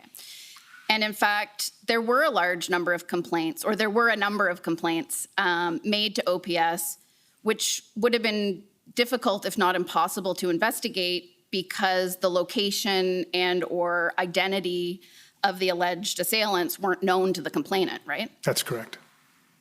And are you aware, or maybe you've heard in the course of these proceedings, that Councillor Mathieu Fleury made a report to the Ottawa Police Service regarding intimidation and harassment by protesters at his personal residence? Actually, I'm not aware. I was aware of something in relation to former Councillor McKenney, other public officials. Can't recall if I spoke directly to Councillor McKenney. I know I called another public official, a very high-profile public official who was receiving some type of threatening behavior. A lot of public officials received, including myself, received direct threats as a result of all this. And Councillor Fleury's evidence before this commission, in fact, was that he reported it to police and he never heard back from anyone about that complaint. So I think I put that to you as an example that, you know, there likely are unknown to you numbers of complaints that for one reason or another in a very chaotic environment were not followed up on or investigated. I would expect and hope that there would have been some occurrence taken, whether or not, meaning an occurrence taken of whatever the nature of the threat was from Councillor Fleury.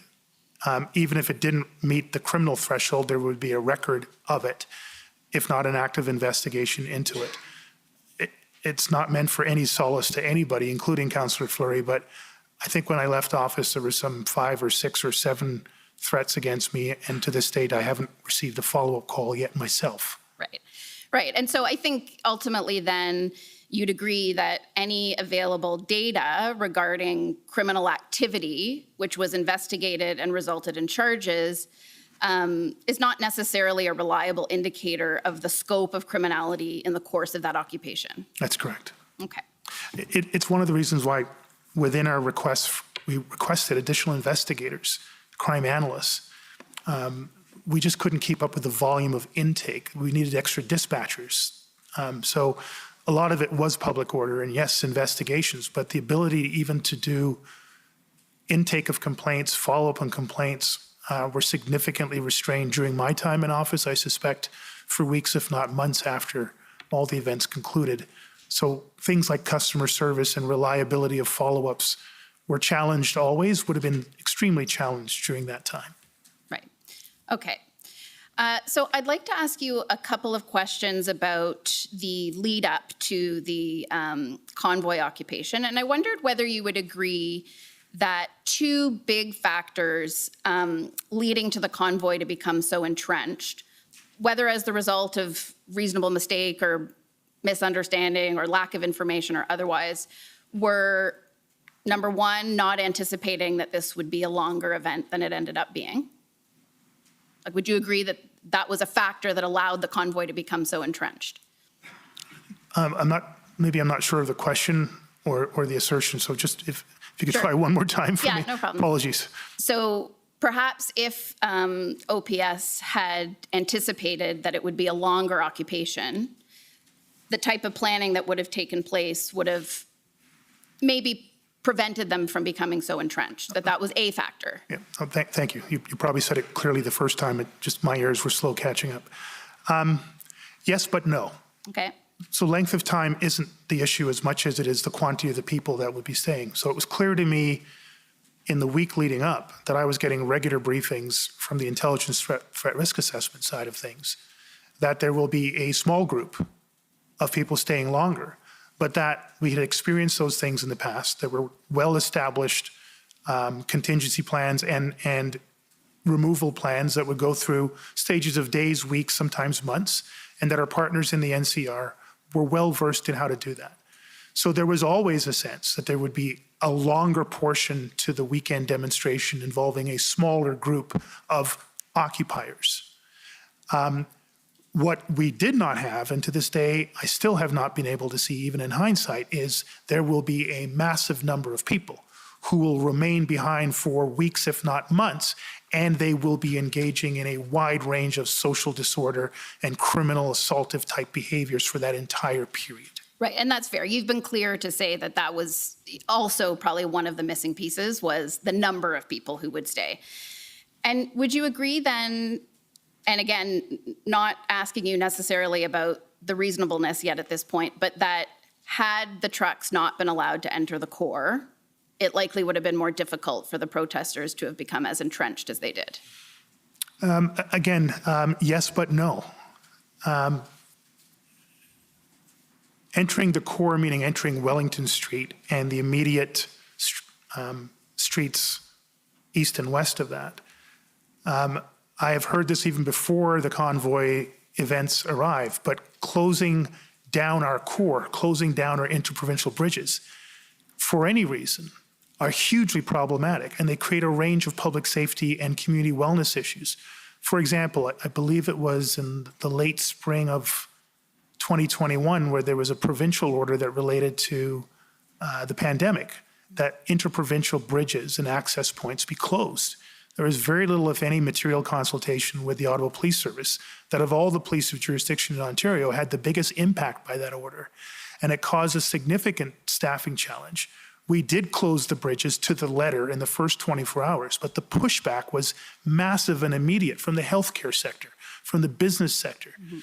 Closing things anywhere in the downtown core, anything in the downtown core, it's going to cause a range of public safety, wellness, and economic impacts on the city. The concept of closing the entire downtown core, I think you've heard from other witnesses, would probably use as many resources as it took for the public order operation. Some 2,000 officers would have been required to come in, mm-hmm. and it took the better part of a week and a half to get those officers here. So the assumption that if we had known we could have locked down the downtown core, it would have still taken 7 to 10 days to get that many officers in here to execute that plan. And then the impact on the city of Ottawa and the greater Ottawa-Gatineau area might have been greater than the public safety problem we were trying to prevent in the first instance. Okay, well, I appreciate that. And so, but do you recall at the January 26th special board meeting of the Police Services Board, where Mathieu Fleury, Councillor Fleury, asked you about the possibility of at least holding trucks to truck routes, and that you indicated at that time, or he says that you indicated to him, that you had received a legal opinion that the charter would preclude that activity based on your understanding of the expected public safety risks at that time? I don't recall, I recall the truck route comment. I believe my comment was in relation to the broader discussion, can we block the downtown core? Can we block them from coming into the city? And that was the context in which I gave my response. And again, if it was the 26th, I would have already had my legal advice from my general counsel. And by then, I think the 27th was when we requested external legal advice, which essentially supported the same position. And when you say external legal advice, are you referring to OPS Legal Services? OPS Legal Services sought external legal advice to bolster their own opinion that they'd provided internally. Not to bolster, but to validate one way or the other their own opinion internally. Okay, but there doesn't seem to be any record of that internal opinion. Is that fair? I'm not aware, but that was a question I asked of my own general counsel. And you recall asking that question? Yes, I do. Okay. I'm going to just bring you to some of the other evidence that we've heard and get you to comment on it. So Deputy Chief Bell testified that he believed that Ottawa Police did have the authority to stop vehicles entering into the city, but that because the service had successfully managed vehicle convoys in the past, it wasn't viewed as necessary. I'm not sure if you're aware of that. I don't recall his testimony in that way. Yeah. So I apologize. No need to apologize. And my review of acting Deputy Chief Ferguson's evidence was that she couldn't recall whether a legal opinion had been sought, but that like Deputy Chief Bell, based on decades of past experience managing events, OPS believed it had the capacity to manage trucks in the core. Again, I've watched much of their testimony. I just can't recall those specific elements. But is it possible, do you think, that you never did receive a legal opinion before January 28th, and that in fact the question of whether to stop trucks coming into the core never arose? I wouldn't have gone to external counsel unless I'd started with my own counsel first. Okay. Okay, so I'd like to ask you, just going to move on to another topic then, if you don't mind, sir. You had a discussion this morning with one of the council about the role that Navigator played in the course of your managing of the occupation. And if I could just ask Mr. Clerk for you to pull up a document, please. It's OPS 405912.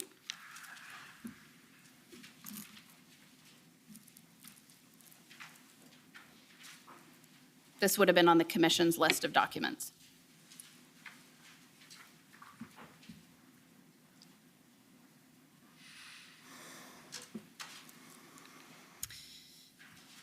And if we could just go back down to the start of the chain. Okay.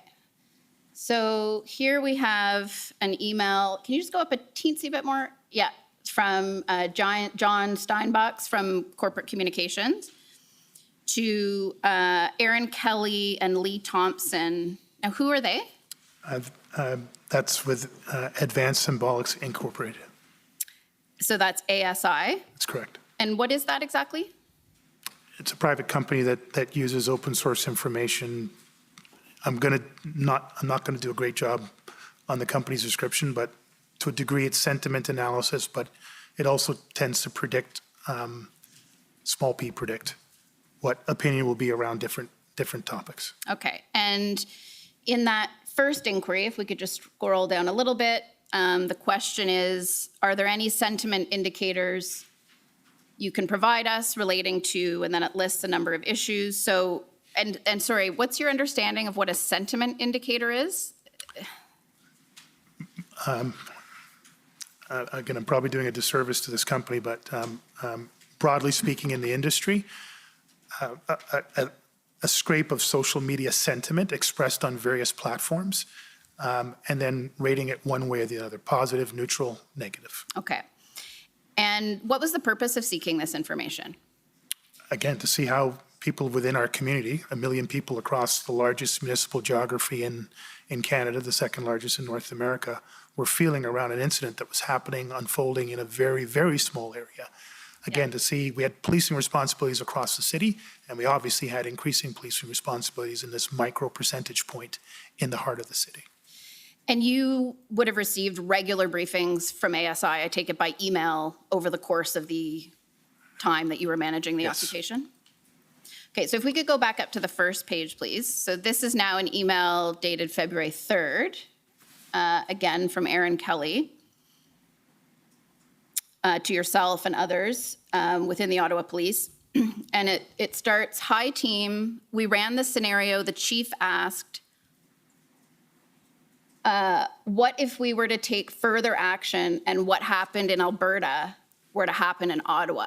So what did you mean when you asked what happened in Alberta?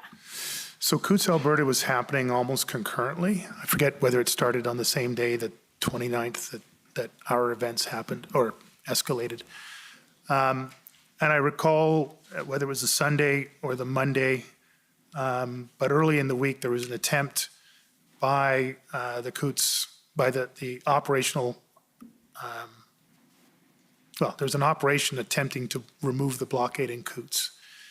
And I could see just from mainstream media, and I believe I got a briefing later on from Commissioner Lucky, that it wasn't successful, that literally within minutes, what looked like a well-planned and well-staffed exercise was frustrated and failed within minutes by a wide variety of countermeasures, whether they were planned and exercised before, or they were just done in the spur of the moment. And my concern was that if that was on a 2-lane highway in a very rural part of Canada with no other buildings on sides of the road and no density and no school zones or anything else, a much smaller footprint of vehicles and protesters and a proportionally much larger amount of available resources, if it failed so quickly, then any effort that we would do here could be extremely dangerous. So it was in that context that I asked that question. Okay, so you're asking for their assessment of what would be the impact on public sentiment vis-a-vis the Ottawa Police Service if there were to be a failed operation to dismantle the convoy or to... Yeah, I don't know if I put the emphasis on the failed, but just on the operation as a whole. Okay. But yes. Okay, fair. And so Aaron Kelly then goes on to say, having undertaken that assessment, currently under 10% of people in Ottawa are experiencing deep concern about how the trucker convoy is being handled. Most of these people are downtown. That wouldn't be surprising to you, right? That the people the most concerned were the people that were experiencing it. If you were to take an Alberta-type action, you would get a 10% lift in public opinion from Centertown residents because they're happy you took action. But you would take a 50% hit from residents in other parts of the city who are currently not expressing any concern with the situation. If things went south, like in Alberta, then they would blame the Ottawa Police for the misstep. So why would it matter what the sentiment indicators were for residents unaffected by and unconcerned about the Freedom Convoy? It really didn't matter to me at this point, to be honest. I'd already had my meeting on February 1st in Canada with the public order commanders. The level of effort that we would have, the scale would be, as I said, somewhere between the 700 range to the 1,000+ range to even begin to contemplate an operation that happened in Coots. So, I mean, I don't want to say it was too little too late. Whatever modeling was taking place here, it really was immaterial. The situation in here just required a scale that we couldn't contemplate a similar operation. So the circumstances on the ground were just changing so rapidly that you weren't even really contemplating an Alberta-like intervention by the time you received this analysis? Yes, and importantly to the point I think you were making, and if I get it wrong, I'm sure you'll correct me, but understanding, we brought in ASI to understand the budget implications. That's the original contract of ASI, was around the almost year-long budget debate that happened throughout 2021, in which case the budget expectations and needs of a farmer out in the outskirts of Ottawa was as important as a condominium dweller or a business owner in downtown Ottawa. But in terms of, to your point, the people that were most directly impacted, traumatized, victimized, were the people living immediately within the red zone or around the red zone. And so while it was somewhat interesting to know how people felt more broadly, the victimization was happening in a micro location, and the risk was happening in a micro location. 98%, 99% of what we were dealing with was within 1% of the geography of the city. And so it was an interesting exercise. It didn't prove fruitful, and the scale of the operation that ultimately was required made this a rather less than productive exercise. But you did continue to get updates from ASI throughout, kind of gauging. So in fact, if you scroll up to the very top, please, Mr. Clerk, you'll see, anger against OPS is down 10% from yesterday. You're trending in the right direction. So, I guess what I'm asking is, do you see why some residents might be concerned that there was a preoccupation with almost a PR matter when, they were going through something really tough? Absolutely, I can see why. And as I've said, Commissioner, to you and others, public trust is a direct equation to public safety. And what might look like a PR exercise to some is as rudimentary an attempt as we could in the crisis that we were having to get a sense of where public trust lay. I could look at crime stats up and down, but I can tell you can actually have crime going the wrong way and public trust going the right way. For instance, underreported sexual assault and domestic assault. When you can win public trust, what happens is you get an immediate spike in reporting. Right. And so sometimes a crime trend up is an indication of public trust up. And I've learned that over the decades in policing. It's important to keep an eye on trust indicators as much as it is important to keep an eye on crime or victimization indicators. They are necessarily coupled. This was our best effort in the middle of a crisis to try to do some of that, but it was by no means a perfect effort. It was quite imperfect, as you can see. Okay, understood. So just one last area I want to ask you a few questions about. In your testimony on Friday, you indicated that misinformation and disinformation caused a number of are causing challenges as far as policing is concerned, right? Yes. And you agree, and I believe you agreed on Friday, that there was a perception in the public that there were elements within your police service and other police services who were sympathetic or even supportive of the Freedom Convoy. Yes. Right? But if I understood your evidence correctly, it's your view that the public perception in that regard was based on misinformation or disinformation. No, I wasn't that black or white. It never is in my world anyway. No, I think legitimately there would be within communities that were directly impacted and those that were literally within line of sight would question a lot of things, again, without having background information or other context, would question those things. I know that there were complaints coming in, and every one of those complaints that came to my attention were assigned to our Professional Standards Bureau for a review, and any one of those reviews that showed misconduct were then assigned for proper investigation. During my time, I suspended one officer. I don't know what the status of that case is right now. So to any extent where there was a reasonableness to a complaint around not sympathy, but actions that in any way undermine our ability to keep the city and the community safe and bring about a successful, safe outcome, we took documented, formal, measured actions. Okay, and I appreciate that more detailed and nuanced answers, because certainly I think your evidence on Friday might have left the impression that you rejected completely that any high five or selfie or fist bump could be anything but a calculated effort at de-escalation. Well, and so that's not your evidence. I appreciate the chance to clarify that with some subtlety. The majority of it, I believe, were genuine officer efforts to keep people calm and situations calm, but I can't rule out that some element of that at some point could have been more nefarious. Okay, well, I appreciate that. And you're aware then, I take it, of reports in the media, and you may even be aware of this from your own tenure as chief, that there are at least 24 current and former members of the OPS who have been identified as donors to the Give, Send, Go campaign that was raising money to support the convoy occupation. I've seen some media reports, but that information wasn't available to me during my time as chief. And are you aware of recent media reports that there's a review by professional standards into a member of the OPS intelligence unit, Sergeant Chris Keys, who authored a pre-convoy intelligence report that expressed sympathy to protesters against COVID-19 public health mandates, described the convoy protesters as mainstream and holding opinions that are, the views of the silent majority of Canadians. Are you aware? Have you read any reports of this? No, I haven't. Okay, and there is a document in the disclosure, that particular report that has been reported in the media as raising concerns about a perceived double standard between how left-wing, or as Keys describes them, professional protesters, and characterizing this particular occupation as more of a grassroots, real, authentic movement. Were you aware of any sentiments of that nature among your members in your time as chief?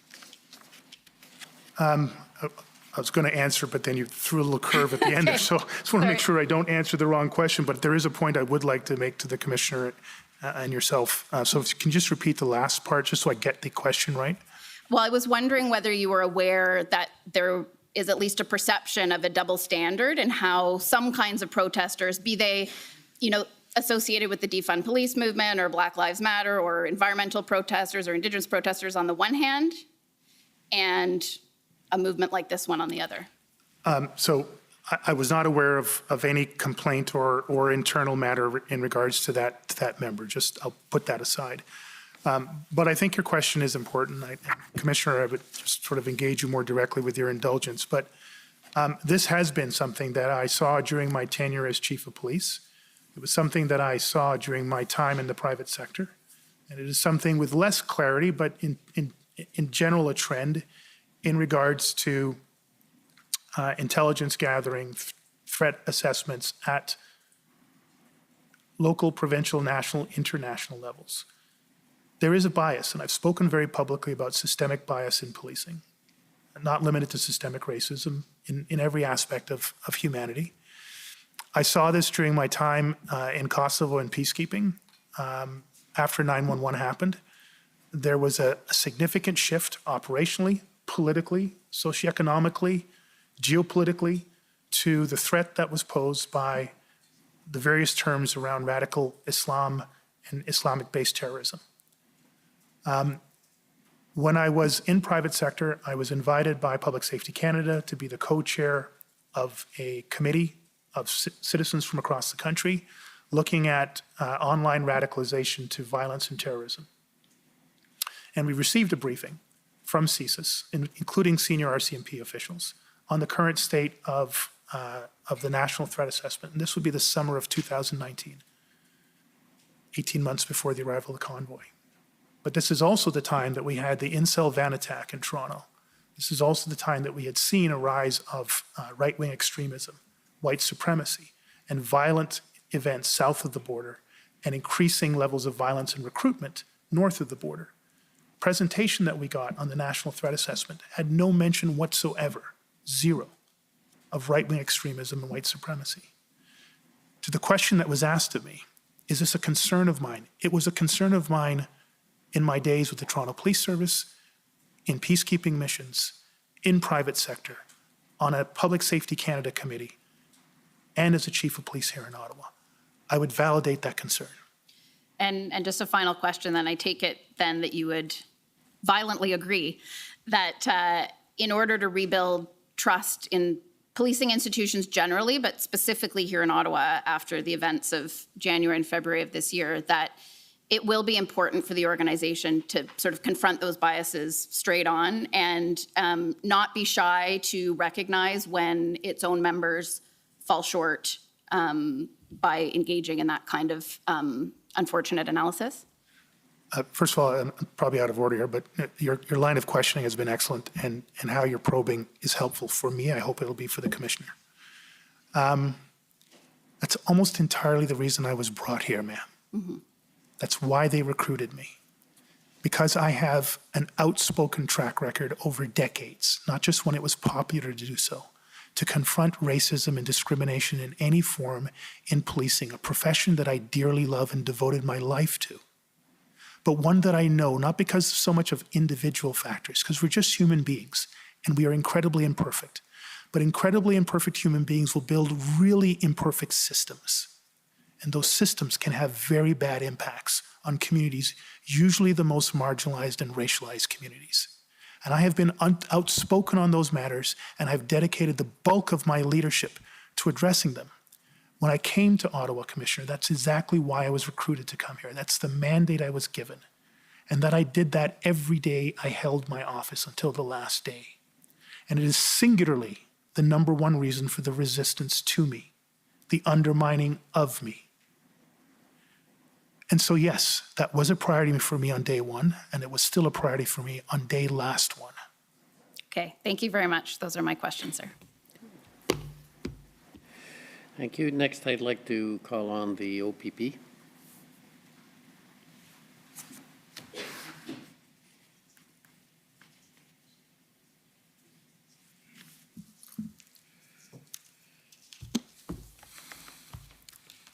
Good afternoon, sir. Chris Diana for the OPP. Good afternoon, sir. Just a couple of topics that I'd like to discuss with you. The first one relating to OPP assistance that was received by OPS during this time. As a general proposition, I'm sure that you would agree with me that the OPP provided a significant level of assistance to the Ottawa Police Service from the beginning to the end of the convoy's, plural, presence in Ottawa. Yes, sir. And even before the convoy arrived, the OPP was already offering to provide assistance, correct? Yes, sir. Now, we've seen text messages between you and Commissioner Kariq. Is it fair to say that you communicated with the Commissioner Kariq almost every day, if not every day, during the course of late January until the day you left? Yes, sir. So we can go, please, to OPP 4586.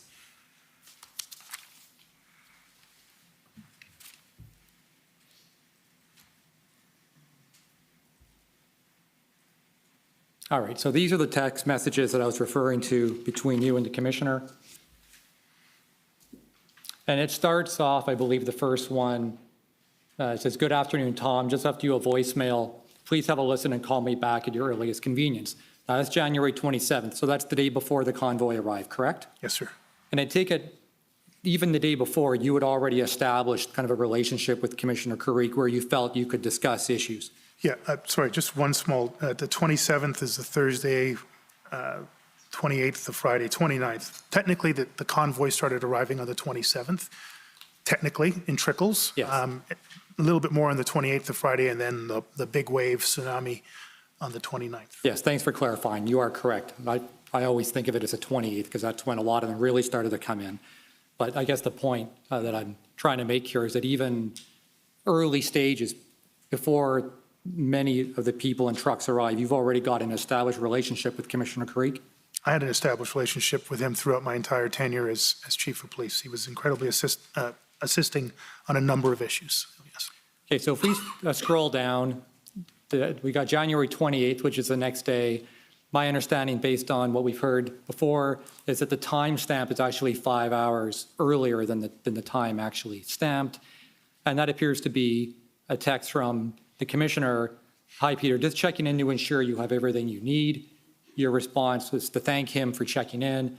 And your response is, as it says, "All good right now. We greatly appreciate the public order support. Please also keep the intel coming." That's on January 28th, correct? Yes, sir. All right, and so you're at this stage happy with how the OPP has stepped up and offered that kind of assistance as well as the intel? I very rarely use the term happy, but I am very satisfied. Yes, fair enough. For that first weekend, we've heard evidence prior that the OPP provided frontline officers in addition to public order unit members. Is that your understanding? Yes, although in fairness, I now understand the POU were not underneath our incident command, but they were certainly within the theater. Yes. If we go down to page 3, we're looking for the time that's stamped February, so this is February 4th. We're looking for the time that's stamped 11:07. There we go. So this is to situate you, sorry, this is February the 4th. It says, Peter, over and above the number of people we have supporting, checking in to ensure you are receiving the level of support and counsel you were hoping to receive from our POU, CIC, and PLT command group that is contributing to your concepts of operations and planning process. Scroll down. And you've asked for a quick call. Scroll down again. Okay, and so he was available at your convenience. So again, on February 4th, we're a few days into this now, the commissioner is again reaching out by text to make sure you've got everything you need, correct? Yes, sir. And that's consistent with how the commissioner was available to you throughout this time period. Yes, sir. All right, can we go to another document? I'm going to go back to this one eventually, but let's go to OPS 7455.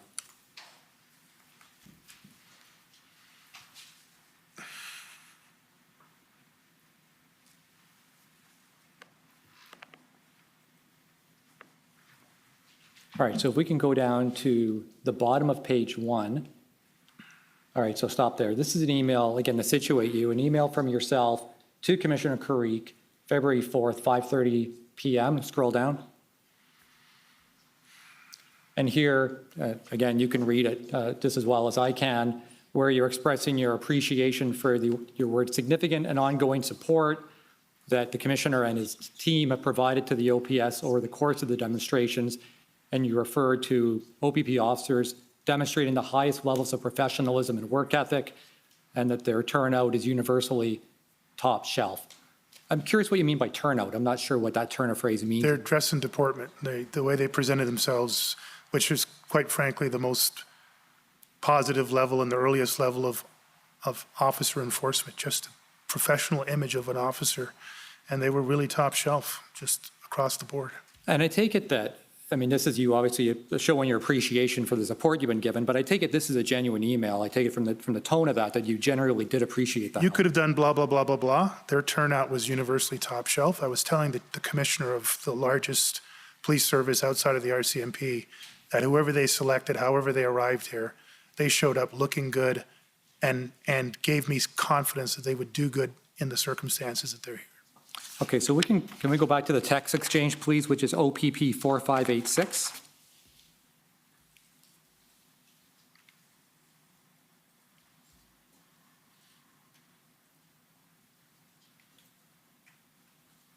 And let's go to page 6. So we're looking at, if you scroll down a little bit, we're looking for February 7th at the time stamped as 10:58. Right, so it says, hi, Peter, at your convenience, can we connect regarding operationalizing the request for additional police resources that the province received from the mayor? Thanks. Do you see that? Yes, sir. And your response, hello, Tom, I've consulted with Deputy Ferguson and the resource planning team will be established within the current OPS incident command. Inspector Palmer will be the correct or contact point for your OPP team.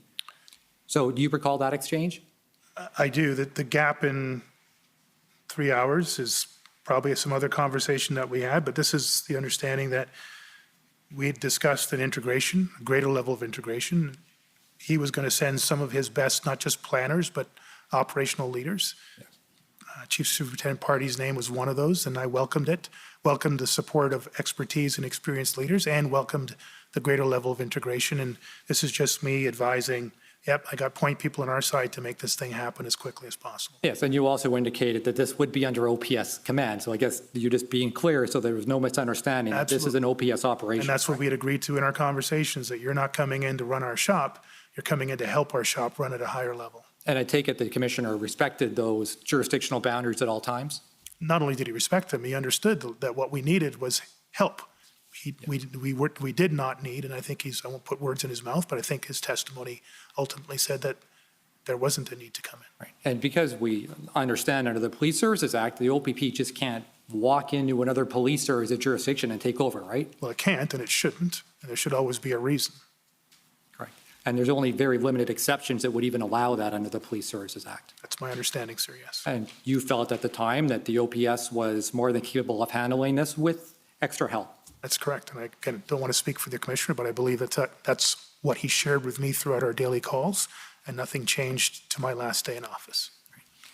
And in addition, and I don't need that document any further, you're probably also aware that during this period of time, the commissioner also chaired various calls almost every day with Big 12 or OACP to help coordinate further resources, correct? Again, that was a phone call that Commissioner Creek and I had, I think it was the first weekend, a suggestion that I had made that we have some sort of a convened group of police leaders. I think I was focused mostly in Ontario. And as Commissioner Creek would often do, he said, you know what, let's get on that. We'll run that for you, Peter. You're busy. And then what he established was more than I requested and grew in a relatively short period of time.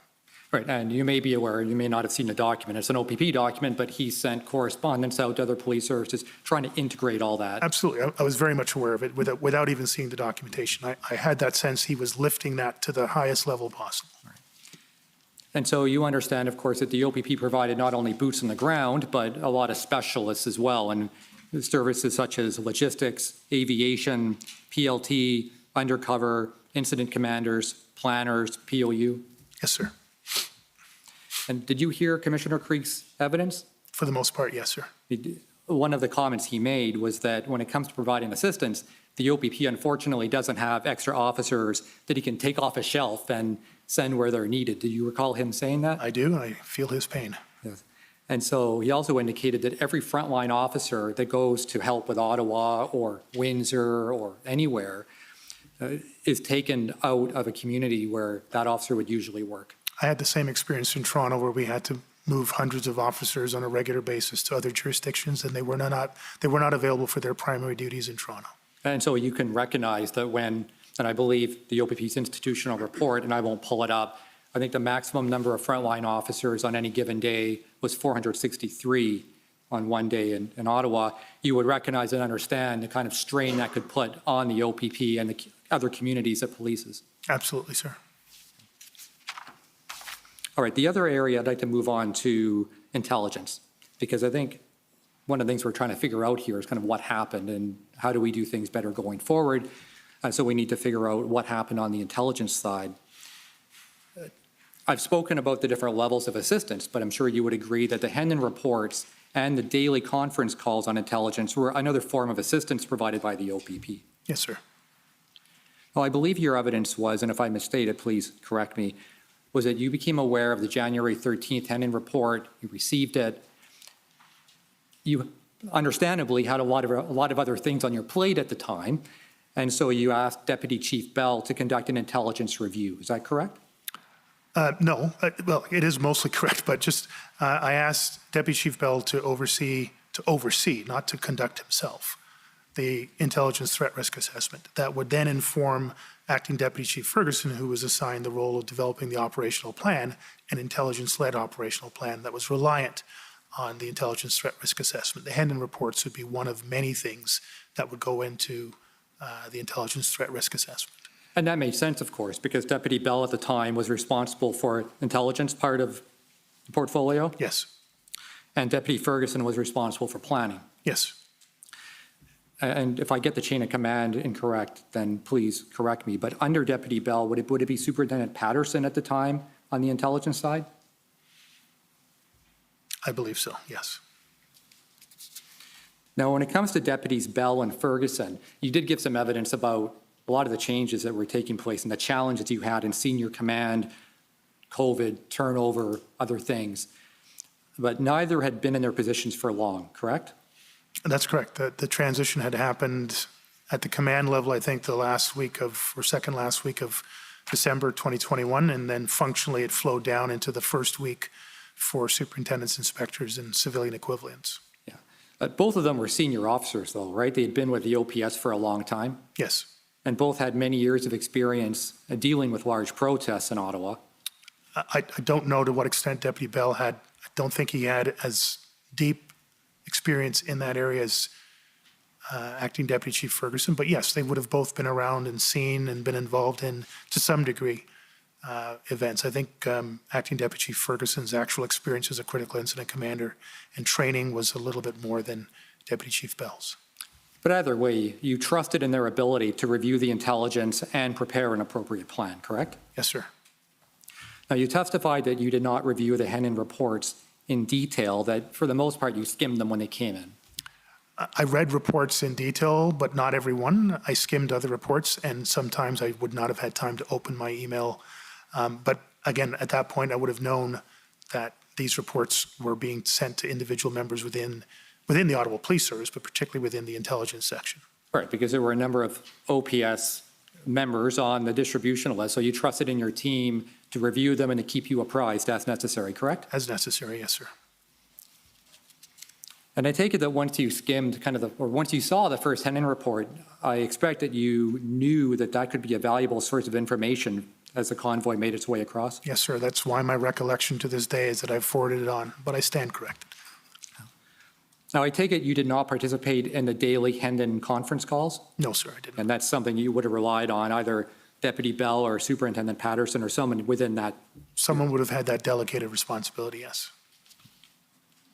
Now, you testified that it was your expectation that this would primarily be a weekend-long event, correct? Yes, sir, with a small group remaining behind. Right.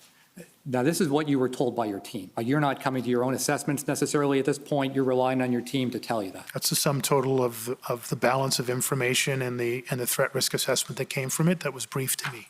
Right. And so I believe in your witness summary, you indicated that you were advised by Deputy Bell that he expected the vast majority would leave at the end of the weekend or shortly thereafter. Yes, sir. Did he tell you, and this is where I just want to get into kind of your own personal awareness of what was in the Hendon reports, kind of when you knew.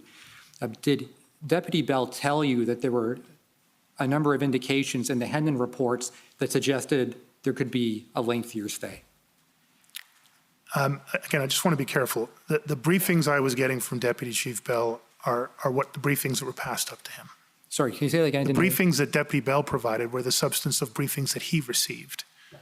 So I just want to be careful. He's not the intelligence commander. He's not the OPS's version of Superintendent Morris. Right. Just to be clear. No, that's good clarification. But you're hearing it from Deputy Bell, and Deputy Bell can kind of speak for himself as to where he heard it or who he heard it from or who briefed him. Absolutely. You're hearing it from Deputy Bell, correct? Yes, sir. And so my question was, did Deputy Bell inform you of some of the warnings in the Hendon reports? I don't have explicit recollection of explicit lines from the Hendon report, and nor would I expect. I would expect and received briefings that said, on total, the balance of what we're getting, here's what I'm being told in totality, as opposed to there's a line in the Hendon report that says X, there's a tweet that says Y, and there's an Instagram video that shows Z. What I was getting was a roll-up briefing not attributed to the exact data source where it came from. Did we at some point discuss explicitly the Hendon report or reports? Probably, but at a macro level, at an aggregate level, as opposed to a line-by-line detailed analysis and whether or not all of that added up to X. I was getting briefings in the sum total of balance of intelligence information available. Right. Because ultimately, as a chief, you need the higher level, right? So you don't necessarily need to hear the details. You need to hear from Deputy Bell, who needs to hear from his people, look, this is going to be a weekend event, or this is the sum total of what the problems could be, correct? Yes, sir. And so, but Deputy Bell, again, just so I understand this, your understanding was this would be a weekend event, and was that kind of the summation of what you were told by Deputy Bell? Weekend event with a small group that would be remaining behind with some level of occupying, but nothing that we had not seen in previous events. But he did not say, look, we think this is going to be a weekend event, but there's some indications that suggest it actually could be a long-term event. Okay, so we looked at the range of what, I was getting a briefing on the range of what this could be. And yes, there were certainly in some of those briefings, this could be longer term, but the sum total of it came back to the consistent briefing of the threat risk assessment. multi-day event, primarily over the Saturday, Sunday, smaller group remaining behind, something that we've dealt with in the past. That's what we're planning for. All right, and I'm going to ask if you, at the time, and this is Sorry, and I apologize, I am interrupting you, but Don't worry. there was the other end. This is all a overblown social media thing. This group may never even make it here. If they do, it could be a relatively small thing. We never cancel anything out, but the aggregate of the assessment landed where we were. No, but were both possibilities being given as kind of equal probabilities that it might be, it's equally likely they're here for the long term and equally likely they're No, not coming at all? and in fairness, no, I don't think there was an algorithm attached to that level of sophistication. I'm not sure exists anywhere, but it certainly wasn't the level of detailed and mathematical equation that you may be of indicating. But I was given a reasonable overview of the reasonable spectrum around which it could be, and then an assessment on the balance of probabilities, what it was planned to be. All right, so what I'm trying to understand now is, again, and I know you were briefed, and then that was a primary source more than your own review of the Hendon reports, correct? Yes.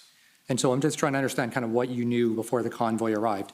Did you know, for example, that the reports indicated that there was no exit strategy? I believe I saw that at some point in a Hendon report. But again, I just want to be clear.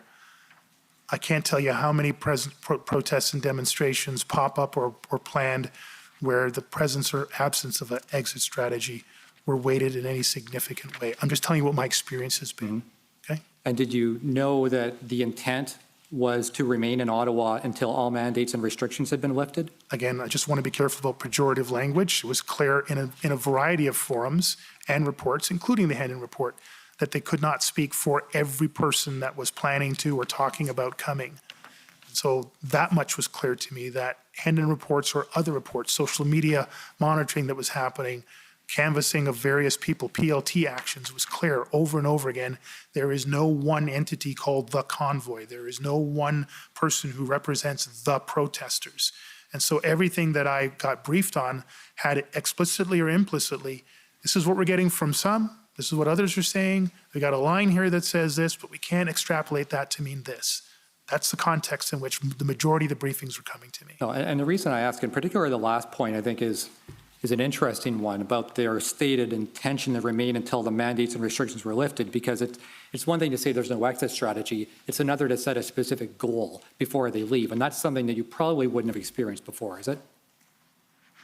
No, actually, many demonstrations, 76 days straight in front of the U.S. Embassy when NATO was bombing in Yugoslavia. We're not leaving until the war's over. I mean, you can stand on a corner here and watch somebody draped in a Ukraine flag. I'm not leaving until the war's over. So that's a relatively common, the Tamil events in Toronto and I believe here in Ottawa all had that sense. We are here to support what's going on over there, and we're not leaving here until over there is better or completed. That's a pretty regular item.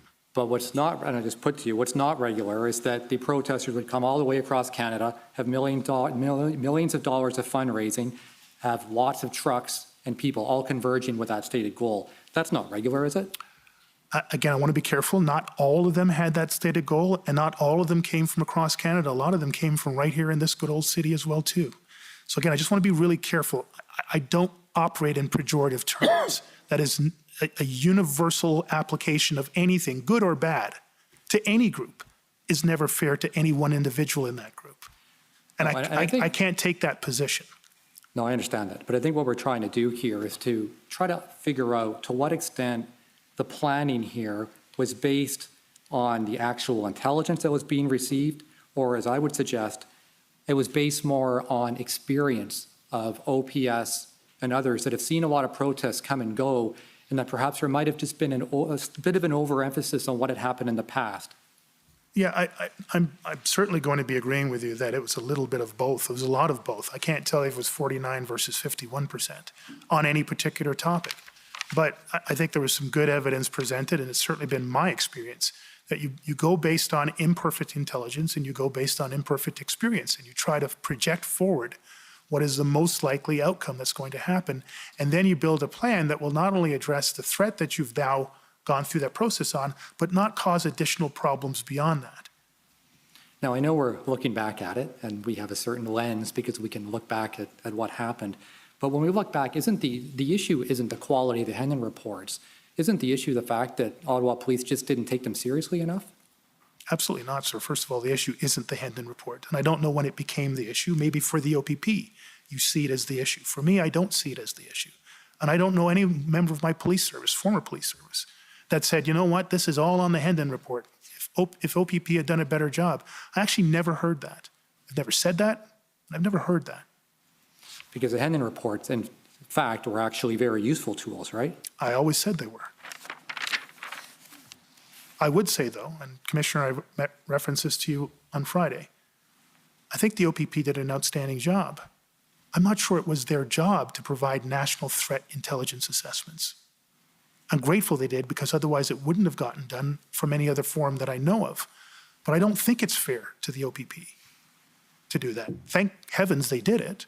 I just don't think it's fair to them. It's a structural deficit that the OPP did their best to fill.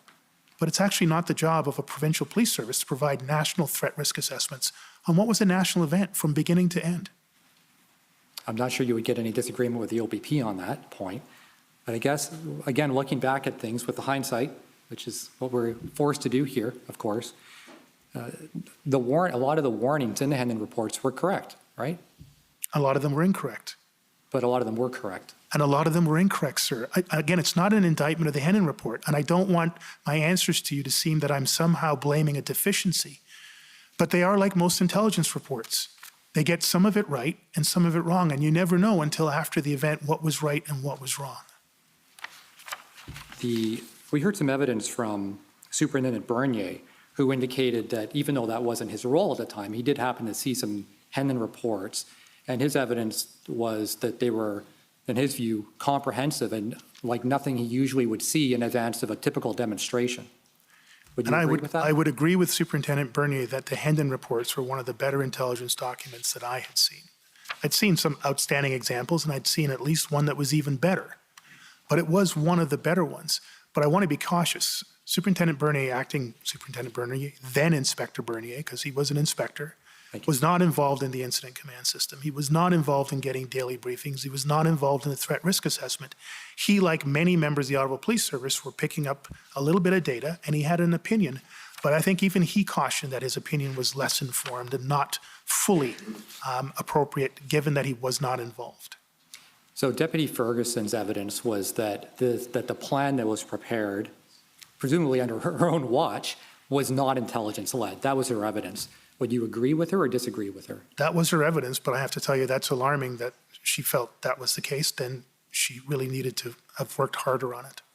So again, just to get the answer, you would disagree with her then on that point?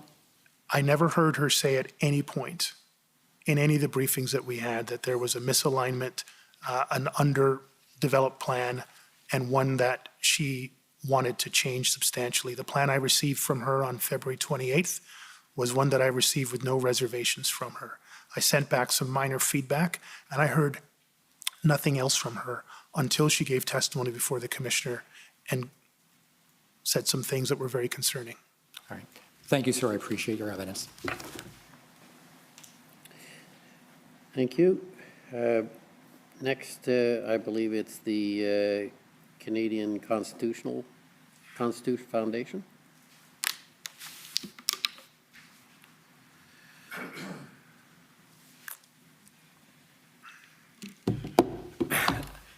Mr. Slowly, good afternoon. My name is Sujit Chaudhary. I am counsel for the CCF. I'd like to begin my questions to you by returning to the theme of your conversation with my friend, Ms. Nygaard, from the Government of Canada. And I think that my recollection is that you agreed with her that there was no need for the OPS, or for that matter, for the City of Ottawa, to reach out to the OPP or the province first before going to the RCMP for assistance. It was perfectly appropriate for the OPS to go to the RCMP directly in parallel with outreach to the OPP, because Ottawa is the seat of the federal government and of federal institutions. Up until the last comment around the seat of anything, my comments were exactly that. At that time, I was trying to get resources from any source, and I didn't have a priority in my mind as to what sequence I should go through. I was simply actioning a series of requests to agencies that were large enough and near enough to provide immediate resource relief to what we were facing at that time. Good. So let me take you back to when you dramatically increased your request for resources. And I'm speaking here of the February 7th letters, one sent to the province, one sent to the federal government. I'd like to focus on the federal letter, if I may. So it was a letter from Chair Deans and Mayor Watson to Prime Minister Trudeau and Minister Mendocino. And I won't call it up because we've seen it a number of times, but it's true. Is it true that in that letter that was based on your advice, that a request was made for a total of 1,800 additional officers from other police forces in Canada? I believe the number was 1,790 and change. 1,800 has become the rounded number. And some 100 of those resources were civilian. But yes, substantially, yes. And is it true, approximately, that about 1/3 of that number was to come from each of the RCMP, the OPP, and other municipal forces? I never put those restrictions on there. I've never heard those numbers, those divisions of responsibility until you've just put it to me now. But Mayor Watson put it that way to Prime Minister Trudeau. In the letter? No, in a phone call with him on Friday. I have no idea what that conversation was, sir. Well, and so how many RCMP officers did you wish to be deployed from that 1,800? I never put a percentage or a number against it, sir. Okay. So, Commissioner, I'd seek leave to pull up the interview summary for Minister Bill Blair and to show it to Mr. Slowly, if I may. Okay, well, that's unusual. Is there any objection?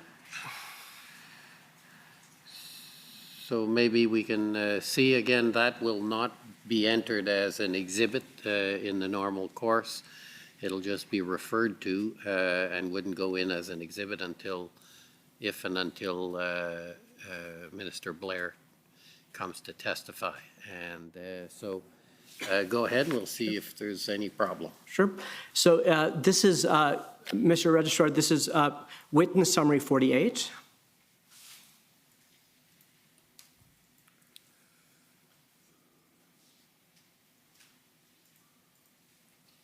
And could you please go to page 5?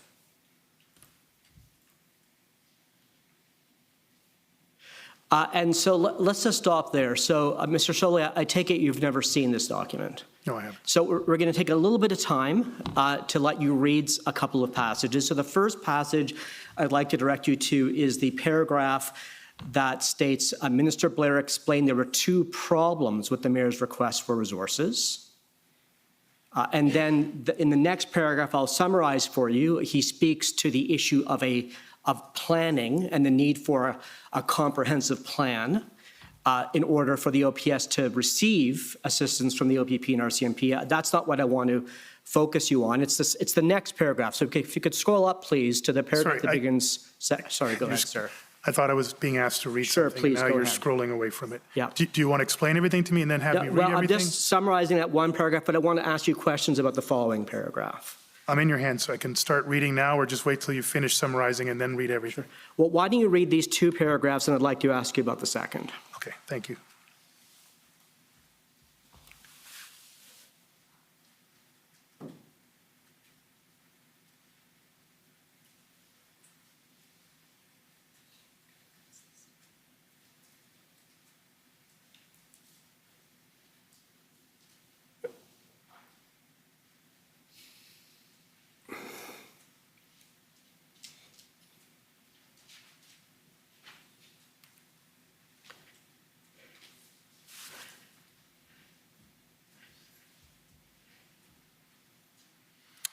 Okay, I've read as much as what's on the page here. So I want to ask you some questions about that second paragraph. So Minister Blair, would you agree that in that paragraph he makes 2 points? First, that in his view, the OPS was required to go to the OPP first before requesting assistance from the RCMP. And second, that the Police Services Act requires the OPS to go to the OPP first before going to the RCMP. What's the question? Sorry. So do you agree that that's what he says? It's a bit confusing because in all my times in the Toronto Police Service, when he was a chief, that was never the case. Okay, well, I want to ask you some questions about that. So before we get there, I want to talk about and ask you some questions about the tripartite meetings that took place on February 7th, 8th, and 10th. And if you were at two of those meetings, February 7th, where you came a little bit late, and February 8th. I was at, I think, 4 or 5 of those meetings. So Mr. Solly, I'm sorry, in the course of the commission's work, we've referred to 3 of those meetings, 7th, 8th, and 10th. So let me focus your attention on those 3 or That's those fine, 2. but I was at far more of those meetings. Sure. But So let's go to, if we could, Mr. Registrar, if you could please call up the readout for the February 7th meeting, and the document is PBNSC CAN 2335.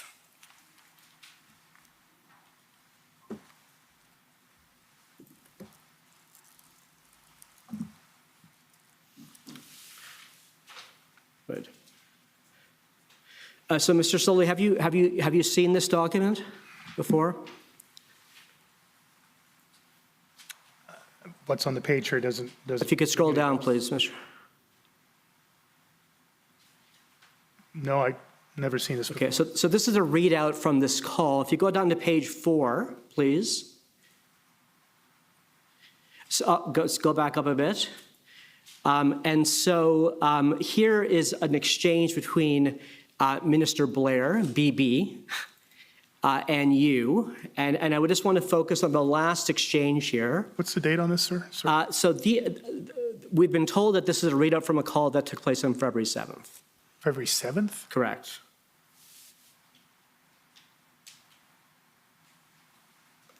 The only recollection I have of a direct conversation with Minister Blair was on the last weekend. But I may be wrong, so sorry, continue on. Well, let me ask you a question based on this evidence. Sure. Yeah. And so there's an exchange here at the end where you discuss how you have great respect for former Chief, now Minister Blair. And Minister Blair says, "We are working to provide the city with the resources you require.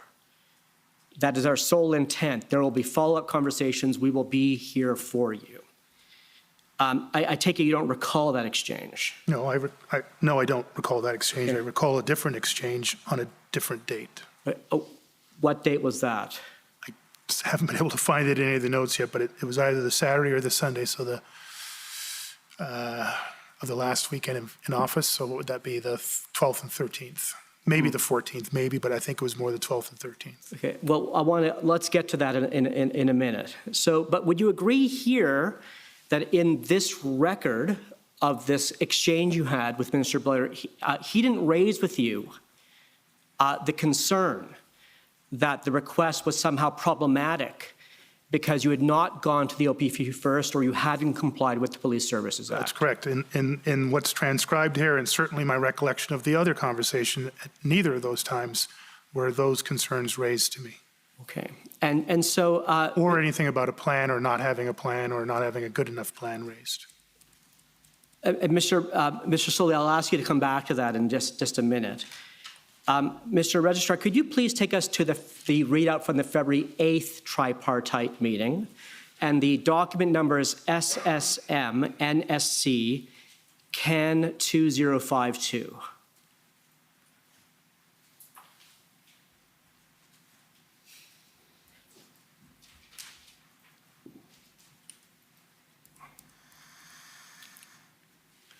And so, Mr. Solly, do you recall participating in this call?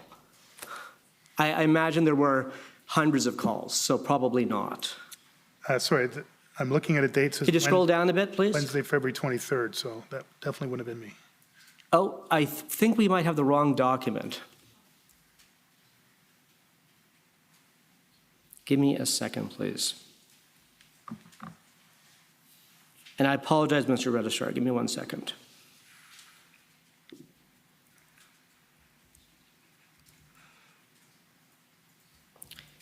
Commissioner, I have a request. When are we due for a break?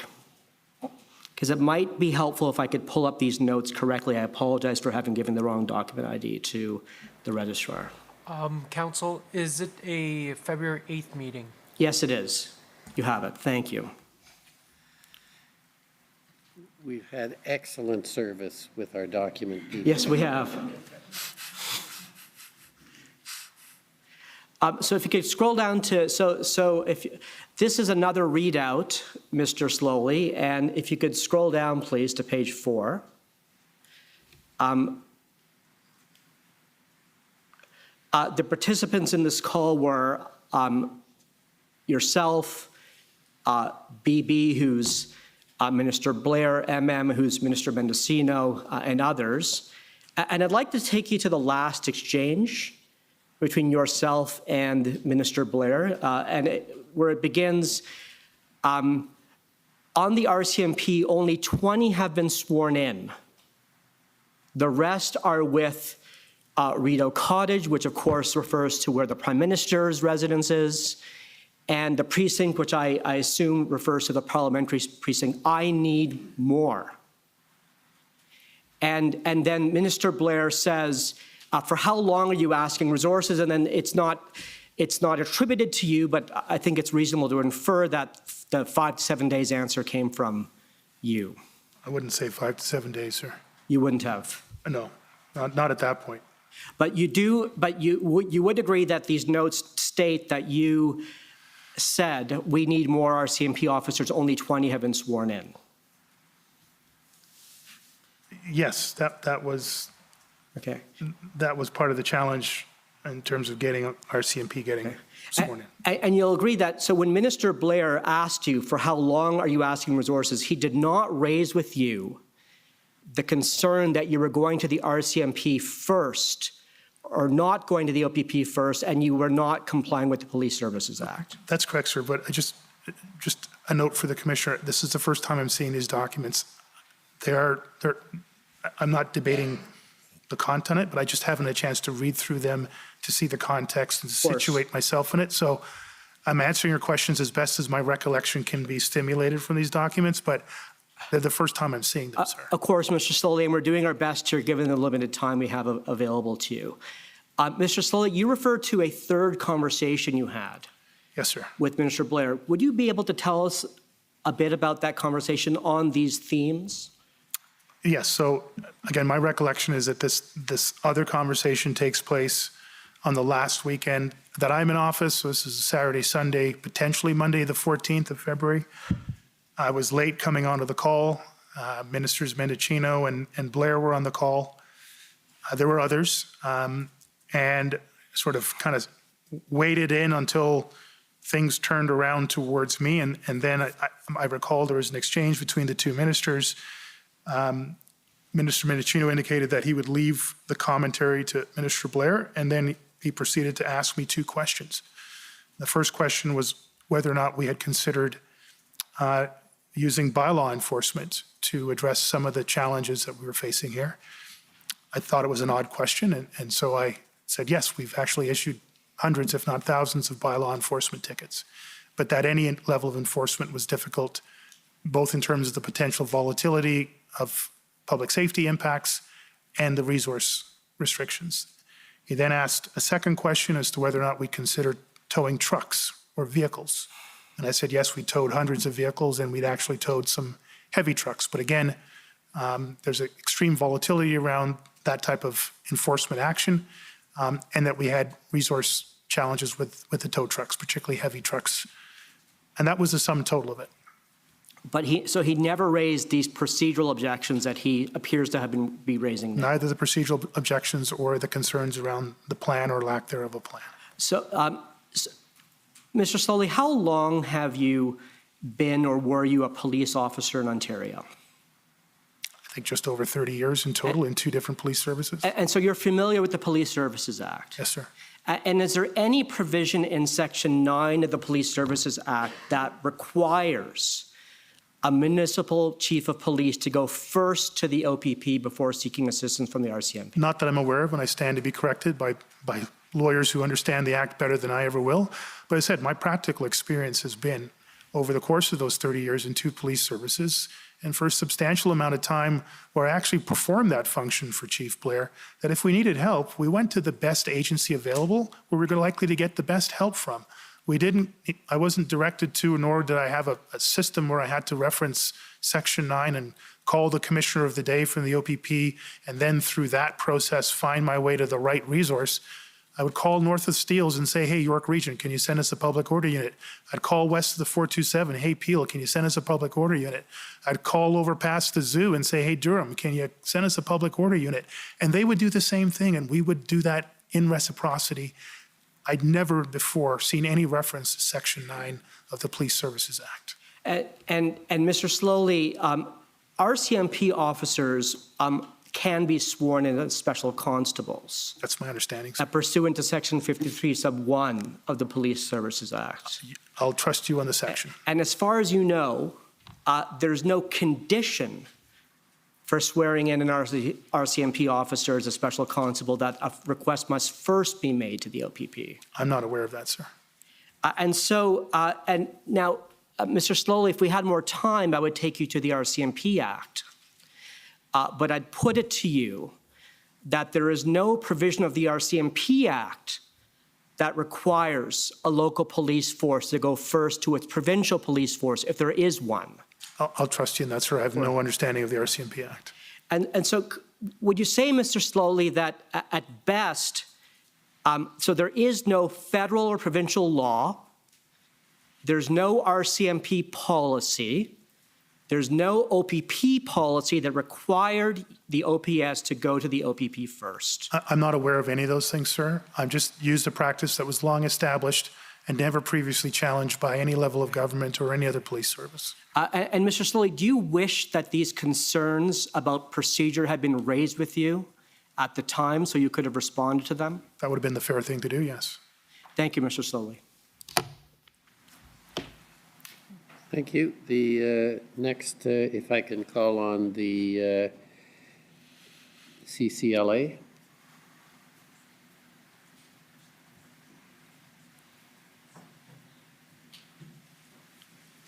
Good afternoon, Mr. Slowly. I'm joining you via Zoom. Can you hear and see me? Good afternoon. I can see you, yes.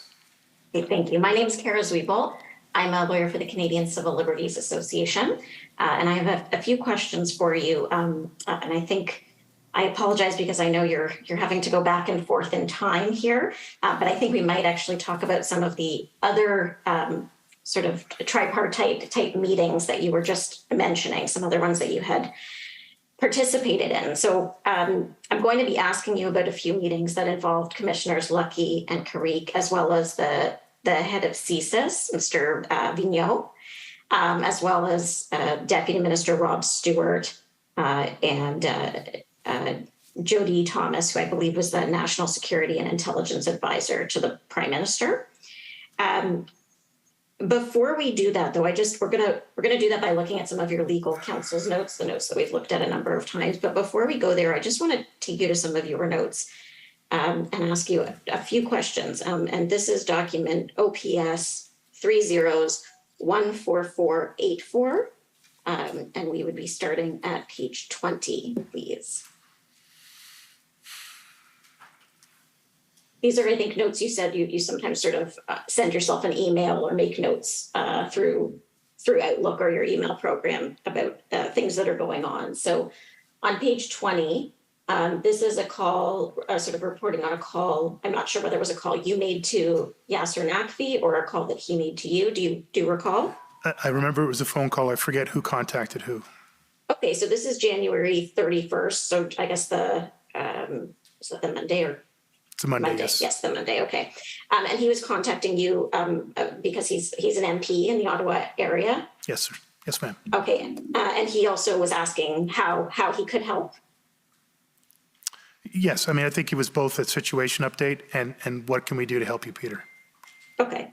And do you know, was he going to engage with his network within the federal government to see what he could do? Was this the sort of first outreach from someone within the federal government? Other than my communications with Commissioner Lucky, I think this was the first time I'd spoken with anybody else. Okay, so sort of the first political person, let's say, within the federal government. Yes. Okay, great, thank you. And if we can just scroll down, I think it's the next page. Thank you. This is a call from the Deputy Solicitor General of Ontario, Mr. D. Tomaso. Yes, that's correct. And this is from February 2nd.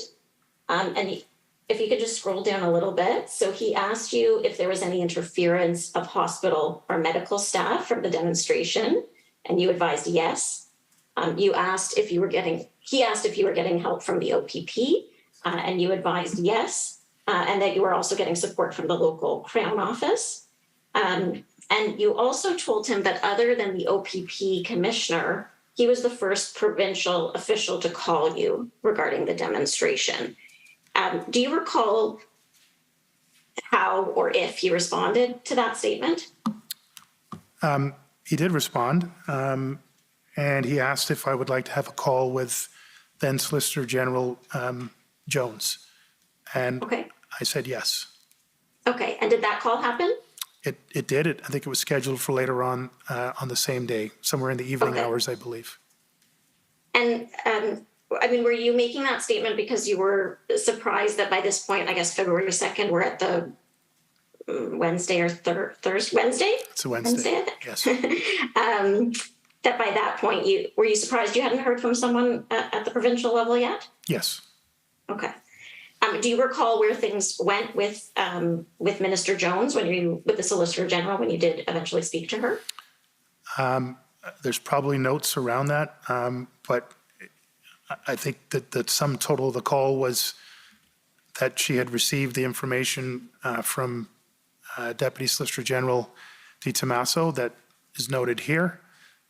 She had understood that I was interested in a phone call with her.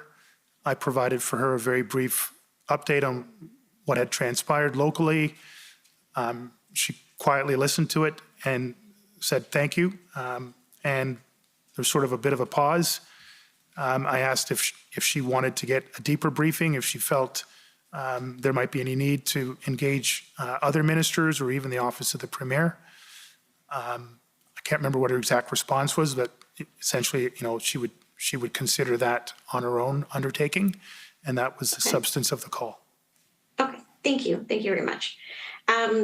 Okay, and now if we can take a look at that other document I mentioned. So this is OPS 30s14454, and we're going to start at page 35. So these are once again Ms. Huno's Sorry, notes. I apologize for interrupting. No, go ahead. In my update to Minister Jones, I did reference that I felt at this point, February 2nd, that this was going to have a significant impact across the province. While I didn't have specific locations, I don't even think at this point the planned protest to Queen's Park had been announced, or I wasn't aware of it at this point. Certainly the Windsor and Sarnia events were not known at all at this point, but it was clear to me that this was going to have a larger provincial impact. And so it was actually more of a suggestion than a passive voice that the Premier be briefed to some degree and that other ministers be prepared to engage beyond the Solicitor General. Okay, and did Solicitor General Jones, at any point, I guess, between when this conversation took place and your last day in office on the 15th, did that briefing to the Premier or other provincial ministers ever happen? To my knowledge, I don't know. Okay. But you didn't provide a briefing and you weren't asked to arrange one? No. Okay, thank you. Okay, so this is, again, Ms. Huno's notes, and this is looking at the February 3rd meeting in the evening with Mr. Kanellakos, Mr. Stewart, Kevin Maloney, Commissioner Lucky, David Vigneault is at this meeting. I'm not sure what that middle name is Press. I don't know if you know. That's fine. So I just want to, if we can scroll down just a little bit. So there's the Prime Minister's office, wants to open up a line of communication here. And I'll give you a moment to read through this. I'm going to ask you about a particular part.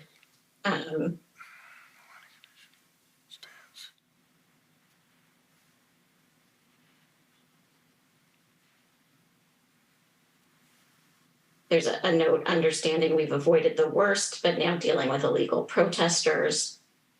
We are risking public confidence to solve this problem. Government wants to be helpful, but has limits. What can we do? If we were going to engage, then who would we engage with? There's questions about bylaw and the Highway Traffic Act enforcement. Can we scroll down a little bit more, please? Yeah, keep going. I know that, so there's a bit, something from Mr. Kanalakos. A little bit, next page, please, sorry. Okay. And then, sorry, can you scroll down just a little bit more? So these are, I think, RS refers to Mr. Stewart. And he's asking about enforcement and what leverage do you have? And this is the note that your counsel has written. If you want an assessment of risk of this demonstration, please frame the questions properly so you can get the info you need. Don't appreciate you suggesting I police differently based on color.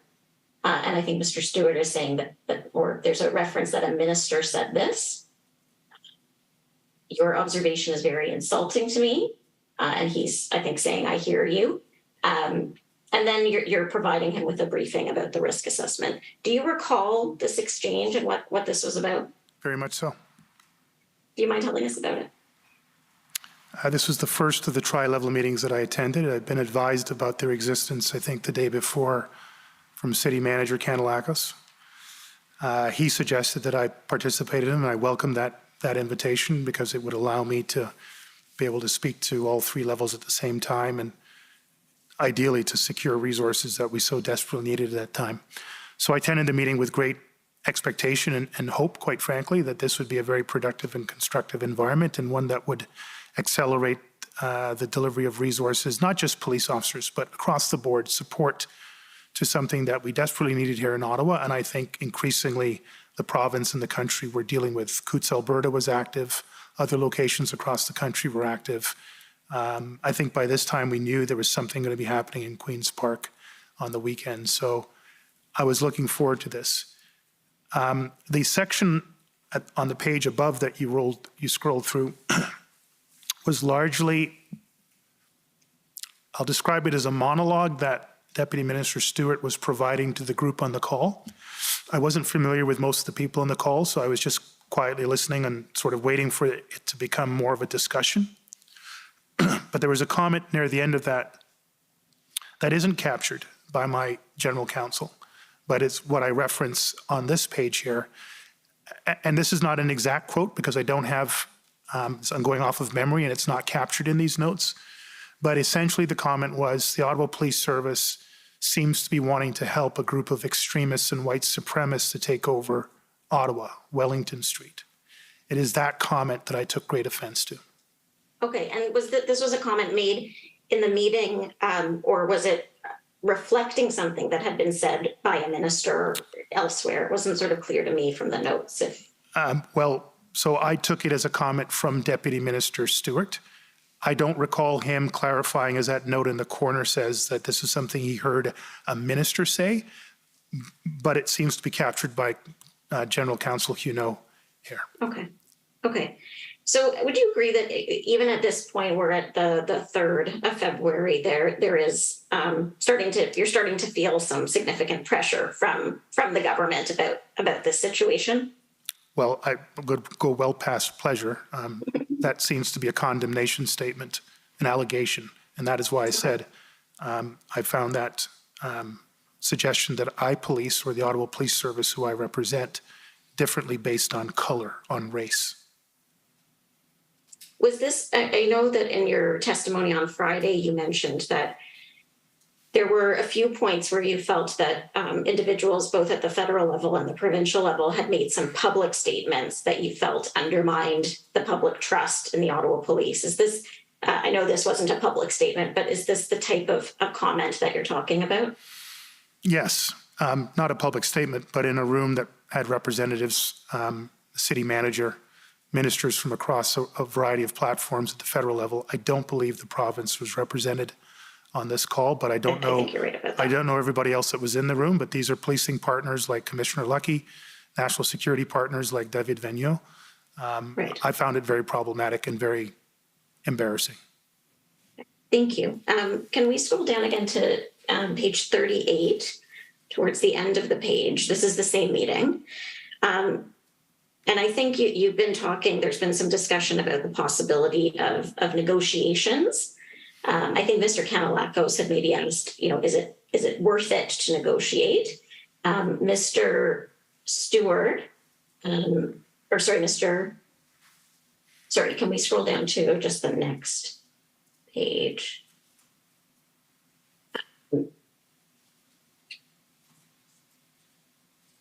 So I think this was Mr. Stewart saying, I hear you say, yes, it's productive to negotiate.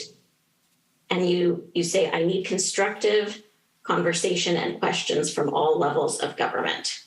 Yes.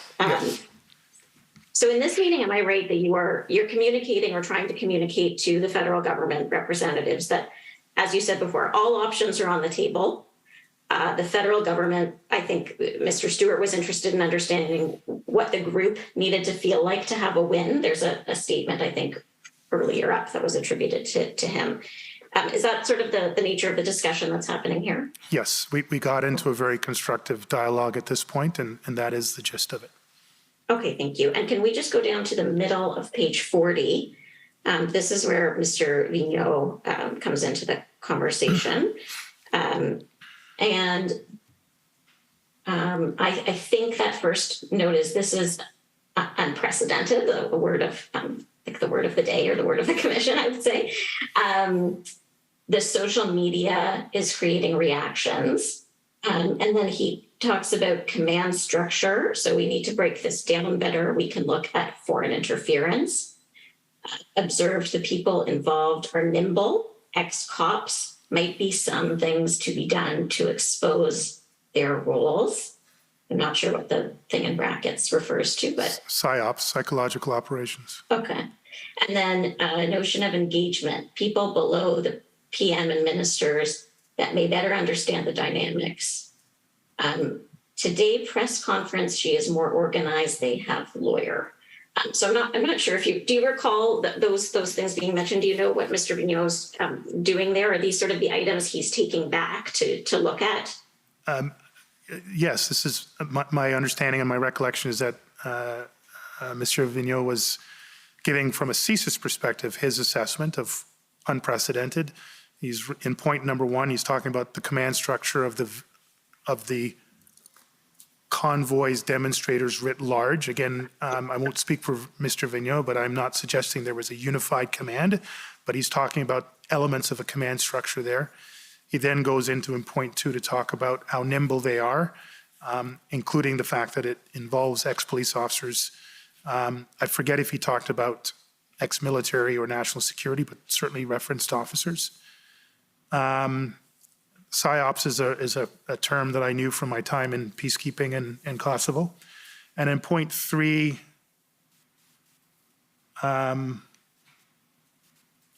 engaging and educating, my word educating, his word engaging Prime Minister and ministers to better understand the dynamics of what's actually taking place here. And he used the example of the press conference, I believe that day, to give an example of the level of ability and capacity to use social media, use mainstream media for leadership that seems, if not unified, cohesive, as examples of capability around his original term. This is unprecedented. We haven't seen this before.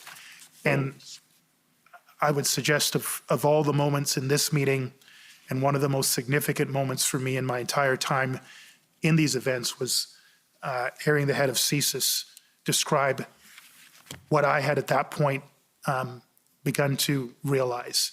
This was a national security level event that nobody had seen coming, nobody fully understood, and was rapidly still evolving, not just here in Ottawa, but across the country. And I hope that was a really big alarm bell for the people on this call, more so than the one that I had been trying to ring loud and clear here in Ottawa as the police chief in the Ottawa Police Service. Okay, and so am I right that it? Just to remind you, you're over your time, so you're going to have Okay, to wrap I'm up. already over my time. Okay, can I just pose maybe one or two more very brief questions, Commissioner? As long as they're quick and sharp. All right, I will do my best. Can I just ask about Mr. Vigneault? Is it accurate to say that at this stage he hadn't formed any opinion or hadn't made an assessment about whether this was, a foreign influenced action, or these are things that he was going to explore, but there was no assessment at this stage?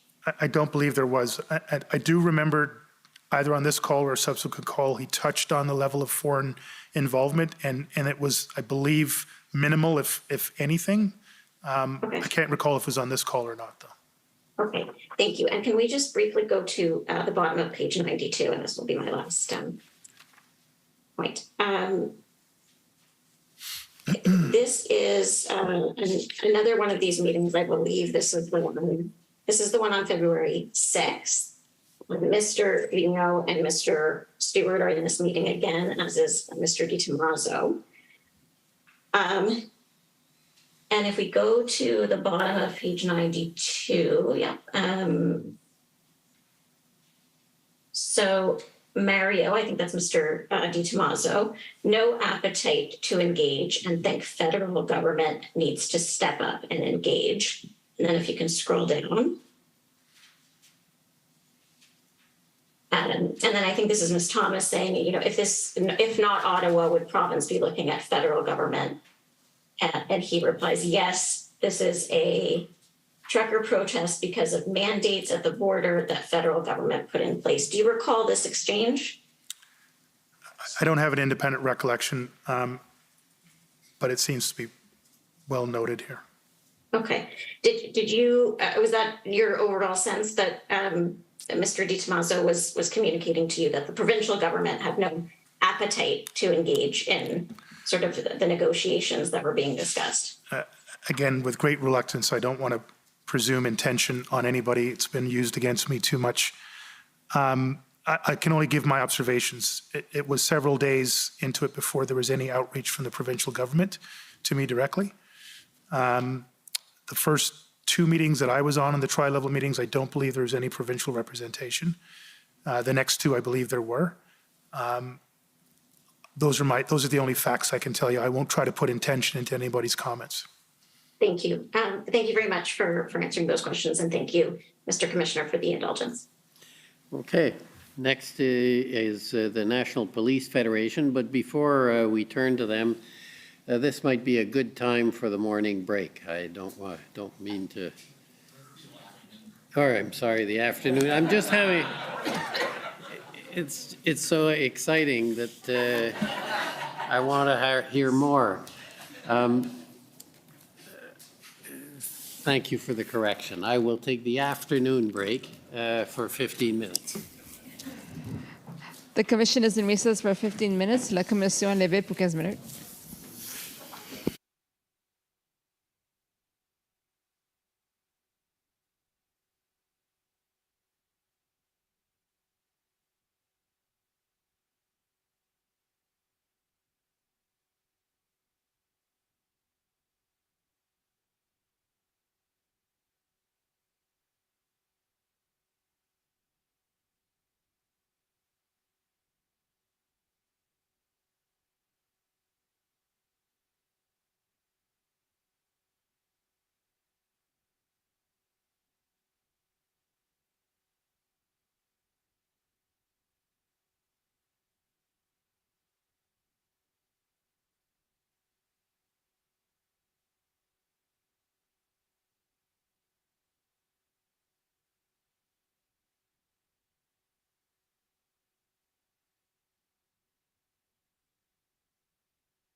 The commission is reconvened. La commission reprend.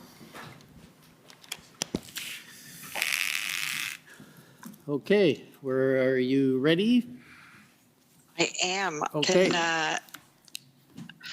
Hello, Mr. Slowly. My name is Nene Jones, and I'm counsel to the National Police Federation. Can you see and hear me okay? Yes, I can. Thank you. Thank you. The National Police Federation is the union for RCMP members, and one of the good things about going late in the day is that most of my questions have been asked and answered already. So I'm going to be very brief with you and focus in on an area that we haven't touched on, I don't think, over the course of the day. So you've had lots of questions today about the resources available to the Ottawa Police, including from the RCMP, as well as the OPP and other large police services in Ontario. But no one's asked you about the Parliamentary Protective Services, or the PPS. Are you familiar with them? Yes, I am. Okay, and you know that there are a few hundred security officers based out of Parliament Hill? Yes, I do. In the main, I mean, other elements of the parliamentary precinct. And the Ottawa Police Service didn't look to them for assistance in responding to the convoy, correct? I'm sorry, did or didn't? I didn't hear you correctly. Did not. Well, they were part of our intersect planning team and have been for years. So in that sense, yes, they would have been able to support information gathering, intelligence, potentially logistics. So I have no information to suggest that they weren't involved, maybe not as involved as other entities like the RCMP, but I have no indication to say that they were not involved. Okay. You know that their security officers are not peace officers? That's correct. And you know they're not a law enforcement agency? That's correct. And so, in fact, if a criminal offense occurs on Parliament Hill, they actually call the Ottawa Police Service, right? That's correct. And so during the convoy, just to sort of circle that back, PPS officers weren't a resource in terms of what I think some of my friends have said earlier, in terms of boots on the ground to support OPS in its physical response to the convoy. No, actually, I wouldn't say that. Okay. While they certainly are not imbued with full police powers, they have some force protection capability. They would be able to provide, at a minimum, situational awareness updates from the ground as to what's taking place. All of that would have been at Parliament Hill. At Parliament Hill. Their line of sight would have taken them well beyond Parliament Hill. Mm-hmm. They would have had interactions with protesters and other people, and those could have produced information that could have been valuable and could have been shared in real time or in briefing notes at the end of the day in briefing cycles. So again, I'm not saying that these aren't items that I know took place, but to suggest that they would have had no physical benefit to the entire theater of operations, I don't think is correct. Okay. Well, just to go back to some of the evidence that we've heard, it's clear Ottawa Police Service was looking for additional bodies or boots on the ground to respond to the convoy. Yes. And you'll agree with me that the PPS did not provide that in terms of boots on the ground to respond to the convoy, in terms of those policing responsibilities on Wellington and beyond. Again, all I can say is that I never made a specific request. I wasn't asked to make a request, and I never made a specific request for PPS members to be participating in it. I can't rule out whether or not any PPS members would have had the skill sets, the knowledge, skills, and abilities that we listed in our 1,790 odd requirements. There potentially could have been a member of the PPS that had a background in investigations and crime analysis, who had a background in some form of skill that could have helped with mass arrests and processing of prisoners. So I just can't rule it out. I don't have an explicit note that we made an explicit request to them. Okay. And in fact, would you agree with me that as police of jurisdiction, OPS had to actually account for providing policing assistance or support to the PPS on Parliament Hill? That would have been a risk area that we would have had to assess. But I would suggest that by the virtue of the PPS and their capabilities, that would be, there was some capability there for us to lean on, as opposed to a condominium building next to the red zone that didn't have any security, that probably would have required more direct and urgent help should something go wrong there. I think it's fair to say that we can agree that some security is better than no security. Yes. That's fair. But to be clear, if there was an unlawful event, the convoy protest overtook Parliament Hill, for example, there was some sort of an unlawful event on Parliament Hill, you'd agree with me that that would fall to the OPS and the additional resources it had gathered to respond to in terms of criminal conduct or the convoy actually making headway towards Parliament Hill. Yes, as police of jurisdiction, we would have primary responsibility. I'll just, again, note there were, I believe, 3 RCMP Public Order Unit troops and 2 OPP Public Order units assigned into that theater, not to the Ottawa Police Service. And any one of those units could have also responded, not as police of jurisdiction, but could have responded in exigent circumstances to support whatever was happening there. And in fact, just to sort of close the circle on that, the fact that those POU units had to be placed in inside the parliamentary protective services areas meant they couldn't be available to OPS outside of Parliament Hill, right? Fair point, yes. Okay, those are my questions. Thank you so much for your time. Thank you. Thank you very much. Okay, thank you. Next, it's the Democracy Fund and JCCF.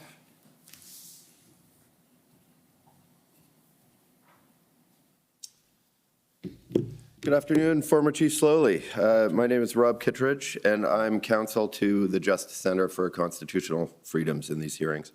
I think maybe we had all hoped that the towing question was put to rest last week, but it's starting to look like a bit of an inquiry into a purported national towing emergency. So I've got a few questions to ask on that subject about what your conversation with Counsel for Canada earlier today.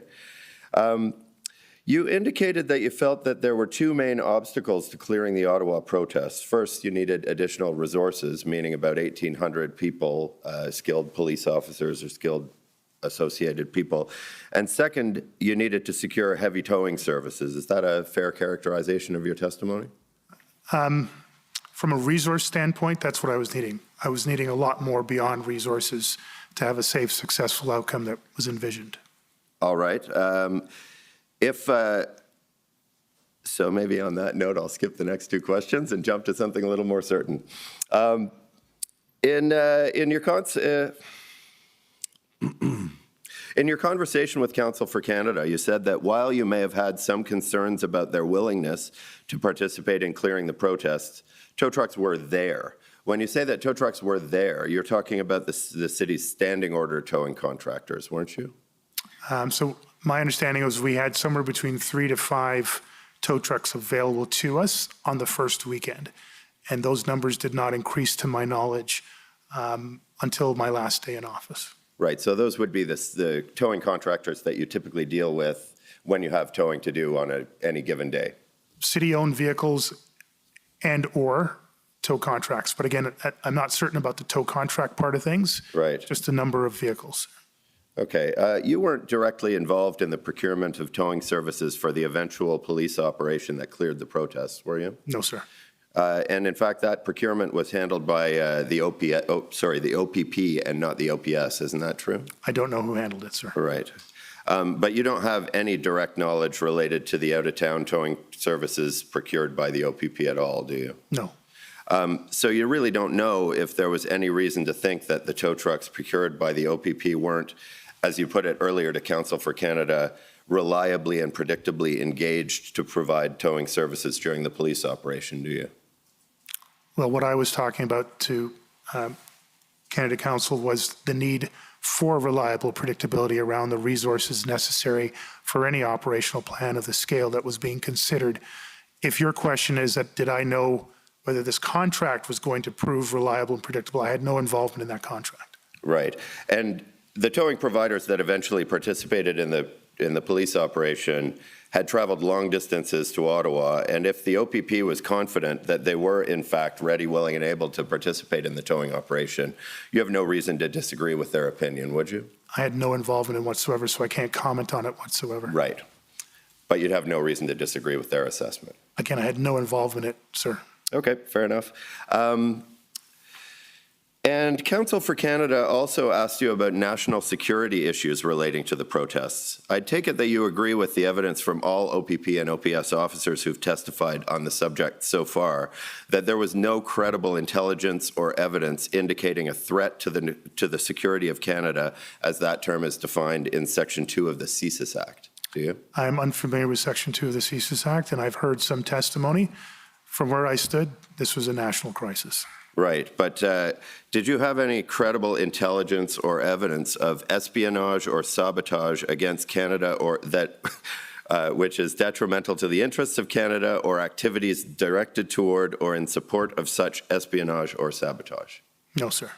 Did you have any credible intelligence or evidence of foreign-influenced activities within or relating to Canada that were detrimental to the interests of Canada and were clandestine or deceptive or involved a threat to any person? If you'd like me to read that again, I'm happy to do it. Insofar From as where I sat in Ottawa and the information available to me, there were significant elements of foreign funding. There were briefings that people might be coming north of the border to join in some of the protest activities. I can't rule out, as police chief here, that there were not some elements of other nation involvement in one way or the other. Whether it rose to the level as you're describing under Section 2, I don't have any ability to say that, sir. Right. So you're saying that you had credible intelligence or evidence of such a threat? I had information available to me that suggested there were activities taking place beyond our borders. That there were activities taking place beyond Canada's borders.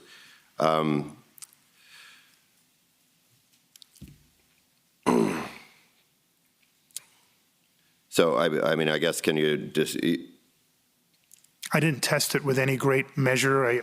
Again, the level that you're describing in Section 2, this is just the vast funnel of information that was coming to me, and there was different calls where questions were being asked or information was being provided about whether or not convoys were joining from United States into Canada, whether or not the convoys here were impacting other countries, whether or not money was flowing into any of the different funding projects from foreign sources. So I'm just telling you, in the sum total of all the information that I was aware of, some of it related to activities outside of our borders. Right, but would it be fair to describe that as you had a information or a suspicion that there might be participants in the protests coming from outside of Canada, and that some amount of funding might have been directed, donations to the GoSendMe account or GoFundMe account or whatever? That's the balance of the information that I had, yes. So that would be that's what you're talking about when you're talking about foreign influenced activities? Yes, sir. All right. And there was nothing mentioned in the Hendon report about a credible threat on that?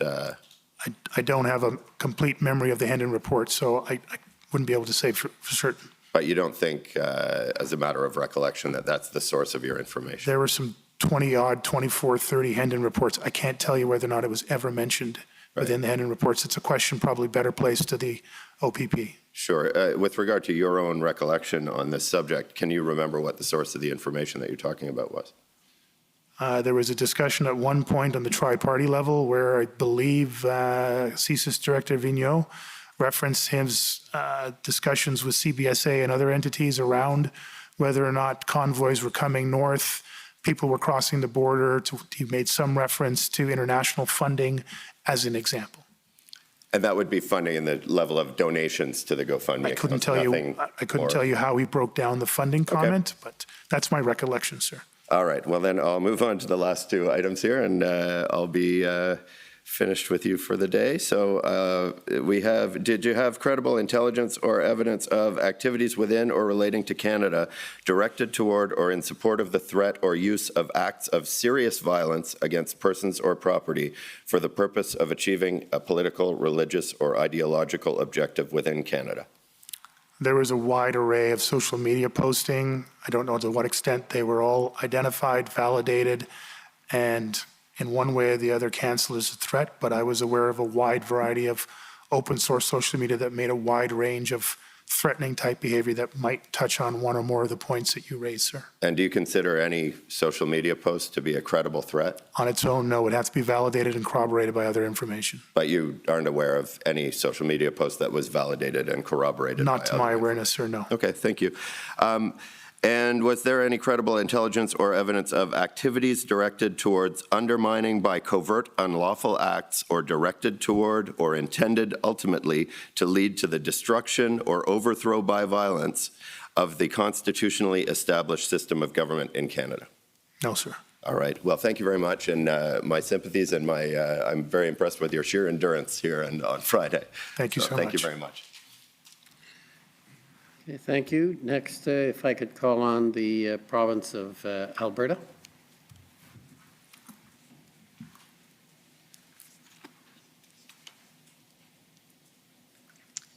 Thank you very much. I have just a few brief questions this afternoon aimed at possibly clarifying just one aspect of the timeline. Mr. Clerk, if you could please pull up document SSM.NSC.402052_REL.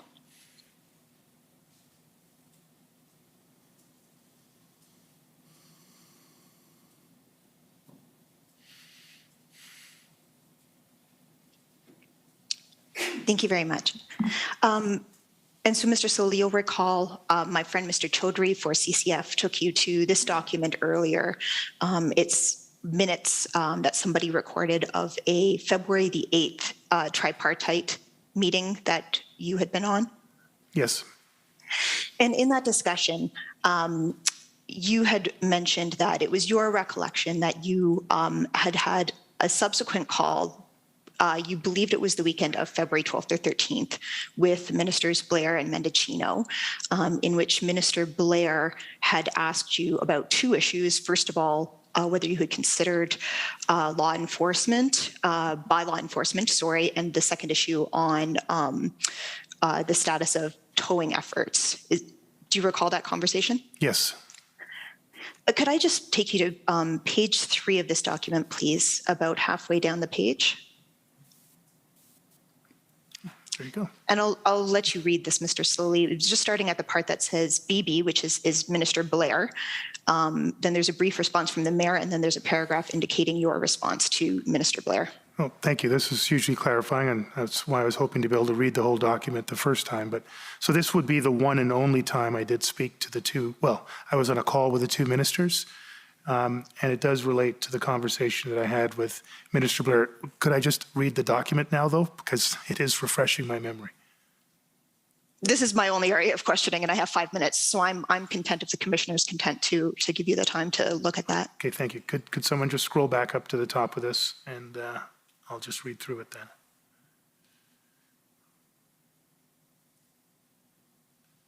Sorry, can you just go up a little bit further, please? Okay, thank you. Just, yep, even further then, please. And these are all notes from within the same meeting? Yes. Okay, please go further. Up to the very top, please. Sorry, I just need to know when I come into this meeting because I recall coming in part way. Okay, keep going.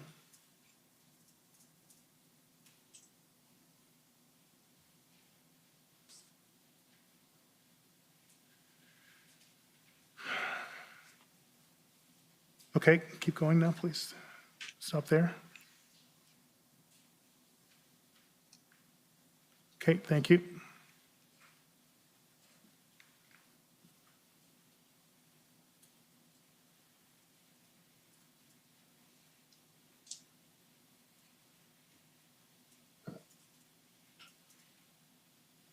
Okay, next.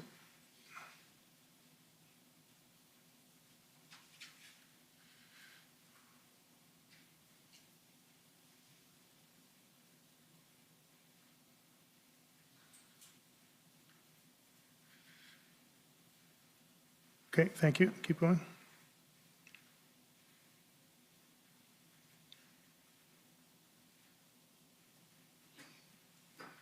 Thank you. Keep going. Oh, sorry, just down a little bit.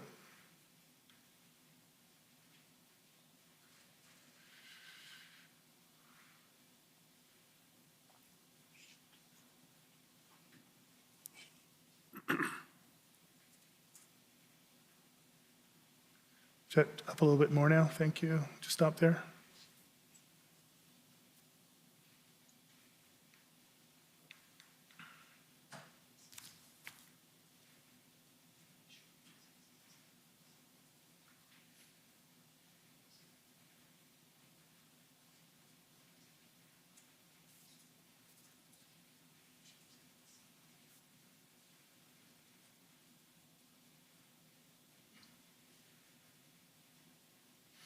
Okay, up to the top there, please. Keep going. And stop there.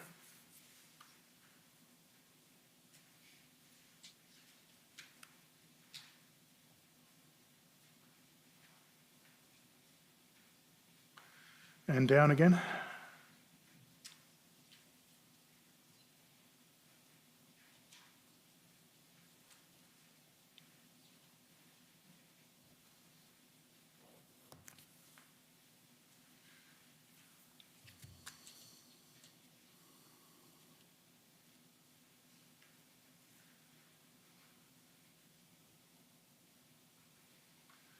Okay, I believe that's the end of it. Yes. Thank you very much, Commissioner, for your indulgence here. And so, Mr. Clerk, if we could return to that portion on page 3, please, with the exchange with Minister Blair and Mr. Slowly. Would this then, just for the transcript briefly, Minister Blair asks whether you'd looked at traffic laws, et cetera, and expands on that. And your response is rest assured. You talk about a number of ticketing efforts. We're looking at insurance and licensing. We're looking to create an impound zone. Simply put, we can create this zone, impound these vehicles where they are until we are able to remove them with the trucks we have or get more trucks. Very, very brief summary of what the exchange is. Would this be the exchange that you thought had occurred perhaps on February 12th or 13th? Yes, it is, in fact.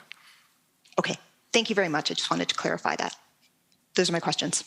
Thank you. Okay. The next is counsel for Mr. Slowly.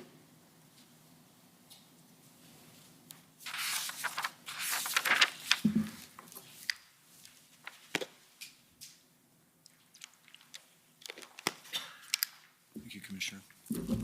For the record, I'm counsel to former Chief Slowly. I just have a few questions that I'm going to ask you to help. And you are? Tom Curry, sorry. I left that part out. Thank you, Commissioner. The voice would have given an indication which counsel, but I think there are 3, so it Yes. doesn't say everything. Thank you. Chief Slowly, a few things for you, please. Chair Deans of the Police Services Board has told the Commissioner that when you became chief of this police service, she described as the honeymoon period was very short. Do you agree with her? It was here, yes. And counsel for the OPS has raised a number of issues about trust and confidence among the members of the command staff, including some issues raised in notes that he took you to, including a conversation that you had, I believe, recorded with a meeting with Chair Deans, February 14th. I wonder if I could just ask you to look at that to refresh your recollection of it, please. For the registrar, it's OPS 14566. And it should be found on, I think, page 3, or it's 1314 hours.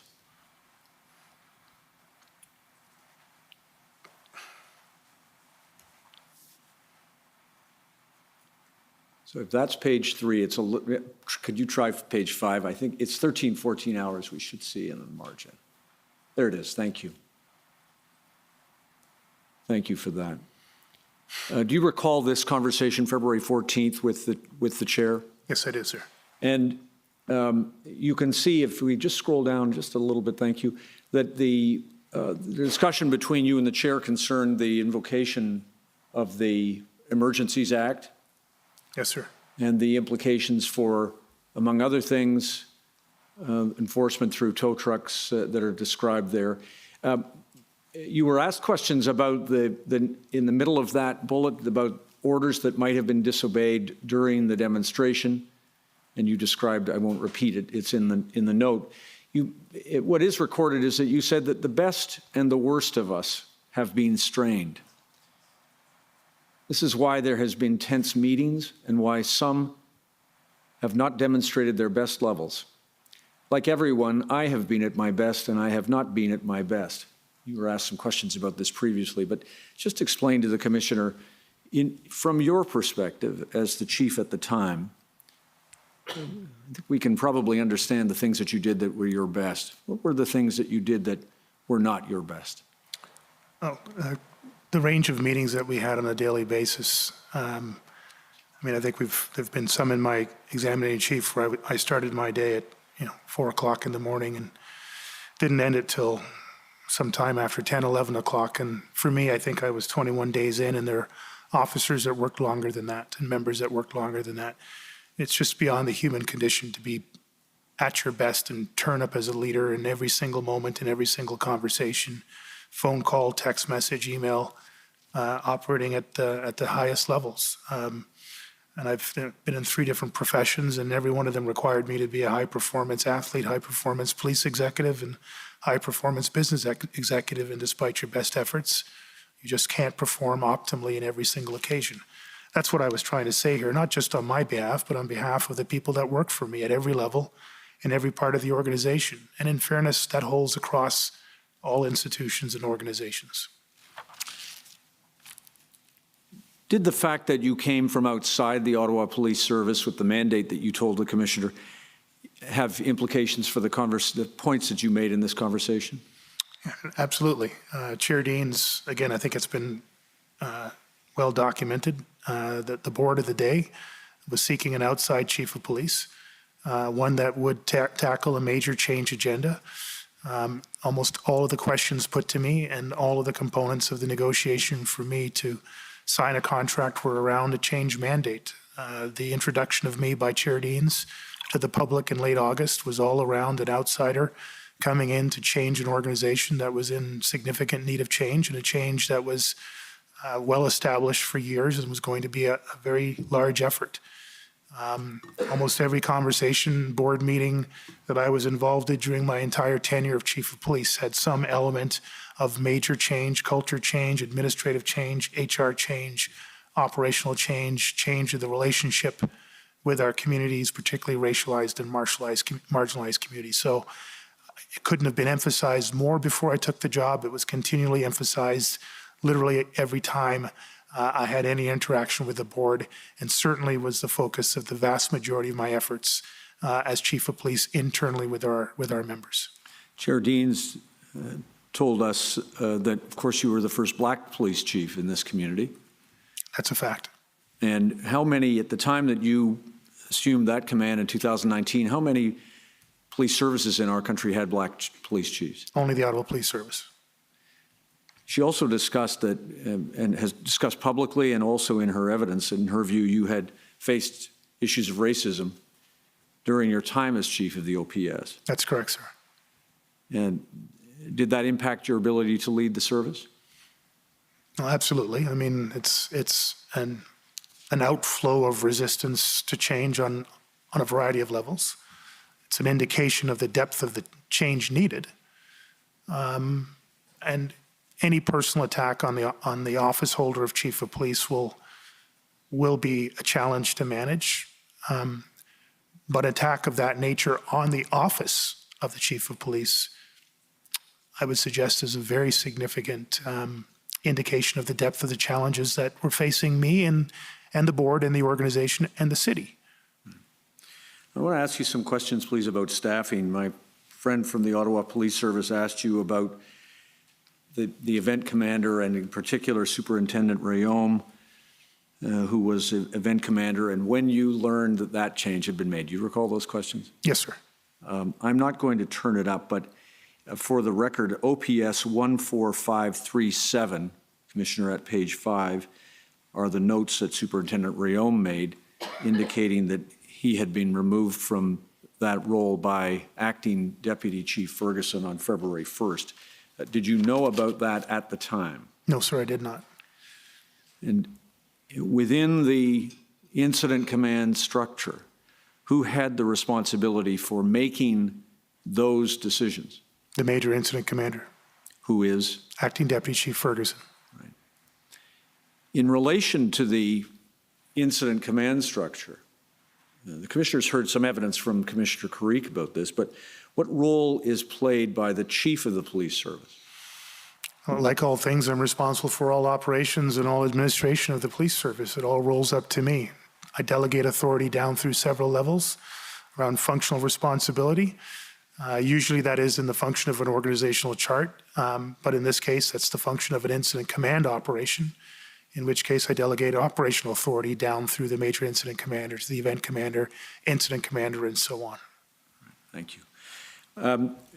In answer to questions from my friends at Commission and Council, you spoke about the numbers of vehicles that were in the city to support the protest over the first weekend and that left on the first, I believe, Sunday. So if you're with me, the end of the first weekend where there was an expectation some vehicles were leaving. Could I ask you please to look with us at OPS IR? So this would be the institutional report, Mr. Registrar, and page 13. Just want to have your assistance with something, please.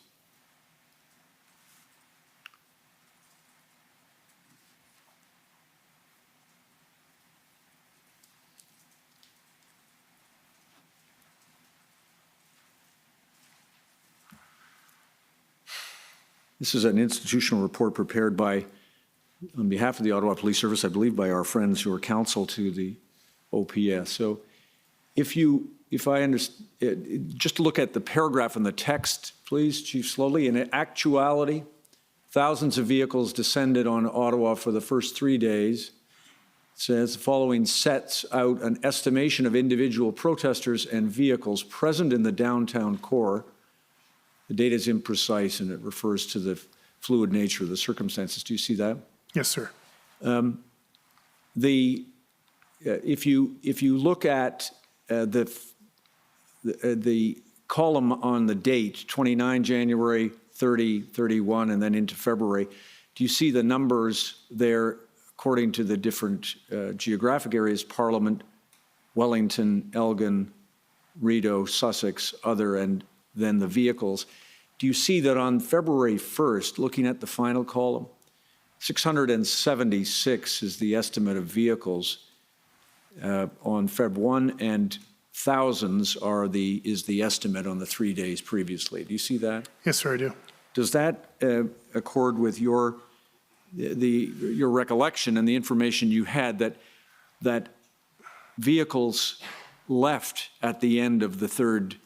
A significant number of vehicles left at the end of the weekend. Yeah, and math was never my strong suit, so someone will correct me, but Jan 31st is actually the Monday. So I would look at the Monday, not February 1st. And if I'm looking at the total, the first two columns that say Parliament, Wellington, are those protesters or vehicles that I'm looking at? I believe those are protest numbers, protester numbers. Protester numbers are down to 250. Which if I just use the 6,000 number, 5 to 6,000 number, that would be 5% of 5,000. Can I stand to be corrected by any math teachers in the room? Right. And there is another, Commissioner, we can deal with it later, but there is another document, I won't ask it be turned up, but the RCMP has an estimate of the number of trucks at PB NSC CAN 1369. I don't need that document, Mr. Registrar, thank you, but just for the record. I want to ask you some questions, if I can, about the plans and mission statements. Yeah, and sorry, just not to interrupt you, sir, but again, there's been a lot of questions about, well, what did you know? There's a large group coming and some will stay behind. 5% stayed behind as of Monday. I don't have the number of trucks because it says thousands, but I think the estimate of trucks was somewhere between 3,000 to 5,000. Again, 676 would indicate around 10% of the vehicles stayed behind. I think that falls more closely to the bucket of some than all. Right. And of course, the numbers continue to increase on the weekends, as you have already described. Absolutely. I want to ask you then some questions, please, about the plans and mission statements. You were asked by my friends for the commission about a February 5th plan. Could I please ask you, Mr. Registrar, for your help? OPS 6941. Do you recall those, while that document's coming up, do you recall those questions? Yes, sir. I'm interested in in two things in this document. Mission statement, first of all.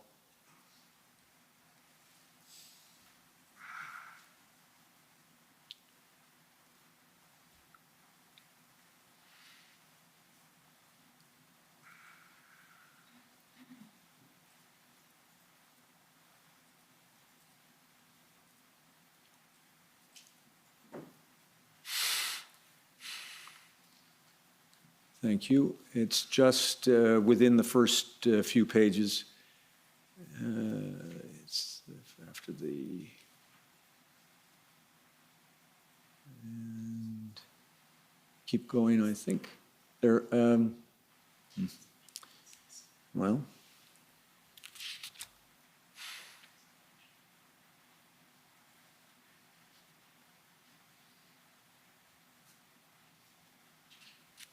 If you go to page... There it is. There it is. Thank you very much.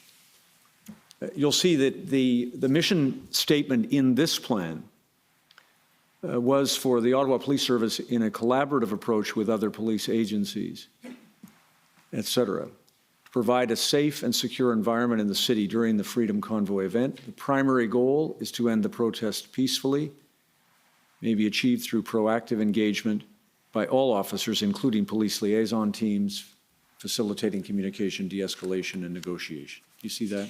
I do, sir. And was the idea of negotiation important to you? Clearly it was, by how much space it took up in the mission statement. Now, that's fine with that document. Thank you, Mr. Registrar. Can I ask you some questions, please, next about resources? Mm-hmm. I want to first start with your own resources, the management of the OPS resources. Can you tell the Commissioner what steps were taken by your service in cooperation with the Ottawa Police Association to use the resources it had available to maximum effect to maintain the safety and security of the city? Thank you very much, sir. As I was reaching out for resources, I had to ensure, Commissioner, that we had utilized everything that we had available. In good faith, I couldn't ask for other police services to go down in capacity when we hadn't exhausted everything that we had. To that effect, I think by the end of the first weekend, we had extended shift schedules, increased our overtime pay. We then canceled a COVID reserve platoon that we kept in case a new wave of COVID wiped out a platoon, that we'd be able to bring another in and not have any gaps. So we canceled that and deployed those resources. That would be the Monday, Tuesday after the first weekend. Shortly around that time, we got into negotiations with the Ottawa Police Association. I don't want to exclude the Ottawa Police Senior Officer Association because we probably needed to extend our senior officers and senior managers as well. That was assigned to CAO Blair Dunker to lead that. I believe towards the end of the first week into the second week, we achieved a successful negotiation with the OPA, and that allowed us to change the shift schedule timing significantly, and that brought additional hundreds of more officers into bear. We had already notified that we'd be canceling elective leave, and I think at that point, we just canceled everything. Around that point of the, let's say the end of the second weekend, I don't think we had anything in reserve, and at that point, we were only giving officers time off, literally for health and safety reasons, and we've heard some examples around that. We already had officers working in excess of 2 weeks straight, 10, 12 hours a day, and it's been given in evidence. I've given it. Most of this is during the coldest snap that Ottawa's had in over a decade, with average temperatures daytime minus 25 to 30 and nighttime minus 35. There was a frostbite warning for the majority of that. So these were all the efforts, and there's probably more that I can't recall off the top of my head, that we put in place leading up to the request for that additional 1,790 odd officers. Thank you. My friend from the Ottawa Police Service also asked you some questions about OPP Superintendent Abrams, including questions, I believe, about the memorandum or an email that he sent to his chain of command. Just tell the Commissioner, did Superintendent Abrams raise any concerns with you about the nature of the estimate for resources that had been provided? No, he did not. Or did anyone in your team raise any concern or question about that? No.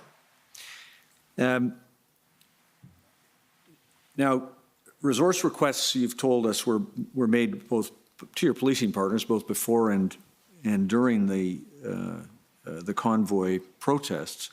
Did you have direct contact with ministers and deputy ministers and police leaders throughout the entire period of occupation concerning your need for resources? Yes, sir. Now, a couple of just questions to fill in for the Commissioner. Who is the Deputy Minister of the Solicitor General, Mr. Di Tommaso? I'm sorry, I don't. Did you know, we saw the Deputy Minister, Solicitor General Ontario is Mr. Di Tommaso. Yes, sir. Were you familiar with him? Very, very much so. And how do you know him? You and I were colleagues together in the Ottawa Police Service, worked together for probably the better part of 2 decades. I'm going to stop you. You said Ottawa Police. Sorry. Yeah, sorry. Toronto Police Service. Thank you. We worked together for the better part of 2 decades. Probably the closest time working together was when he was promoted to staff superintendent. I was already a deputy chief. So his promotion would probably have been around 2012, 2013, and he reported directly to me. He was one of 2 staff superintendents that reported directly to me. Ran an area of responsibility of some 7, 8, 9 business units, mostly frontline operations. Right. I also became very involved in a significant incident in Mario's life, and I won't go into it for public record, but it was a significant incident and one that I was able to provide as much support as I could beyond my role as his supervisor to him and his family during that period, as an extended period of time. And you were also asked questions about Deputy Minister Rob Stewart, and we've seen communications. What about Mr. Stewart? Did you know him prior to the events of the convoy? No, sir. Right. Now, I want to ask you some questions about an exchange that you were asked about again concerning between the 2 commissioners, Commissioner Lucky and Commissioner Carrique. OPP 4583, please. Page 3 and 4.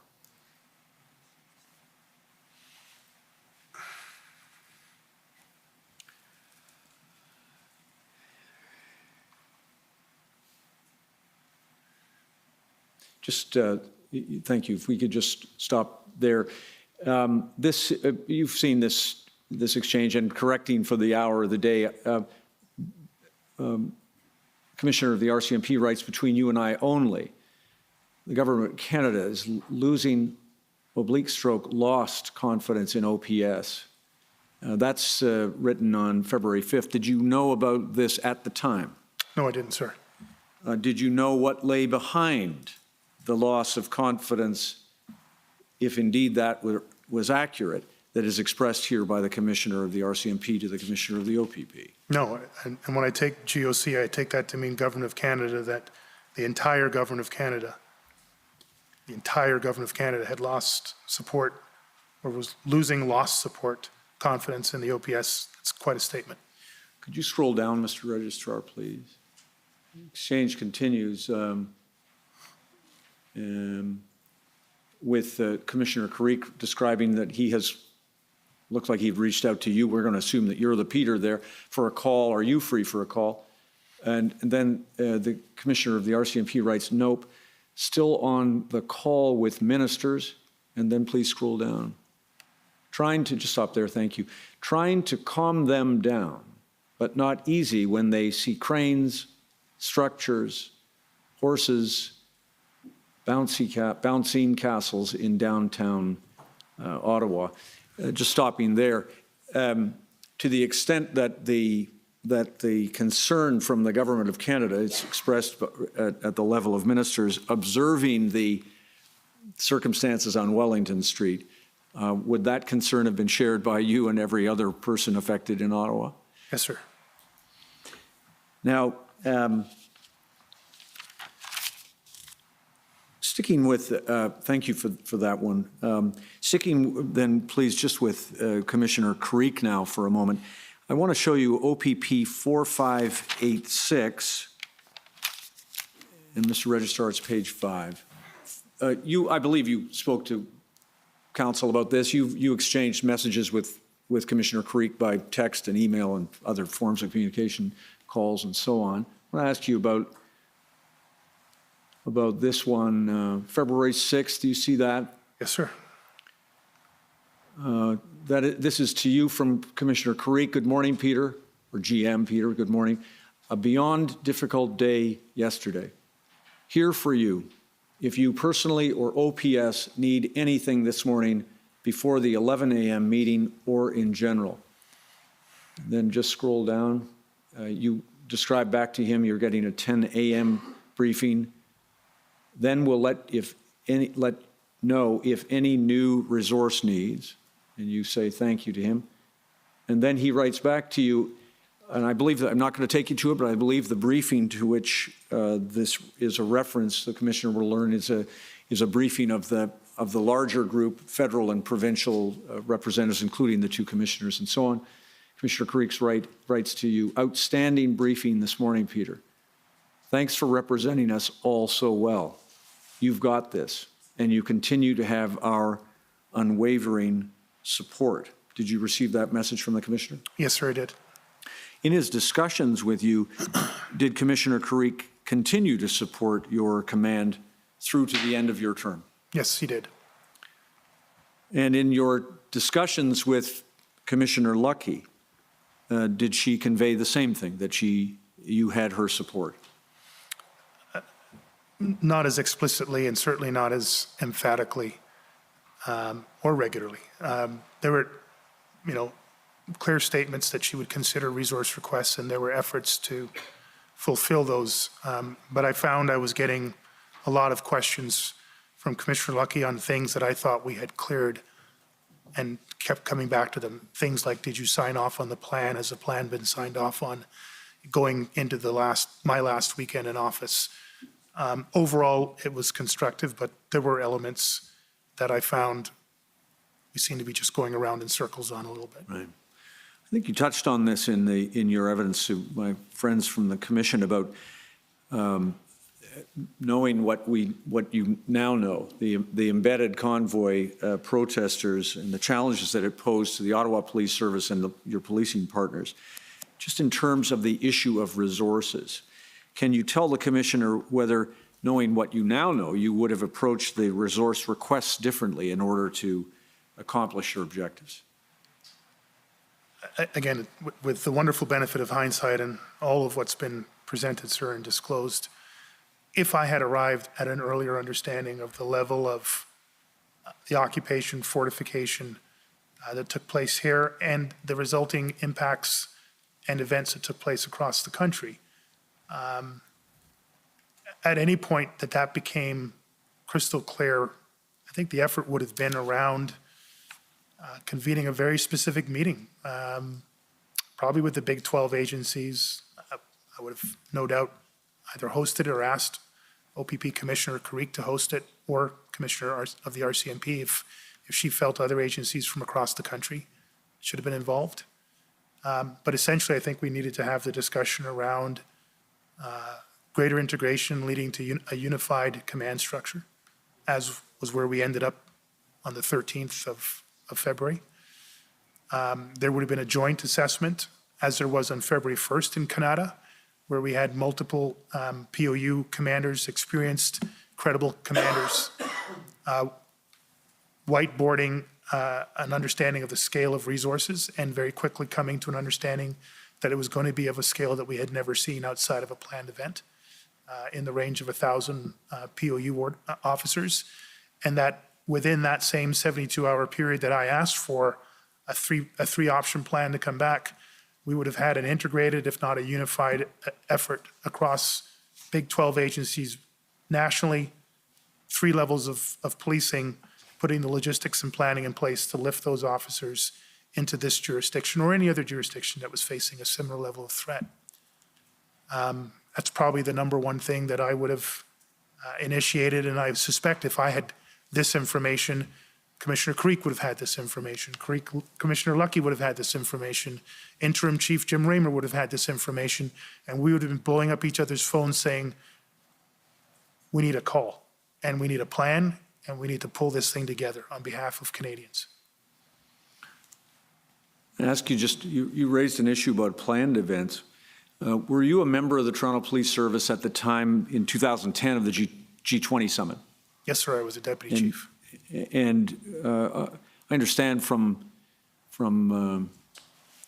Justice Morden's report that the Toronto Police Service had 4 months to plan for the G20, approximately. I recall 5, but call it 5.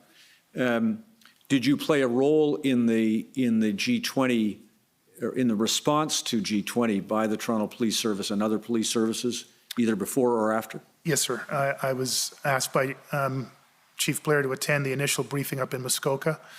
That was a briefing done jointly, I believe, by OPP and RCMP on the status of the G8, G20. At that briefing, feels like about an hour into a 2-hour briefing, the announcement was made, we're severing the G20 from Muskoka. It will go down to the City of Toronto. That's a memory that won't leave me very quickly, because at that point, even without fully understanding the implications of that statement, I knew that our colleagues there had some 4 or 5 years of planning lead time, and we were going to be really behind where they were to take on the G20 aspect in the City of Toronto, and driving straight back down to provide that information to the command team. Did your experience in G20, the Toronto Police Service, inform any part of your response to the events that unfolded here in Ottawa? Hugely, hugely. Now, then, a couple of other things then, please. Navigator, you were asked by my friend again from the OPS about Navigator. I understand Navigator is a best-in-class advisory firm dealing with communications advice and crisis management. Yes, sir. Have you been involved in other complex crises other than the protest that we're dealing with here? All too many, sir.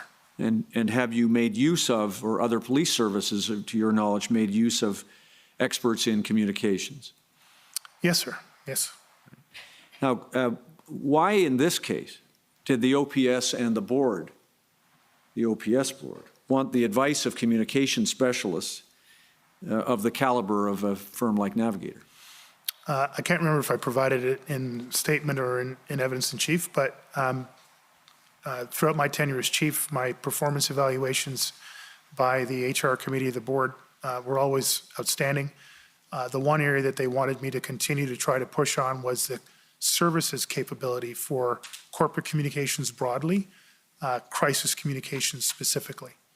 While I explained that was a function of a lack of staffing and a lack of budget to fill staffing, our inability to recruit that type of quality communications into the organization, it was going to take far too long for us to build that capability organically through HR processes. And if they felt that we needed to make a leap, then we would have to procure those services. The board was very much supportive of that, particularly going into the long budget battle that was 2021. And so I made a recommendation, I believe in a public board meeting, that the board consider a procurement for a firm of Navigator's quality. And I was granted approval by the board to pursue that, with the condition that they would support both the board and the Ottawa Police Service. Through the procurement process, Navigator was signed on. That was to help us with a very high-risk, high-profile, controversial joint board service initiative to address workplace sexual harassment, workplace sexual violence and harassment in the Ottawa Police Service, systemic misogyny, to be clear. And Navigator was contracted to come in to support the board and the service around internal and external communications.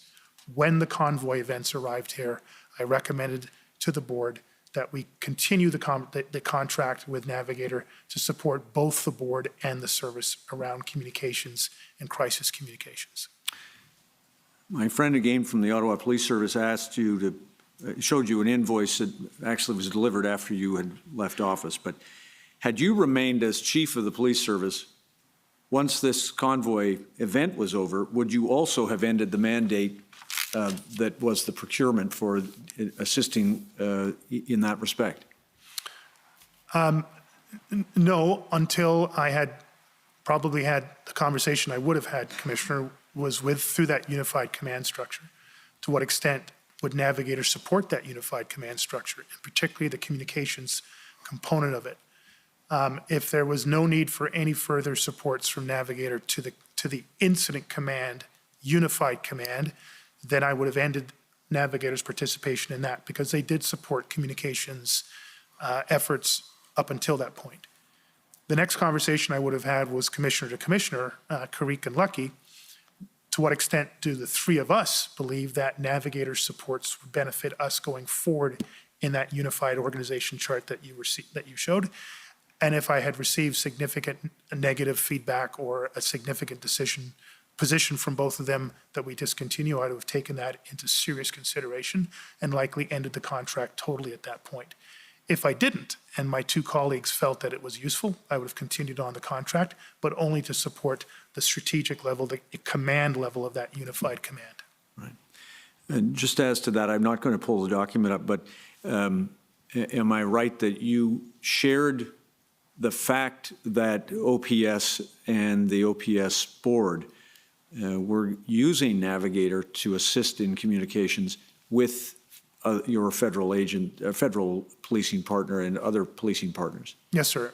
Both Navigator and ASI were referenced in my tri-level meetings, where all three levels of government were present. And in both occasions, I offered their services to any of those levels or any of those parties if they thought it would be helpful.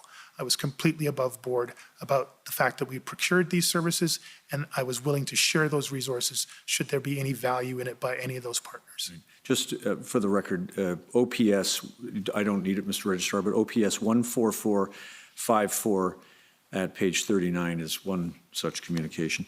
I think you told the Commissioner that Navigator was working with your communications team at the OPS. Significantly augmenting vacancies that existed and capabilities that we simply did not have. Now, I want to ask you then, please, some questions about your February 2nd comment that there may not be a policing solution to this protest. You've explained that this was an aspect of the event that you wish you'd done differently. I won't go back to that part of it, but after the meeting of February 2nd, 2022, you did clarify your comments in a number of communications. I want to just get you to identify them, please. Mr. Registrar, OPB 424, please. This should be an email of February 3rd between you, Chief Slowly, and Chair Deans.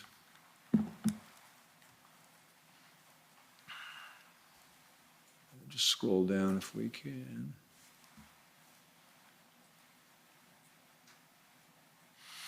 There, if you see the first paragraph, I encourage you as board chair and other city officials to use your influence to secure additional resources for a safe, lawful end to the demonstration. I once again accept your full support to secure more resources.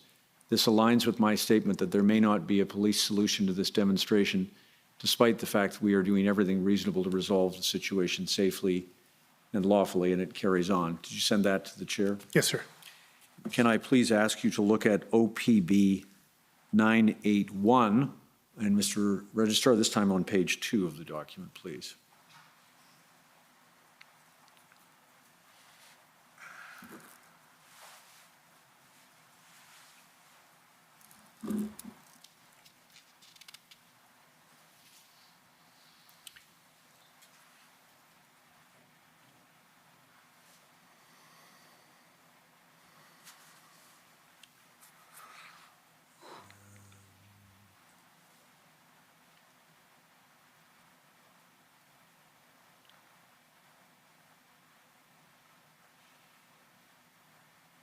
Now, of course, there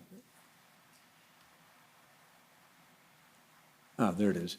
You see the Radio Canada reporter earlier. The question is to you, these are notes of a press briefing. Earlier, you said there might not be a policing solution. do you still have that same opinion regardless of what is being said at the federal level? We continue to do our very, you wrote or said, continue to do our very best, and as you know, this has gone far beyond Ottawa. I will continue, and you gave another answer. This continued to be a discussion, and you continued to try to clarify and answer press questions and other questions. Absolutely, sir. Okay, and it carries on, but I'm going to leave it at that, please. You were asked questions today about documents, rather, that showed the possibility of an interlocutor to assist in negotiating a solution to this issue. Is that a policing solution? No, it would not be, sir. Right. I want to ask you some questions about the PLT and your support for PLT. Could I please ask you to look at OPS 14454? And Mr. Registrar, this is page 49 of the document, please, February the 4th.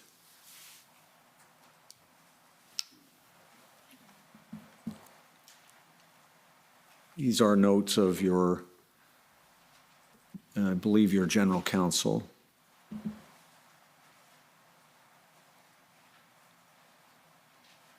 And just scroll down, if you would, to page 3 of the meeting notes, or it's page 3 of this meeting. 1, 2, 3, there we go. Just at the top then, thank you, Mr. Registrar. Do you see PS, that's you? Yes, sir. Want a full negotiation strategy. Negotiation strategy, thank you. It won't be perfect, but build on PLT, build a PLT part into it. Yes, sir. We won't take this down at once. We are working on a larger negotiation strategy. Yes, sir. Did you make that comment? Yes, sir. Not just in this meeting, but many, many others. Did it express your intention and attitude towards PLT and negotiation? I think so, explicitly and repeatedly. Could I ask you please to look at OPS 7999? Just for the record, that was February the 4th. Could I go to February 7th, OPS 7999, please, Mr. Registrar?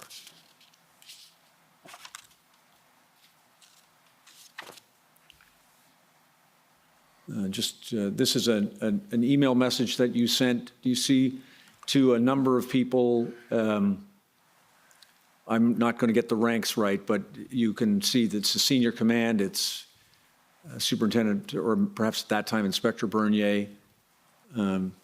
Actually, the two line is to Sergeant Louis Carvalho, who's an outstanding frontline supervisor and was one of the 2 supervisors for the Ottawa Police Service PLT. Thank you. On the same line, I've put Mark Patterson, who then was the event commander. And you wrote, thank you for this. You and the PLT members are invaluable. We are still learning how best to work with you, integrate you, leverage you, support you. Please be patient and continue your great work. Be safe and be well.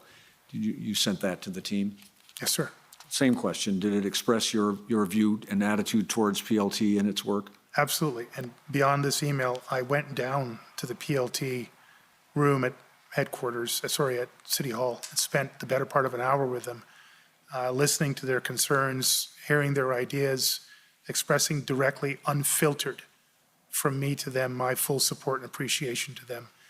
I brought Louis Carvalho and his colleague, I shouldn't forget his name, another excellent road sergeant who led the PLT to the November 1st meeting with the Public Order Unit to make sure that they had direct input and involvement in that most critical moment.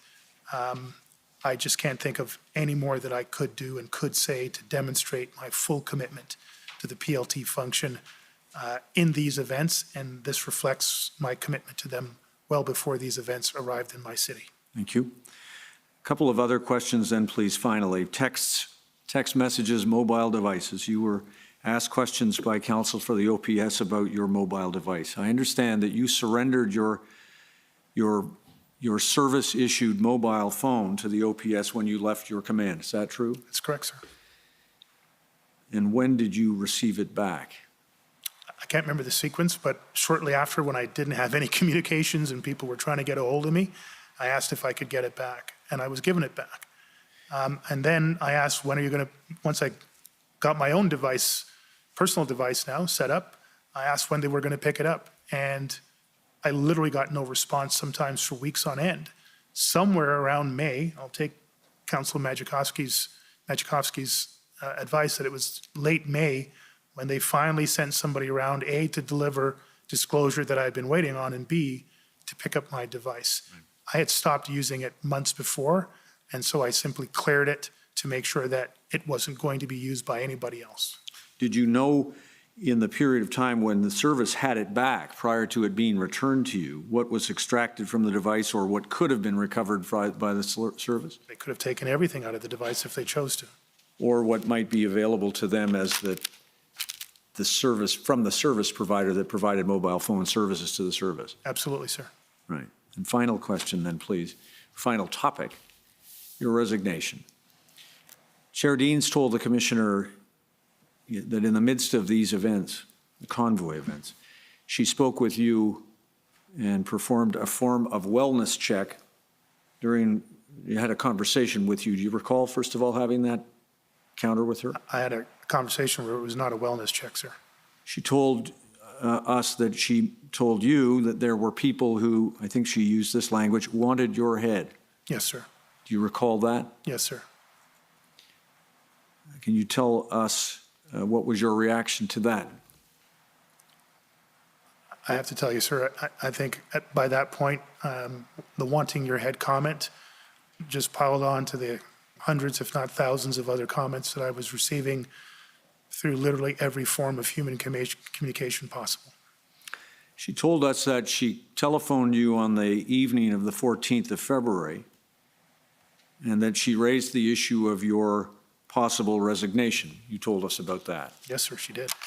And please tell the commissioner, what was your answer to Chair Deans when she asked you whether you wished to resign? My answer was actually reasonably accurate as reported by Chair Deans. I've put my heart and soul into this. And by this, Commissioner, I meant this entire Ottawa Police Service for my entire tenure as a Chief of Police. And it included the last 3 very difficult weeks of the convoy events. I told her that it was my intention to see it through, right to the end, a successful and safe end for the events happening here in Ottawa, and through that, a contribution to the events happening across the country. I told her that it was very inappropriate for her to have this call with me, I think at 9:30 at night on Valentine's Day, and I just happened to be in my bedroom with my wife, trying to get some sleep before another busy day the next day. And to be asking me to resign from my office at this stage, at that time, and in that manner, I thought was very inappropriate. What did she ask you to do in response when you told her that? Think about it. Which to me meant she'd already made up her mind. She wasn't interested in hearing anything about my commitment to the organization and my commitment to see it through. She was pushing for me to resign. Did she ask you to think about it overnight? Yes. Now, you've explained that to the commissioner your resignation was motivated by your wish to enhance public safety and removing yourself from the equation and allow the resources to be obtained. Was it also important to you, or how important was it to you to show the community and the service and your family who had followed you here to Ottawa that you were not quitting? It was critically important on both ends. Most importantly, Commissioner, to do everything I could, literally with the last act of my time in office, to remove myself out of a trust equation that was heading in the wrong direction for the Ottawa Police Service, which I led. Anything that could have contributed to faster and more resources arriving in this city to address this still metastasizing local crisis and national crisis was my obligation, was my responsibility, and so I took that last act. But I will tell you, it mixed very heavily with the concept of me quitting something. And to this day, it still rubs me, I won't do justice. It still hurts me and it hurts my family. Thank you very much. Thank you, Commissioner. I have no further question. Thank you, sir. Thank you. Any re-examination? Yes, please. Go ahead. Good afternoon, Chief Slowly. Good afternoon, sir. This morning, counsel for the Ottawa Police Service asked you about the circumstances in which Superintendent William was removed. Do you Yes, sir. recall those questions? Setting aside any dispute as to why he was removed, help us understand how the incident command structure works normally. Isn't there someone predestinated to step in and for contingencies, such as when the event commander becomes unavailable, or simply to cover 24/7 when the event commander needs to go to sleep? Yes, a challenge that I found when I came into the organization. When I built the incident command team in the Toronto Police Service, I identified that as a major risk. So as we're going back, Commissioner, this would be somewhere in the range of 2000 and late 2007, 2008. We would have multiple cycles on a regular occasion in Toronto for major events, major incidents that would require an incident commander and potentially an event or major incident level commander on top of that. So when I started to build that as a staff superintendent for the Toronto Police Service, I built in 3 levels of redundancy so that we could handle any 3 major events in the city at any time with full incident command teams. Full teams meaning an incident commander, an operations lead, a planning lead, a logistics lead at a minimum, and then it could be built out from there. But we could have 3 stood up incident command teams, fully trained and capable, deployable within a 24-hour basis. It also meant that if we had one event, but it was protracted and went longer than 12 hours or 24 hours, we would have a plan B and a plan C to come in place. Now, I did not inherit that level of staffing or that level of funding when I came here as chief of police, but that is an optimal level. And the Ottawa Police Service at no point during my tenure was anywhere near that optimal level. Even with that, I encouraged our thinking around incident command and critical incident command to go beyond the 12-hour cycle. Because every now and then something takes us past that point of human resilience where we see a significant decline in decision-making and capability. We didn't have that ability going into these events. We were very stretched. We were already overwhelmed by the events of the explosion that we've talked about in Maryvale. And so we were overstretched and overtired before we even got to the point of these convoy events unfolding on the weekend of January 29th. Now, you also said this morning, in response to questions from my friend, counsel for the OPS, that Superintendent Dunlop attended a meeting on February the 3rd in the morning. Do you recall if you asked the deputies that afternoon as to why Superintendent Dunlop was at that earlier meeting? I didn't ask them that afternoon. I asked them both times when the meetings happened. I think the first meeting is around 10:30. I stand to be corrected. I asked during the meeting, why is Superintendent Dunlop providing this briefing? I want to hear from Staff Sergeant Mike Stoll. I want to hear from Inspector Morin. Jamie, why are you providing this briefing? And he tried to give me some explanation. We've moved off of the public order plan. We're going to talk about a neighborhood policing strategy. And again, I politely interrupted. That's not what this briefing is about. The briefing is about the public order options, the plan that I asked for on February 1st. Literally after doing that 2 times and not wanting to go to a 3rd time, I said, look, I think we're not in a constructive place here. Let's end this meeting. I would like another meeting before noon hour where I get Inspector Morin and Staff Sergeant Stoll giving me a briefing on the public order plan with the 3 options. I waited patiently for another hour and a half. I think somewhere around 12 or 12:30, another briefing happened. Again, Superintendent Dunlop appeared on my Teams screen and started to present a discussion around neighborhood policing in the neighborhoods outside of the red zone. Again, I politely interrupted. That's not the briefing I'm looking for. Where is Staff Sergeant Mike Stoll? I was told he was in another room. I said, well, let's wait. Somebody go get him. Bring him onto the screen or have him sign on to the Teams meeting. I need to hear from Staff Sergeant Mike Stoll. Eventually, Staff Sergeant Mike Stoll was brought into the room and given a chair next to Superintendent Dunlop. I then asked Mike, what is the plan? What are the options? And he started to tell me that they hadn't got the resources they had requested on February 1st. He wasn't in a position to provide the briefing to me. I was extremely frustrated and disappointed. And I was confused because I still did not understand why Superintendent Dunlop was involved in this meeting, nor did Acting Deputy Chief Ferguson.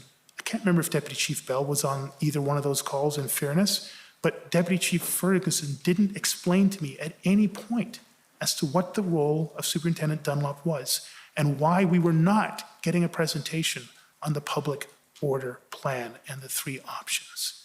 I only found out about Superintendent Dunlop on Saturday morning, February 5th, towards the end of that morning incident command briefing, where finally I said, "Where's the incident commander?" And I was told then by Acting Deputy Chief Ferguson that that was Superintendent Dunlop. I closed the meeting. I raised concern that I was not aware of it.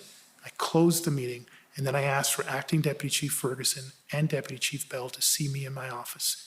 It was at that point I finally had a disclosure from Acting Deputy Chief Ferguson that she had switched Superintendent Dunlop into the incident command. I understood it was an incident command level, not an event commander level, and I understand there's confusion around that. But the essential disclosure on February 5th was that Riom was no longer part of this. Lucas was at a lower level, and Superintendent Dunlop had been inserted into the significant decision-making operational level. That was the first time I heard of it. I counseled both for their respective roles, and I made sure that from there on in repeated meetings, that we would not have a repeat of that level of miscommunication. I never removed the decision-making authority from Acting Deputy Chief Ferguson. I always allowed her to confer with whoever she needed to around these decisions, but I was very clear going forward, no more surprises like that. Now, in relation to these events, I'd like to take you to a document and see if it refreshes your memory. OPS 30s14454. Mr. Clerk, if we go to page 3 and 4, please.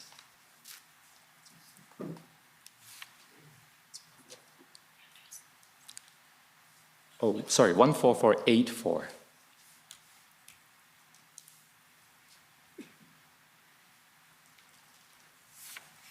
So this appears to be some notes to yourself, dated February the 3rd. Page 3. The time is 1 o'clock to 1:30. And the title says, Meeting with Acting Deputy Chief Ferguson and Deputy Chief Bell with POU briefings. So this would be the afternoon after Superintendent Dunlop attended the morning meeting at 10, right? Yes, sir.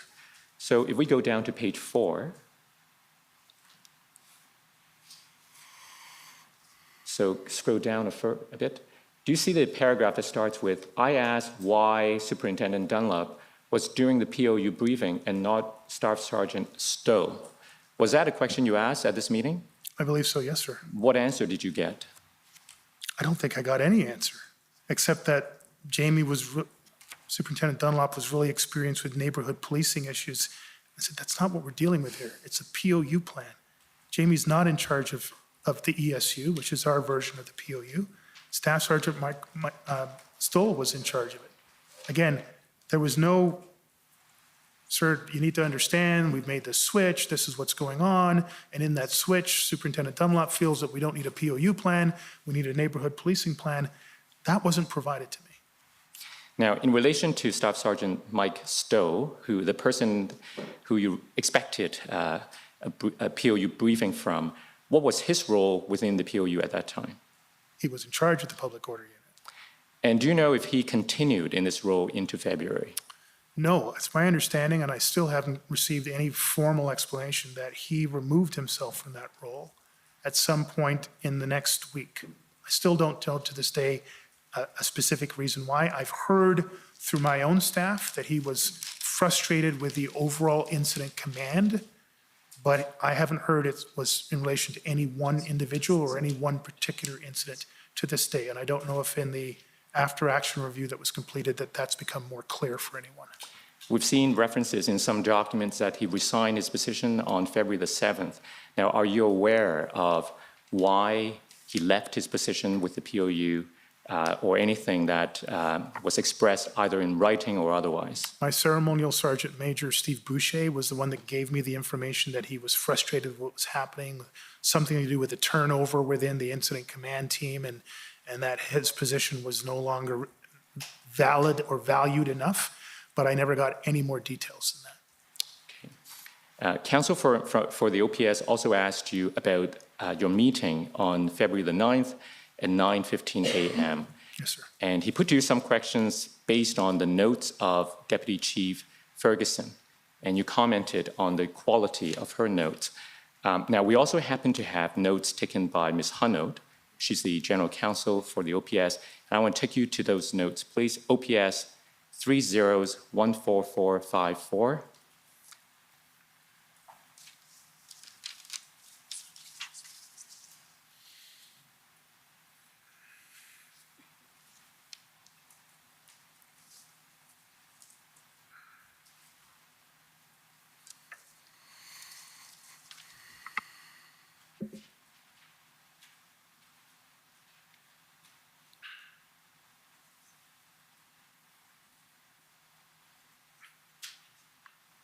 So can we go to page 130, please?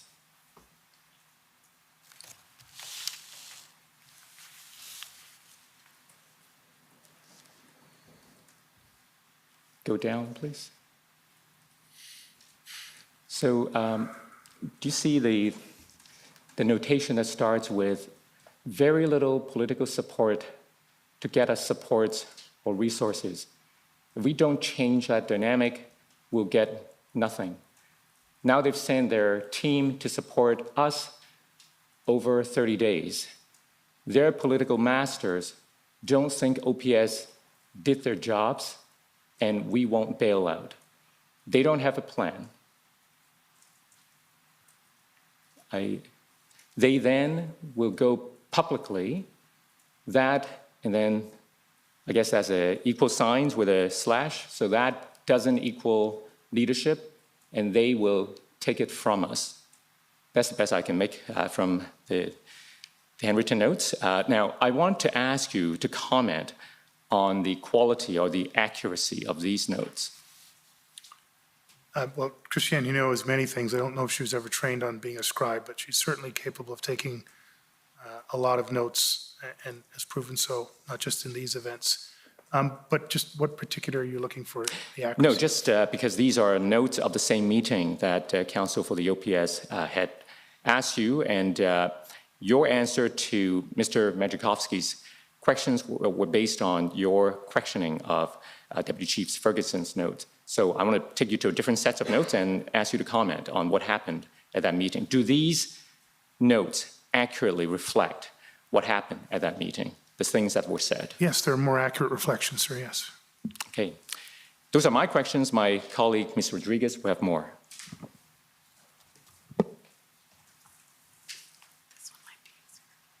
Again, just, sorry, the portion of the notes you've just showed me are what I've referring to. If you'd like me to adopt the entire thing more fully, then I'm not sure if that's sufficient. But. No, I took you to this passage because I believe that was the context in which Counsel for the OPS asked you the questions this morning. Thank you, sir. Hi, Mr. Slowly again. I do have some clarification questions that arose from your questioning today. I wanted to take you first to OPS 30-14565.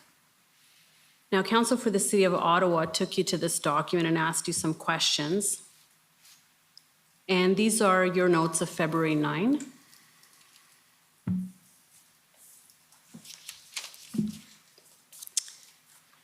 And I want to take you to the fifth bullet point. Sorry, fifth from the redacted portion. Important for mayor to know, so this is now a phone call with the mayor, Steve Kanellakis, Serge Arpin at about 2:20. And this is your side of the conversation as recorded by the scribe.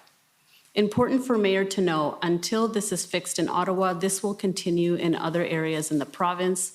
If mayor hears anywhere that we don't have a plan, we have a plan. They think we have a too aggressive of a plan here. So I wanted to ask you about that part. My understanding is that 12:10 or so, there was a meeting with respect to the 3.0 plan. And so when you say they think we have too aggressive of a plan here, I assume the they in that sentence is OPP and RCMP. Is that right? The integrated planning team that had arrived, yes, sir. Yes. Yes, ma'am. And so I wanted to ask, why did you think that their view was that the plan was too aggressive? I think we've heard in previous testimony, might have been Chief Superintendent Abrams Chief Superintendent Party or Superintendent Abrams, that there was a pretty healthy and long discussion at the point where Superintendent Patterson started to present our 24 to 72 hour priorities, operational priorities. Again, just for context, sir, that was never a presentation to be a tactical briefing for commanders to pull apart a plan and assess it. That actually took place later on in the evening. But Superintendent Patterson wanted to present a sense to the integrated planning team that we, having just heard the overall plan from Acting Deputy Chief Ferguson, comments from me, that this was a demonstration that as the operational lead, he had a sense of what the priorities were for the next 24 to 72 hours and what the resources would be necessary for those types of priorities. It wasn't intended to invite a detailed debate about the adequacy and effectiveness of those priorities and those plans.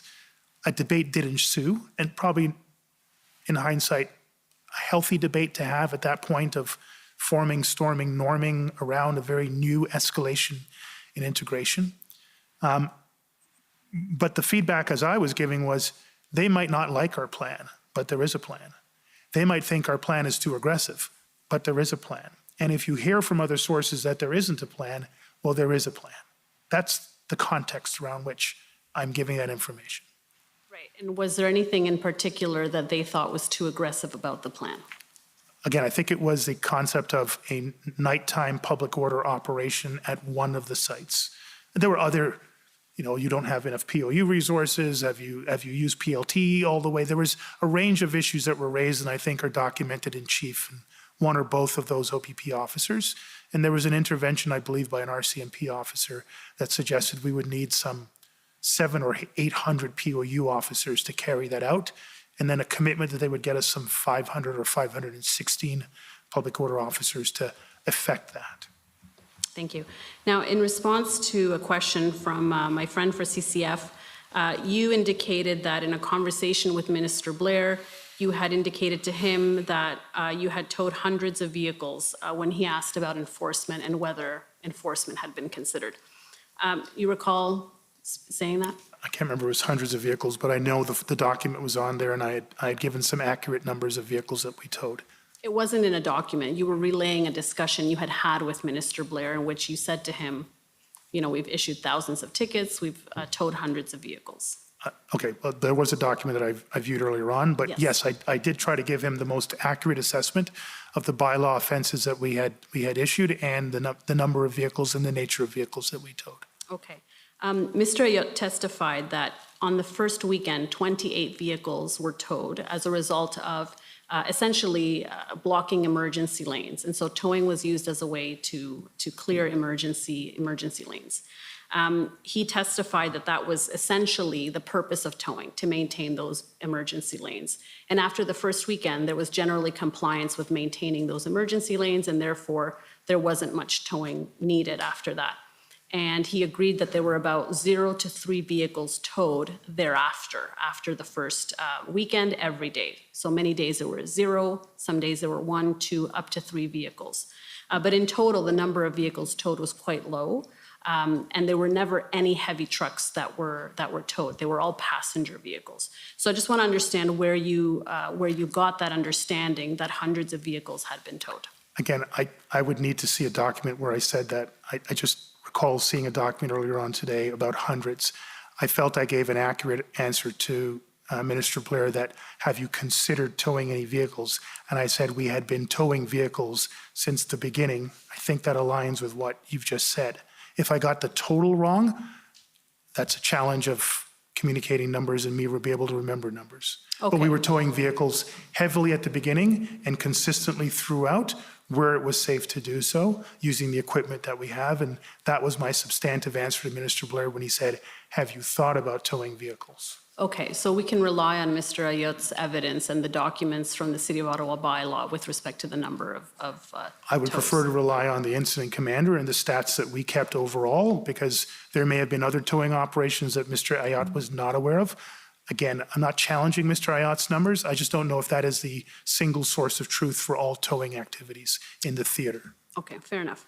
I want to talk to you a little bit about a discussion you had with Mr. Miller about crowd dynamics and generally the risk of harm in enforcement efforts. If I can take you to OPS 30-14454.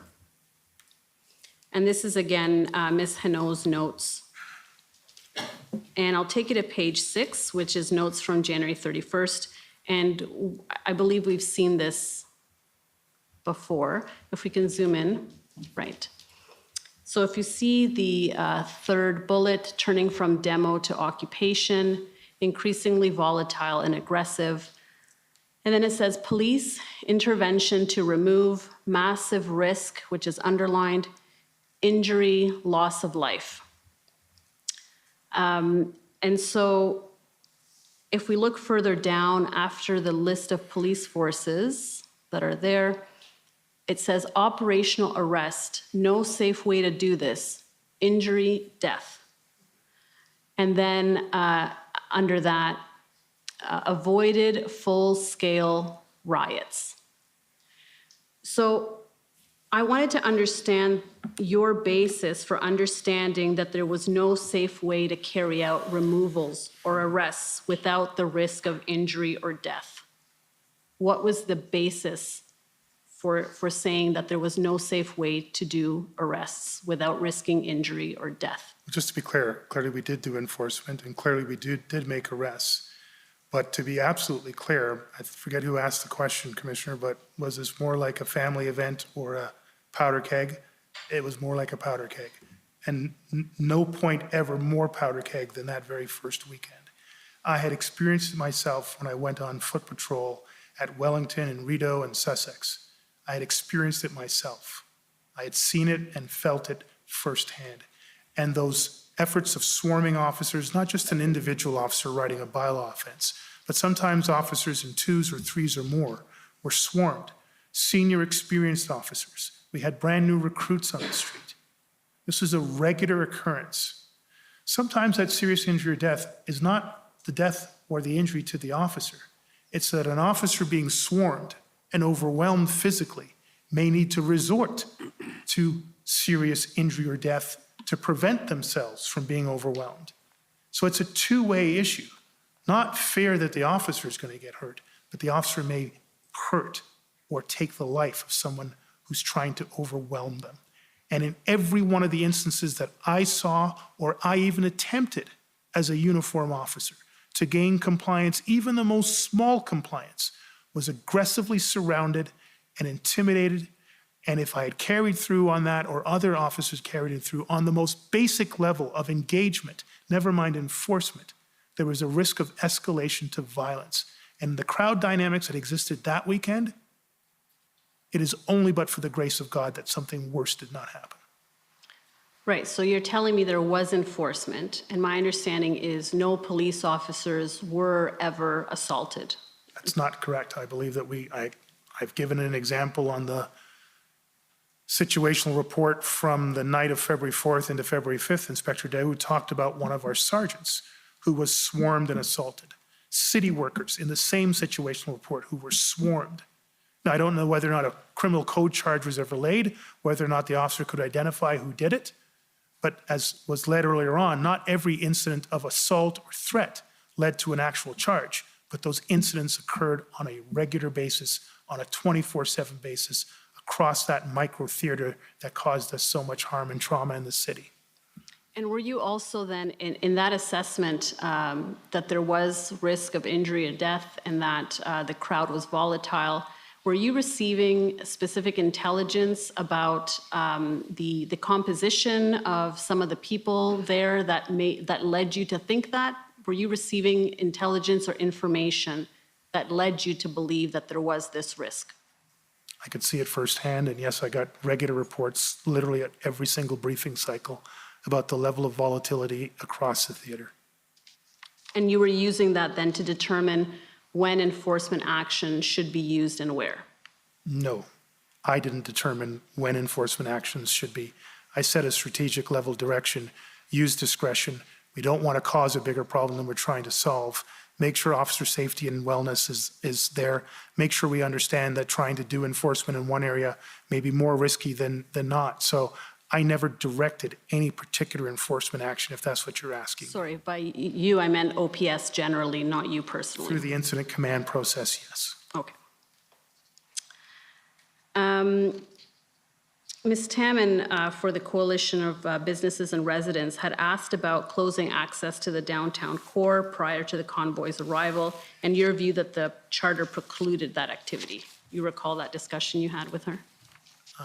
I think I put some nuance into it, but the advice that I had got around full closures of the downtown area were not in alignment with that course of action. And did you ever consider the distinction between an individual's right to go down to Parliament Hill and protest and the need for the trucks to access to the downtown? So that is, did you ever consider blocking access to the trucks but not the individual protesters? I won't say there was no consideration around that, but the conveyance, whether it's a skateboard or a truck, is what brings the person to the location. Okay, sorry. But the skateboard is clearly able to go into downtown. There's no restrictions to skateboards. There are established truck routes that allow only certain types of vehicles to be on certain roadways, right? And it's my understanding that PLT tried to negotiate around those truck routes and to keep as many trucks out of the downtown core as possible. Okay.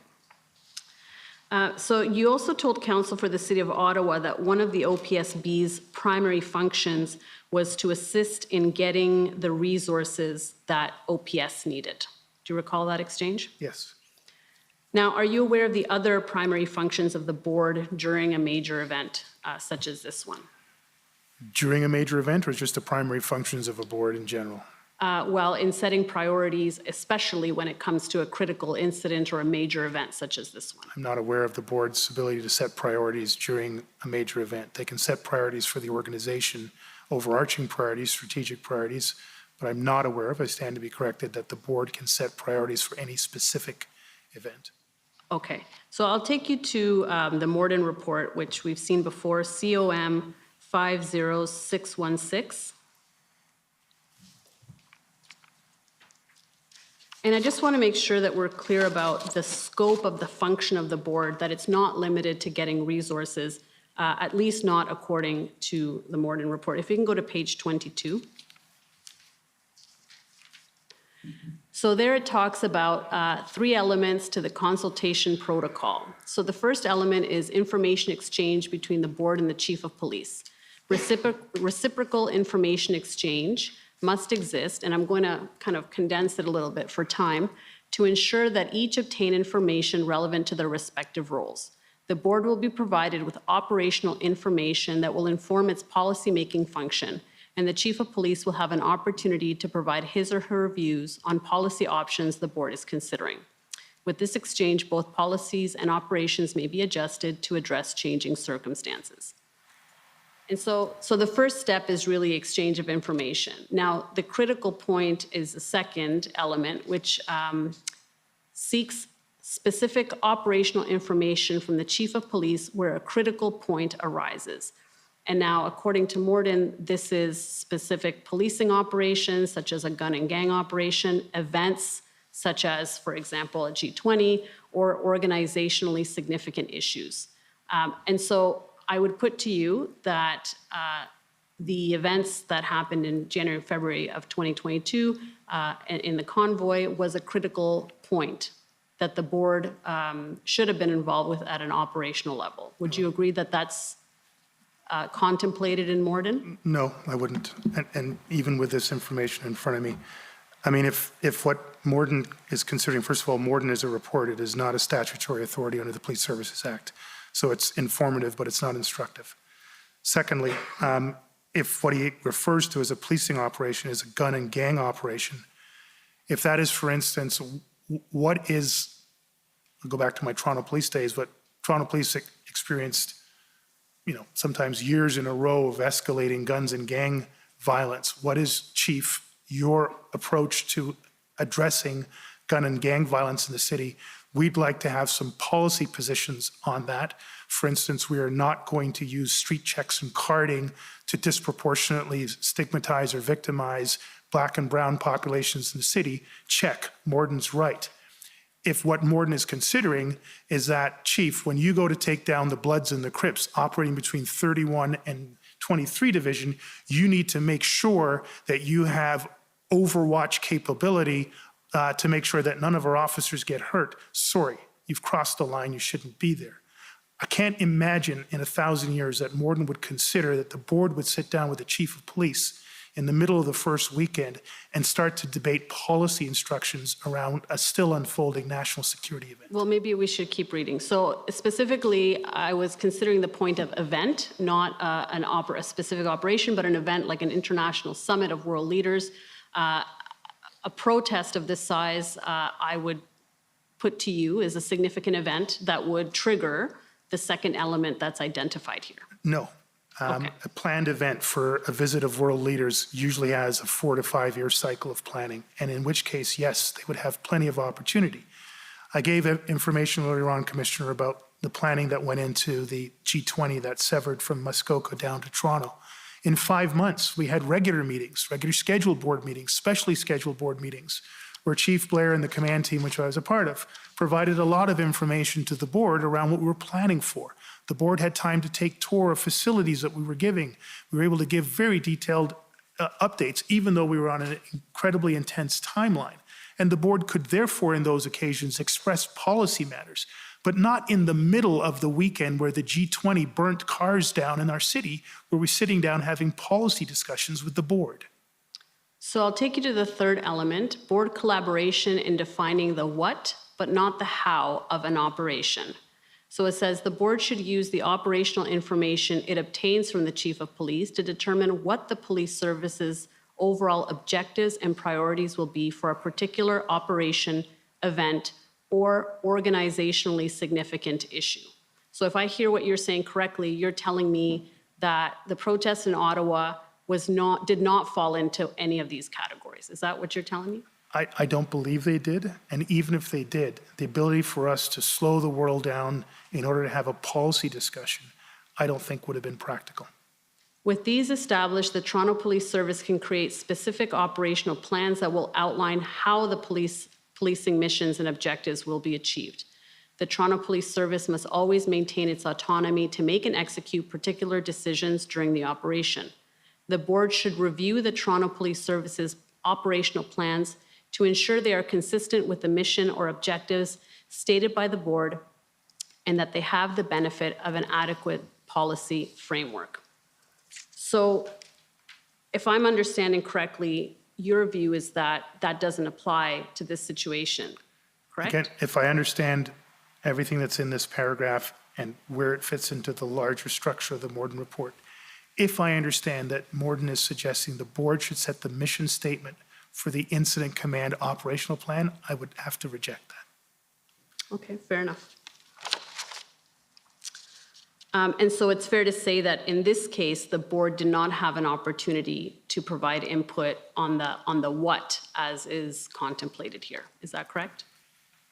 Again, based on my limited ability to interpret this section in the regards to the larger report. Okay. Now, during the February 5th OPSB meeting, Chair Deans asked you to indicate what you needed in order to bring the demonstration to an end. We've talked about that. And today, the fact that the answer was made public has come up as something that was potentially problematic. Do you recall that it being discussed?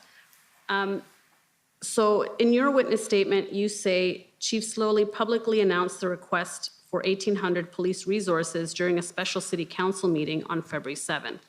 This was not his normal course of action, but the Freedom Convoy was unprecedented. Specifically, Ms. Deans asked Chief Slowly in a public OPSB meeting to provide a detailed report on that level of resources required. And then at page 43, you say, Commissioner Lucky expressed concern that his public request for 1,800 officers was creating officer safety issues. Chief Slowly recalls defending the decision as it had been made by his board chair, Ms. Deans, at a public meeting. Did Chair Deans or the mayor consult with you on whether to make the specifics of the request public? The short answer would be yes. There was a lot of discussion back and forth as to who would sign the letter, when the letter would be presented, how it would be presented. Quite frankly, I left that largely to the chair and the mayor to sort out. But in terms of them asking whether or not the request should be made public, in a public forum and to be released to the public, was that Well, the something- substantive discussion was around the board's ability to secure adequate and effective resources for what we were dealing with. It was going to be a public document. I don't think there was a discussion about it. It probably wasn't a very long discussion. The intent was for one or both of those individuals to sign a public letter and send it to the highest offices of the land provincially and federally. And did you ever ask that it not be made public? No, I didn't. Okay. Those are all my questions. My apologies, perhaps I've missed it. Is the fact that the letter is made public just that it's sent? I just want to make sure I understand the question. No, that the numbers were not provided in camera, and that the letters were made public and were not kept confidential, like sent on a confidential basis. Sorry, and perhaps I've just misunderstood, Commissioner, that the letters were made public when they were sent to the Prime Minister and the Solicitor General and the Premier and the Minister of Public Safety, or that they were otherwise made public? Yeah, I'm not sure we're going to be giving evidence lawyer No, I to just lawyer. misunderstood. If you want the council to ask the witness further question, you might put it that way, but I'm not going to ask for evidence from council. That was certainly not my intention, Commissioner. I'm just trying to understand the basis for my friend's question. That's all. I don't understand what my friend means by making the letter public. I don't understand. And if the suggestion is that the letter was made public otherwise than by sending it to the politicians, then I question the basis for the question. That is all. Well, the question stands. What it means is something that the witness can be asked what he understands from the question, but it's not up to you to cross-examine or question the questioner. If you want a further opportunity to ask questions to the witness, that's fine. The question and answer is, maybe I've misunderstood, but there was a question and it was answered. Am I wrong about that? Sorry, Commissioner, perhaps it's late in the day, and I apologize if I'm the one adding to the confusion. I certainly don't intend to cross-examine my friend on her question. That was Well, by you were, no. but go ahead. What Well, are you seeking? I don't believe I was, Commissioner, and certainly I can assure you and my friend that was not at all my intent. The reason the only reason I'm speaking is I had understood Mr. Slowly to say his witness summary, and it came out during his evidence, and I put it to him that he had made the number public during the February 7th council meeting. My friend has asked him whether the letter was made public, and I didn't understand that to have been the case or that to have been in evidence up until the moment of the council meeting. So I'm just asking what is meant so that I can understand the basis for the question. It's not a cross-examination, but of course, there has to be a basis for any question put forward. That's the only clarification I was seeking. If it's confusing, I'll leave it there. I think I've stated my concern for the record, and I'll leave it there. I'm happy to respond. My question was whether the request was ever made to keep the request private, not public. It wasn't about the letters. It was about the resource request, the numbers. Whether that was ever requested that the number of resources required be kept confidential. I wasn't asking about the letters. I was asking about the number of resources, but in any event. I'm more than content to leave it there. Again, maybe it's late in the day. I'm content to leave it there. Okay, well, if everybody's content, I'm content. So you've completed? Those are all my questions. Thank you. Thank you. I don't have much. I really only have one area I want to just touch base with you on. And that's following up a question you answered from Ms. Rodriguez towards the end, and was something like I think referring to OPP and RCMP commissioners might not like our plan, but there is a plan. You remember that answer, that question? Yes, Commissioner. It wasn't so much the commissioners wouldn't like my plan, but the representatives that they had sent in the integrated planning team might not having had that briefing suggest that it was a sufficient plan or the right type or tone of plan, but there is a plan. We spent 24 hours discussing our plan, presenting our plan, and there was an agreement to move forward around integrating around that, the details still to be resolved. Should you hear from other sources, that there is no plan, there is a plan.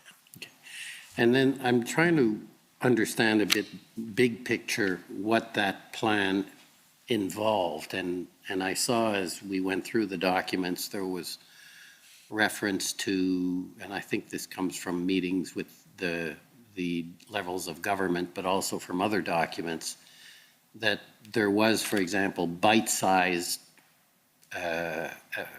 plans to, for example, deal with the Rideau Center or the Rideau and Sussex problem, and we heard about that operational plan. I guess what I'm asking was, big picture, was the plan as you saw it at that time that you would take bites out of the whole demonstration, starting with Rideau and then moving to other areas? I think I saw reference to that. And you would take chunks out of it. That was big picture, the plan you conceived of at that time. I would add to that, sir. So that is a significant portion of it. Two things that are important. That plan was based on February 8th when it was first presented, refined again on February 9th, still based on the level of resources that we currently had and could reasonably predict.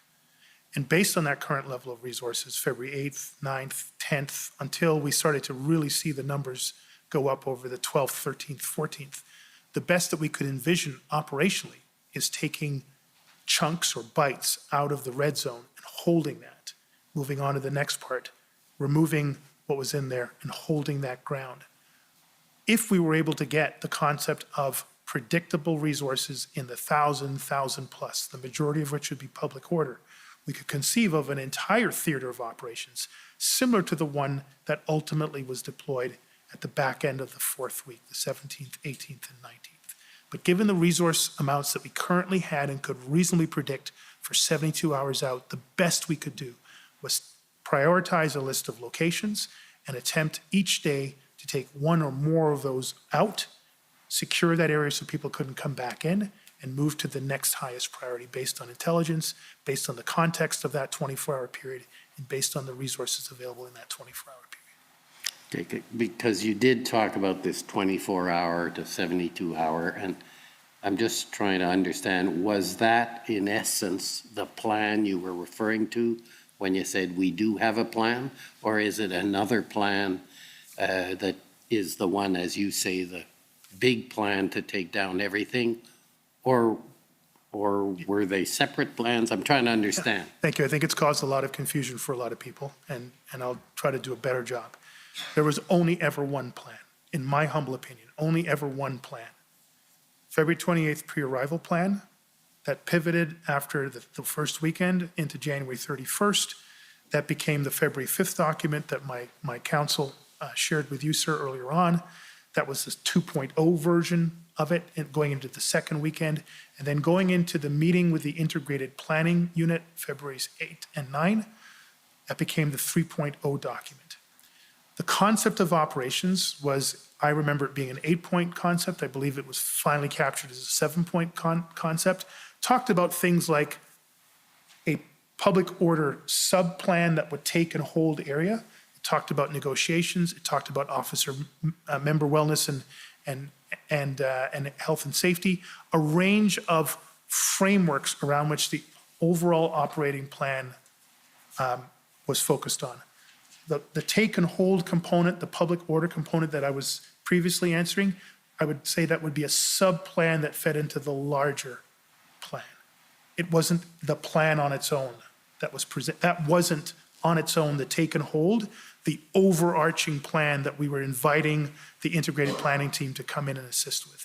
It was our current attempt with the current resources we had to make a meaningful impact, safe and successful, but meaningful impact in the small way that our resources would allow us at this current time.